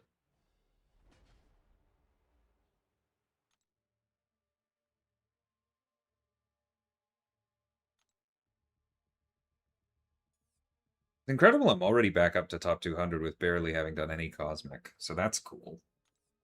What did I want to check? Oh, yeah. Yes, okay, I do have another Zemo token. So if I get Zemo one more time, then he's A2, and then I think I can move through that tower. So I'm just going to let that chill. Can I get through Mutant?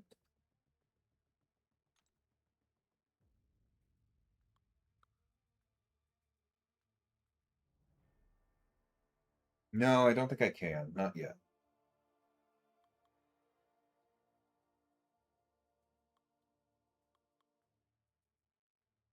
I'm gonna need to like double ascend bishop or something for that.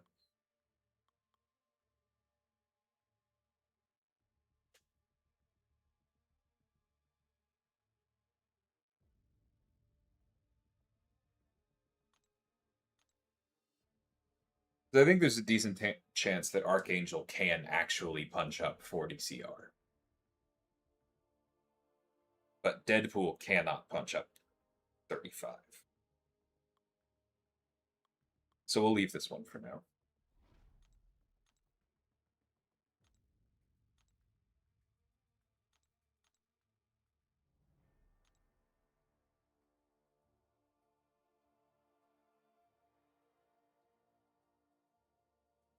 Yeah, exactly.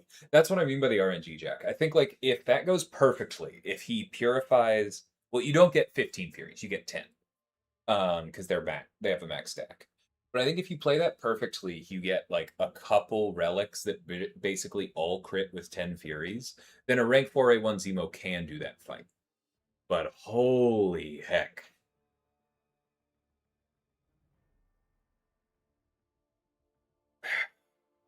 Not reliable.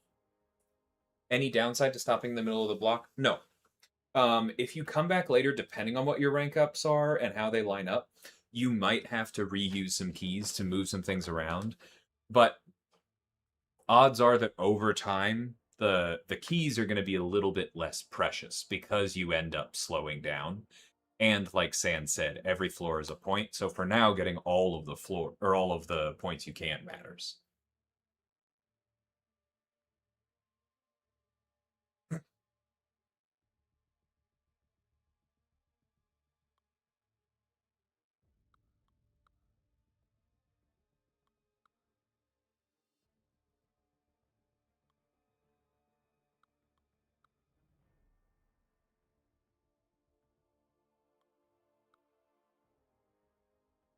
I don't think the rest of these matter.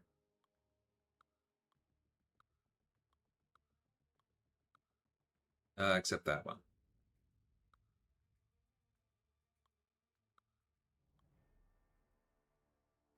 That'll work.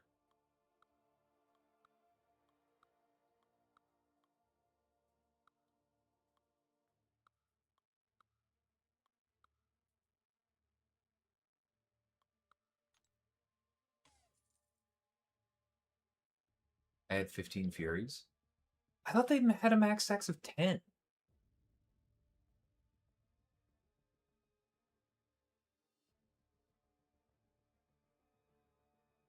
No, max stacks 15. Okay, I stand corrected.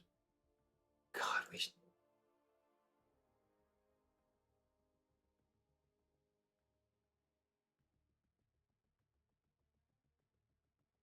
Zemo's so silly.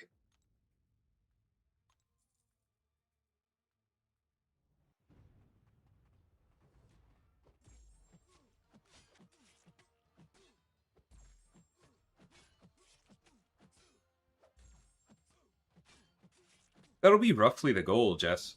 Whether the player base will agree on that, there's no guarantee there. Whoops, that's done.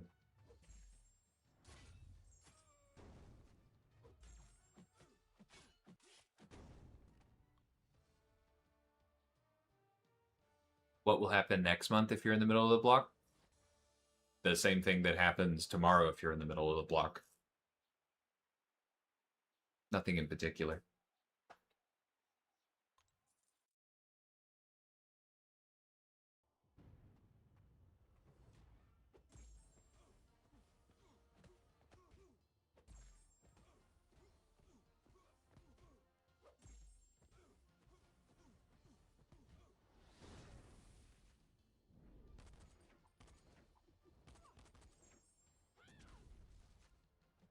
That's okay. I would literally rather be hit by the special 2 than stack more taunts.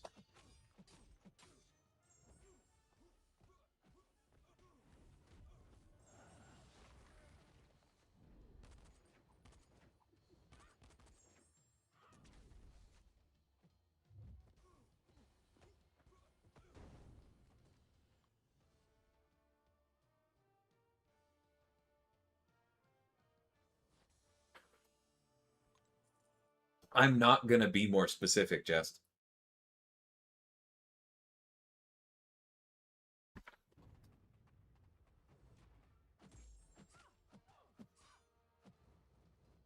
We're going to make him good. I am not going to promise you that tier lists are going to put him as the best Cosmic in the game. That's not a healthy approach to design.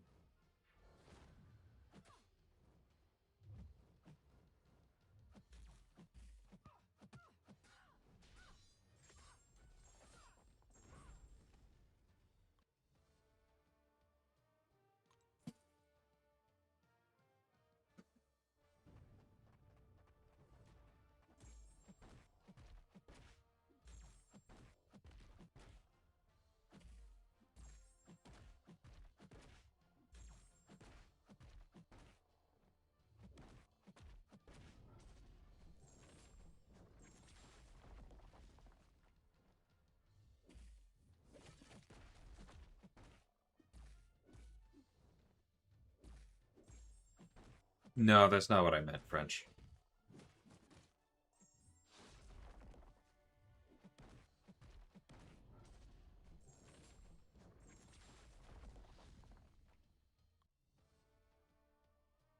Just saying, not making any guarantees on tier lists.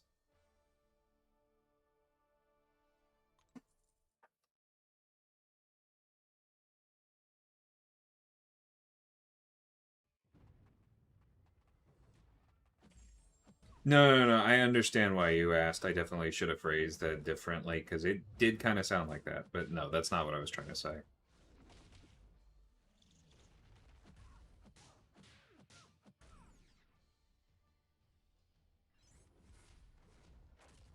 Will he be stronger than Iron Patriot? I think that one's pretty safe.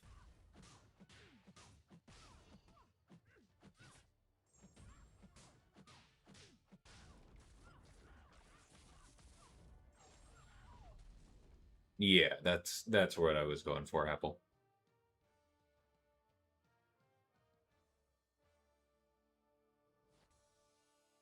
No, you can still play the tower easy, but it does mean that you're not going to be able to advance further.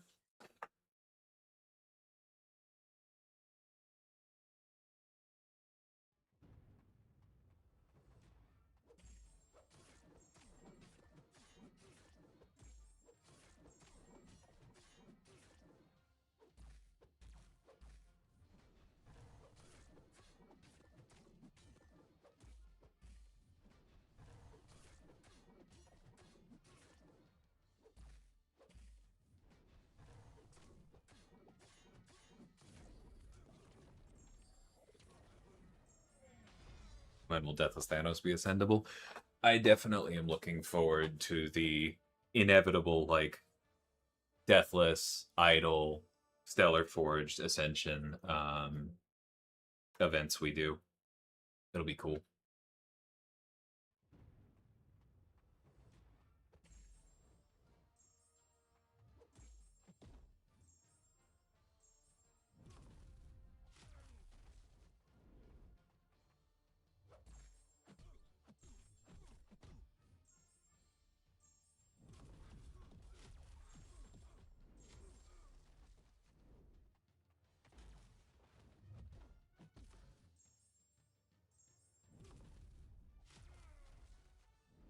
Whoop, that stunk.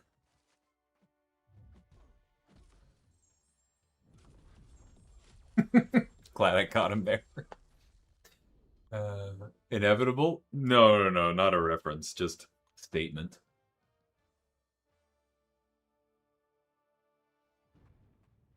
Yes, you can, Anders.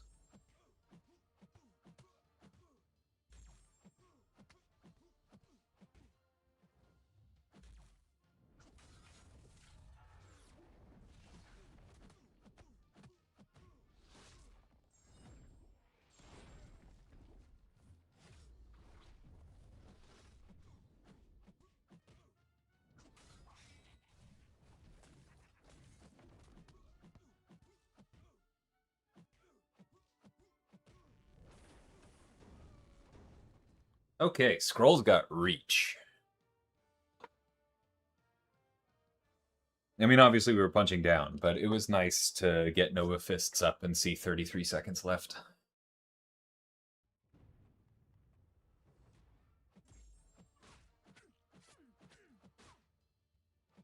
Yeah, I do think that, like, by the time Ascension sourcing is really on the table, we will see significant price increases there.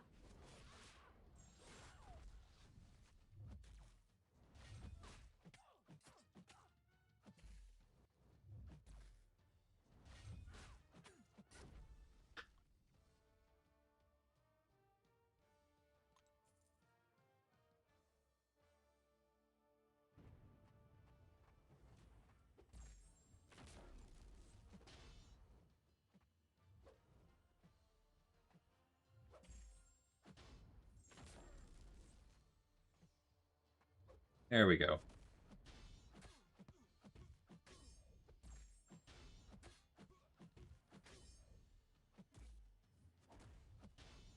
It's fine.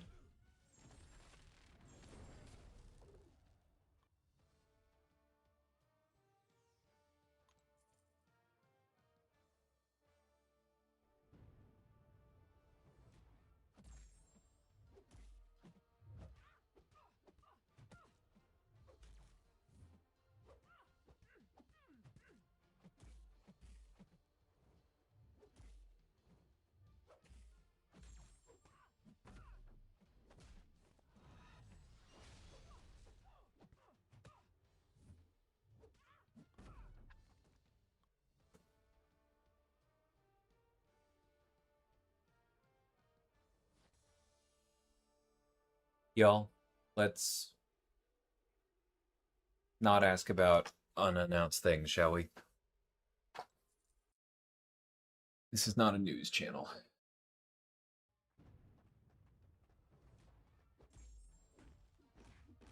I don't know, Joshua. That was the call that the community team made. I wasn't involved in it. But from what I've heard, it will be back next week, so you should be okay there.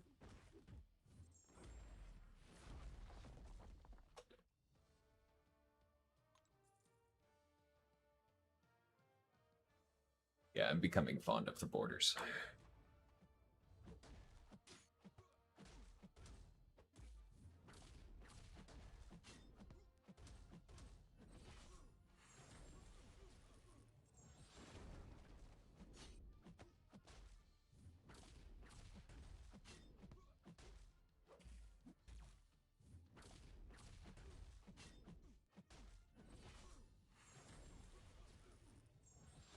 Am I supposed to make my Gaussian bets? I don't know. How about with the same blind confidence that everybody else is making Kalshi bets?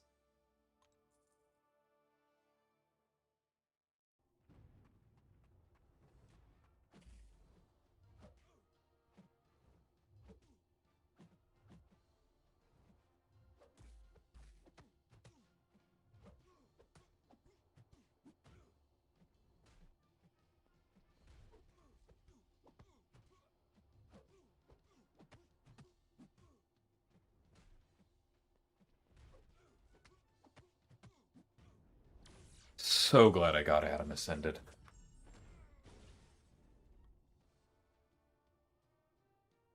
I didn't realize that, Sans.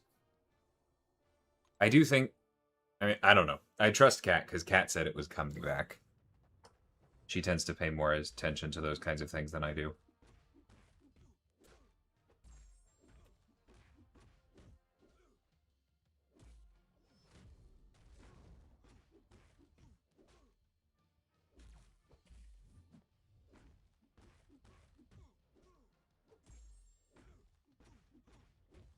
You know, at some point we really need to fix Maestro so that his ISO count is actually what his ISO count is and not what it was the last time his timer expired. Oh, definitely no idea what the boundaries will be. That's kind of difficult for anyone to guess because Towers is very clearly non-linear. There are a lot of people clumping in certain regions because they're kind of those common roadblocks, right? Like there are a lot of people around 88, 84, 92. Not really an accident. And so it's difficult to guess where the cutoffs will be simply because it won't be smooth. My advice to you is if you're worried about being on a cutoff, do put in the effort to try and clear as many floors as you can on whatever block is blocking you, excuse me. Because those couple points could easily be the difference between you and somebody else.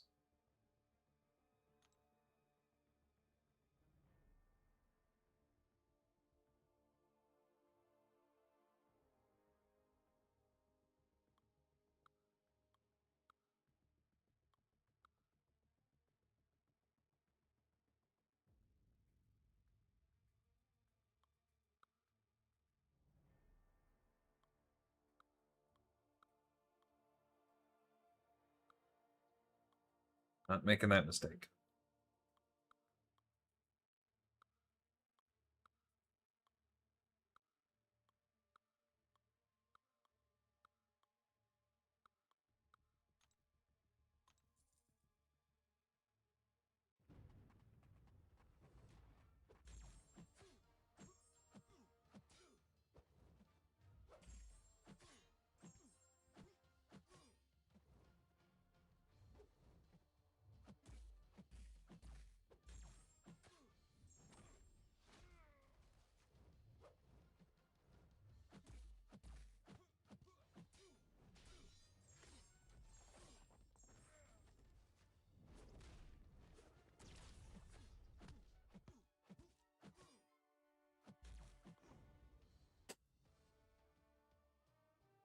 Maybe at some point, Bobo.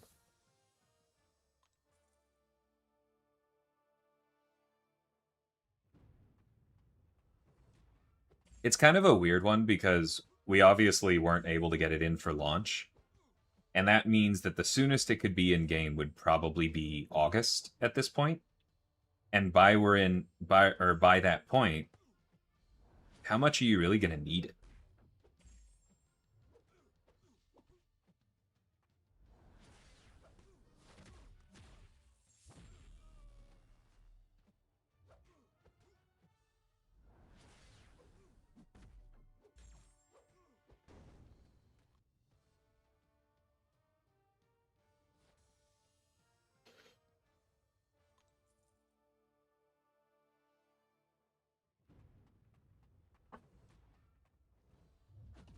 Have you bought the observance in the store, Joshua? Are you aware of it? Trying to figure out if this is a you're not aware of it and so telling you is helpful, or if this is a you're aware of it and don't want to spend on it, or if you're aware of it and have already maxed it.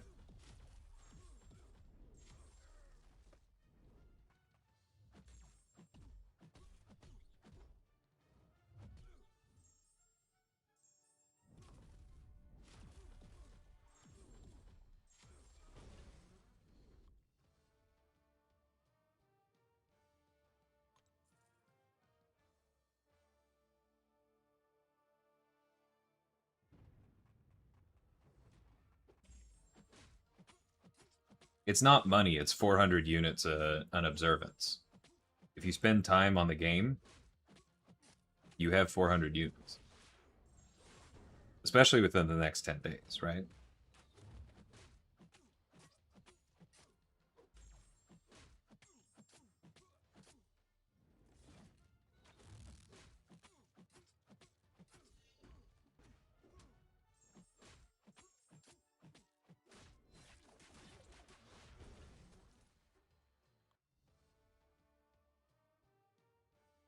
Yeah, you should be able to get there. If you're only one short, then you should be fine. 4,000 units in 10 days might be a little harder.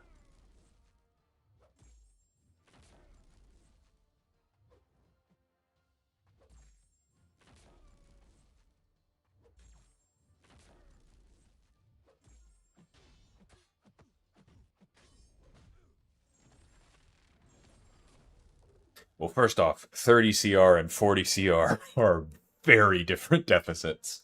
Almost no one can do 40. Um,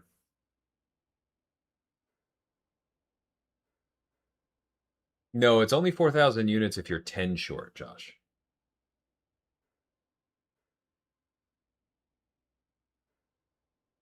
And I do think Observance will come back next week. I wouldn't buy it before you see the Observance come back or not, right?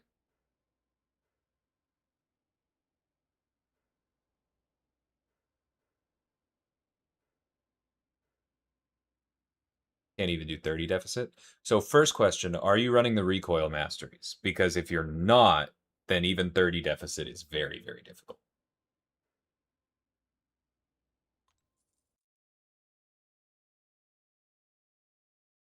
Yeah, no, I know it's just the first appearance, but I do think that's what Josh is focused on.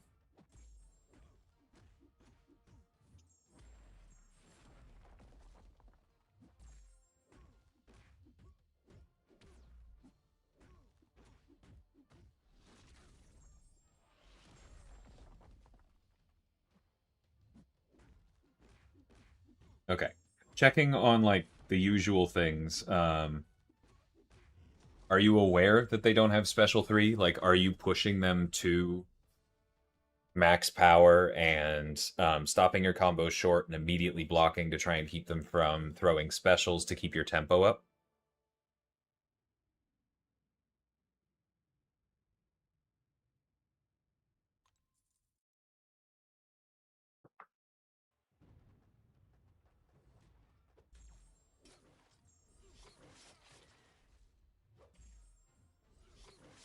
I'm not bothering with 40 deficit. Even with recoil, that is almost impossible, but except for a handful of characters.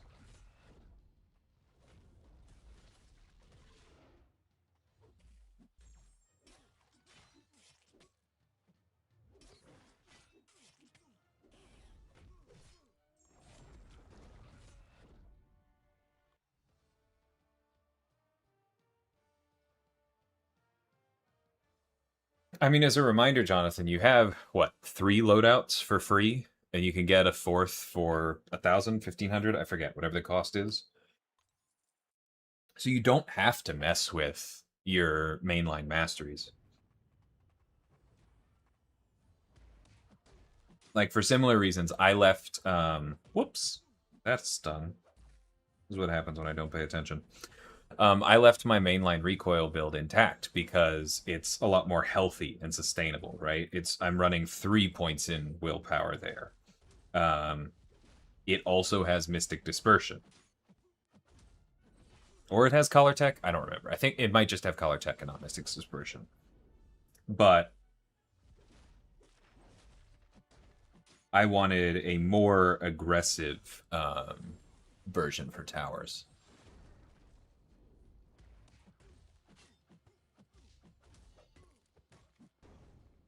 And so I bought the 4th page.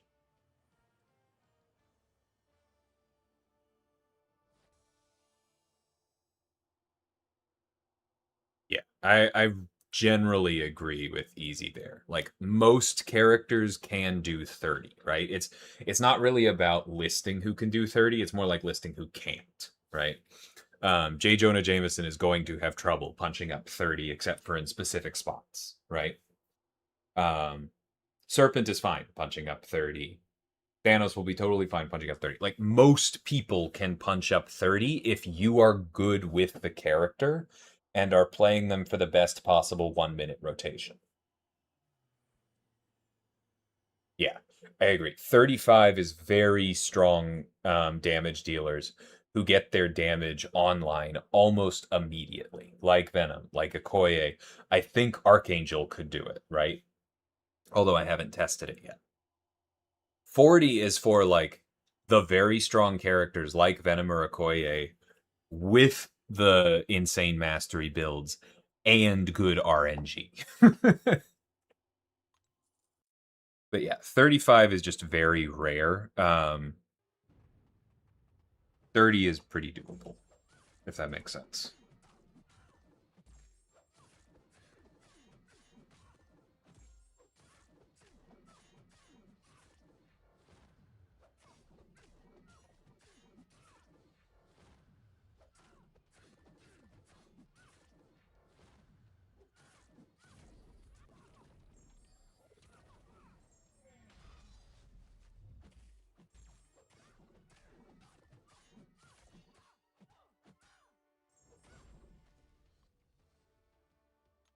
Yeah, like, where was that one just now? Yes, that one was easy. Yeah, hunting up 20 is trivial. We won't focus on that one for now. Hitmonkey can do 35. Yeah, but Hitmonkey, even then, Hitmonkey can do 35 if you have decent crit bleed luck and you're playing him correctly to be in Assassin's Cunning to get crit bleeds as opposed to just a bunch of disorients, right?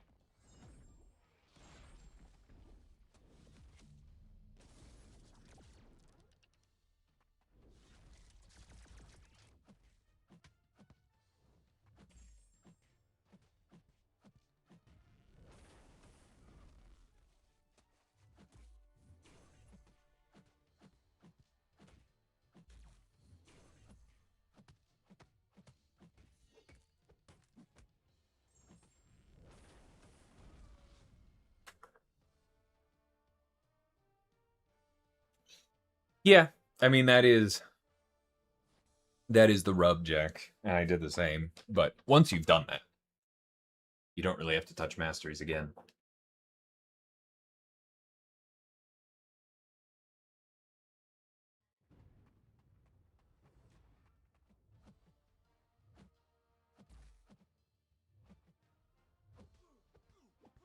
Colossus, do you mind blocking?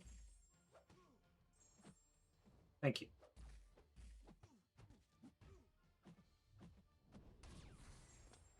All right, now I'm going to need you to throw your specials. Thank you.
I know, Easy. I'm not doubting you.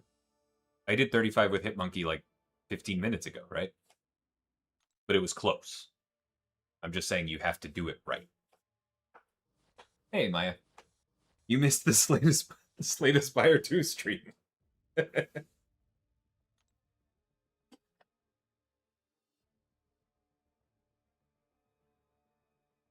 Yeah, like as an example, punching up 35 here, I might waste a key doing this, but I'm going to show it. Like, I'm pretty confident Super Scroll against Tech is fine. Nova against Tech is fine. Like, I'm not worried about this one.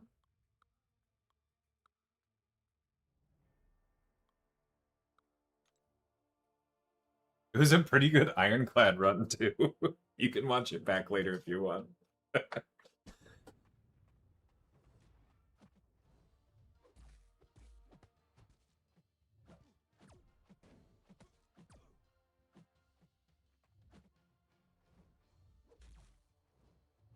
And then on the other side of this, sometimes people who have incredible damage potential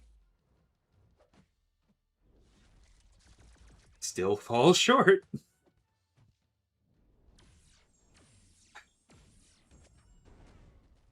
The AI decides to do that.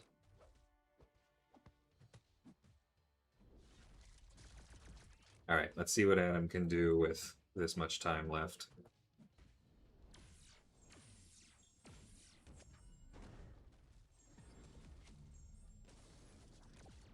Ouch. Woohoo!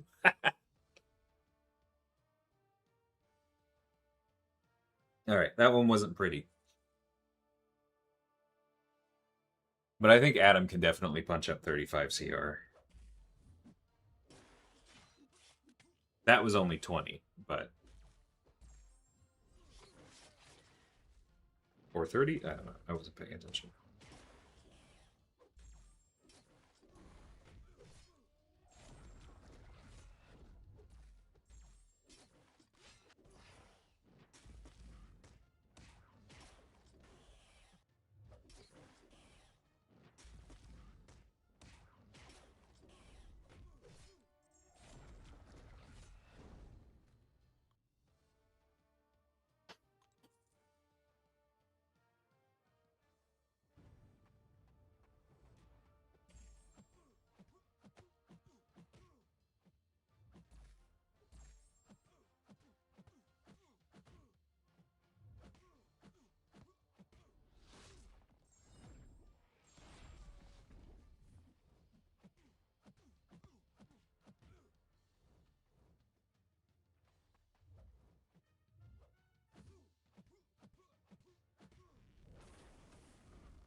See, like I said, Scroll can punch up 35, no problem.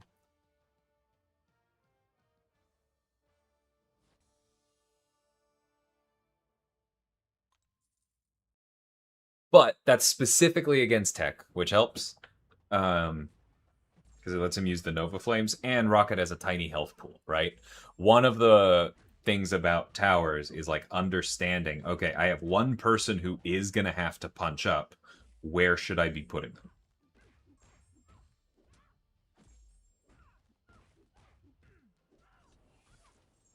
Sans, I know exactly what you mean.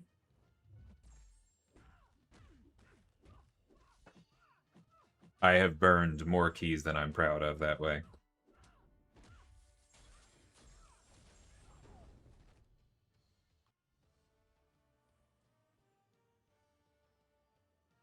Yeah, I haven't needed Null to punch up that far, and I'm not sure I can get to the places where he does, but I agree. I think he is very capable of that.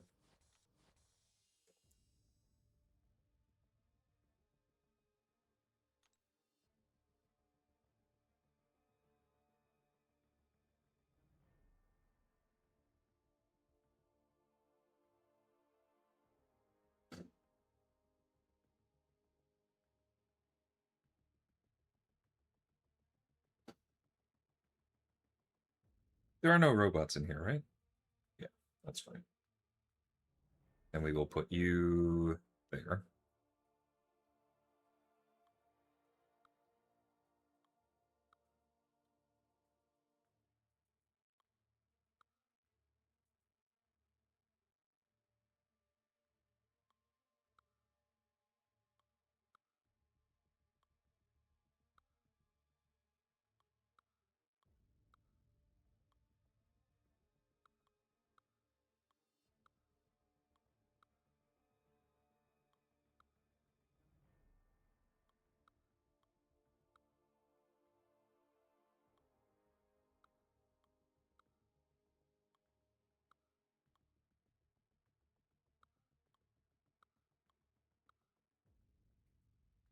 That should work.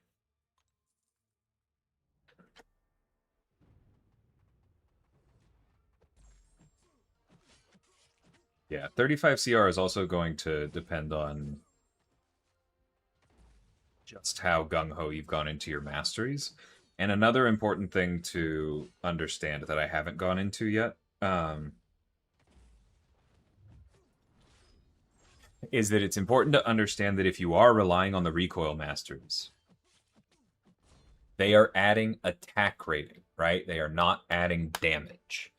And if you're doing 3 out of 3 recoil like I am, they are adding attack rating during specials and not elsewhere. So characters with no attack rating modifications in their kits. Yeah, characters with no modifications in their kits are going to do better because they're gaining more from recoil. Characters that deal damage primarily during specials and have no damage modifications in their kit are going to do better. This is one of the reasons that Okoye is so nuts, right? Because so much of her damage is getting the Vicious up and throwing special too, and there's no attack rating mods in her kit. So she gets the full benefit of the like 120% attack or whatever the heck it is. Similarly, this is why like Storm, both of them are so good, etc.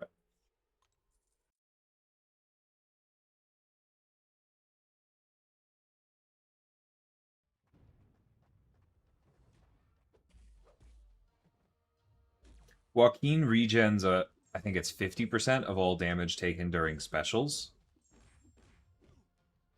And because Towers is boosting your damage, that means he regens a lot.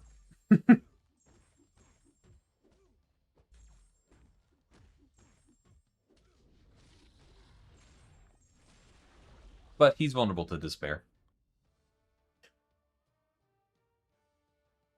I agree, Kurt. I've really enjoyed the fact that if I start to get walled in a single tower, maybe I can get through it. But you know what I can definitely do is like clear something else.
Yeah, it's definitely a good thing to understand, because if you were using somebody like Shang-Chi, who's like all special damage, no dot, then yeah, he would be a huge problem.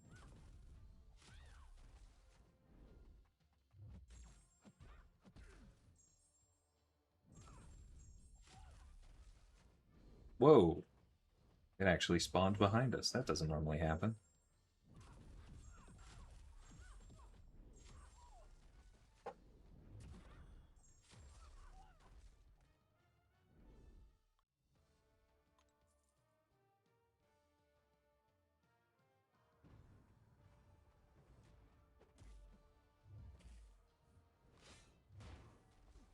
Excuse me.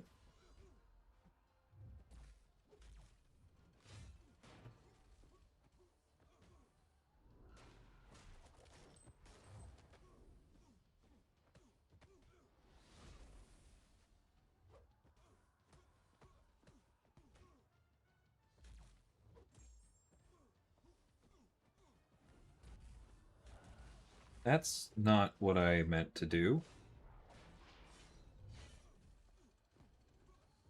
I truly don't know what just happened there, but safeguard good.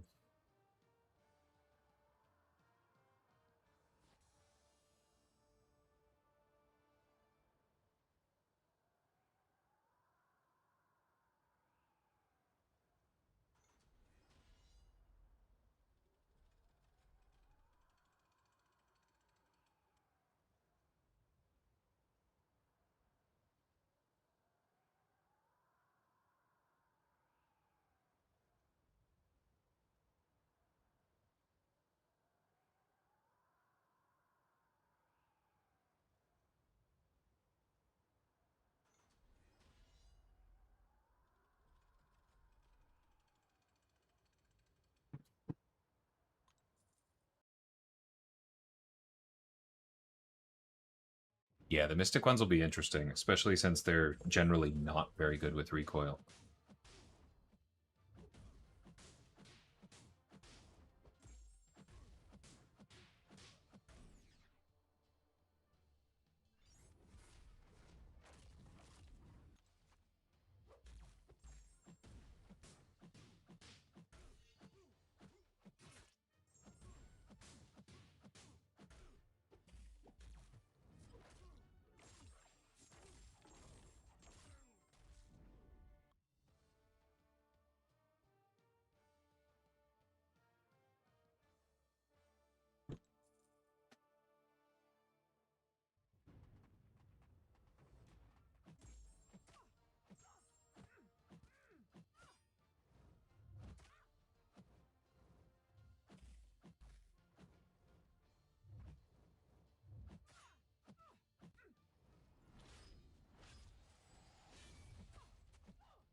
Yeah, I feel that easy. I will say I will probably just plan it first to keep using the silly recoil. Um, with Mystics and see if I can survive the health loss. But yeah, definitely going to be an open question.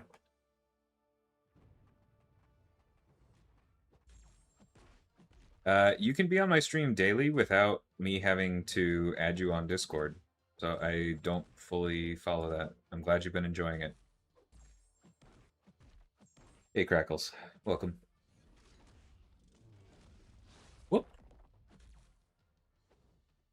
Thought that would land.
are we in this one?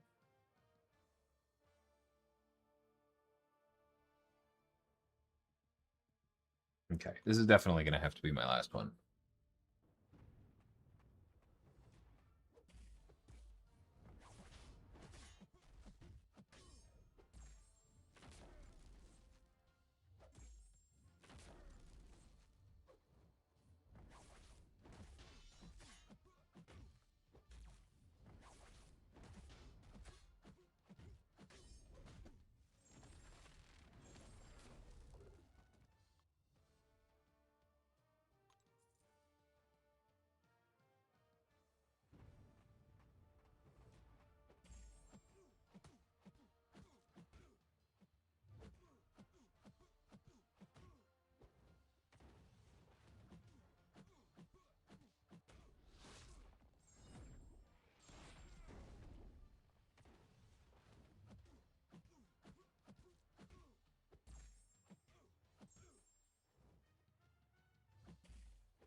Hey, Clown.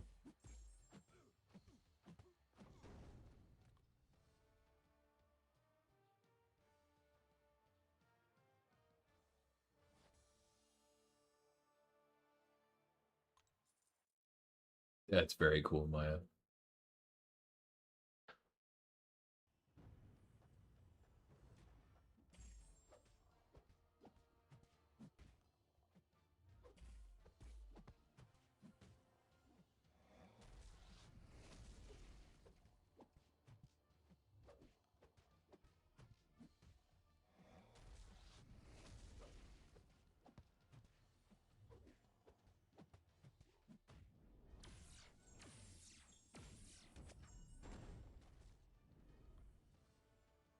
I think White Tiger could very much die from recoil if there was no stealing or healing to steal. Agreed.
I really want to ascend Nova.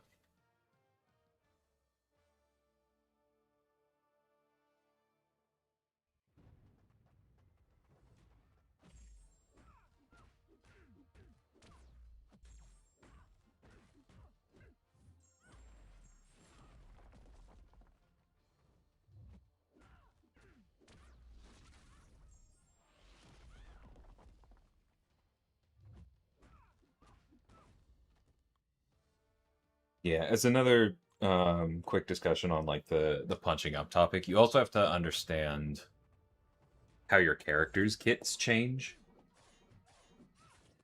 based on having access to more attack rating. Because like with Deathless Thanos, his maximum output is 2 special 1s, then you can throw special 2s, and that's kind of how the short fight loop goes, right?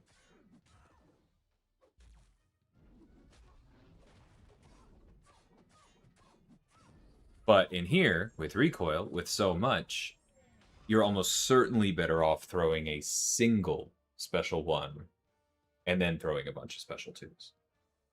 Thanks for your opinion, Freehond. If you'd like to have a more respectful discussion, that's cool, but otherwise... Okay. Okay. I appreciate the follow. Sorry, you're not having fun.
All right, cool.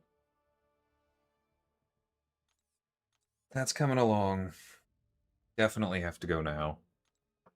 I've made my wife wait too long for dinner. But yeah, this is coming along. We're almost back to the top 150, which is good because I definitely can still go another 4 in Cosmic, maybe. Got a little more to do in Tech. Yeah, this is coming along. All right, thank you everybody for hanging out. This is a very long stream. I will not be back today. I will probably not be back tomorrow, maybe a bit in the morning, because it's my brother's birthday as well. But yeah, I had fun. Deathstrike or Arcade is better for towers. I think in a straight up fight, I think Deathstrike has more damage, but I think Arcade, if you can get them in the corner due to their animations, probably ramps a bit better. Yeah, it definitely requires a developed roster, 100%. Tiny Hawkeye. I have a soft spot for Hawkeye, but I get it. I know that's probably not what you were looking for. All right, I'm going to close off the YouTube stream here and then send y'all on Twitch over to somebody else with drops up.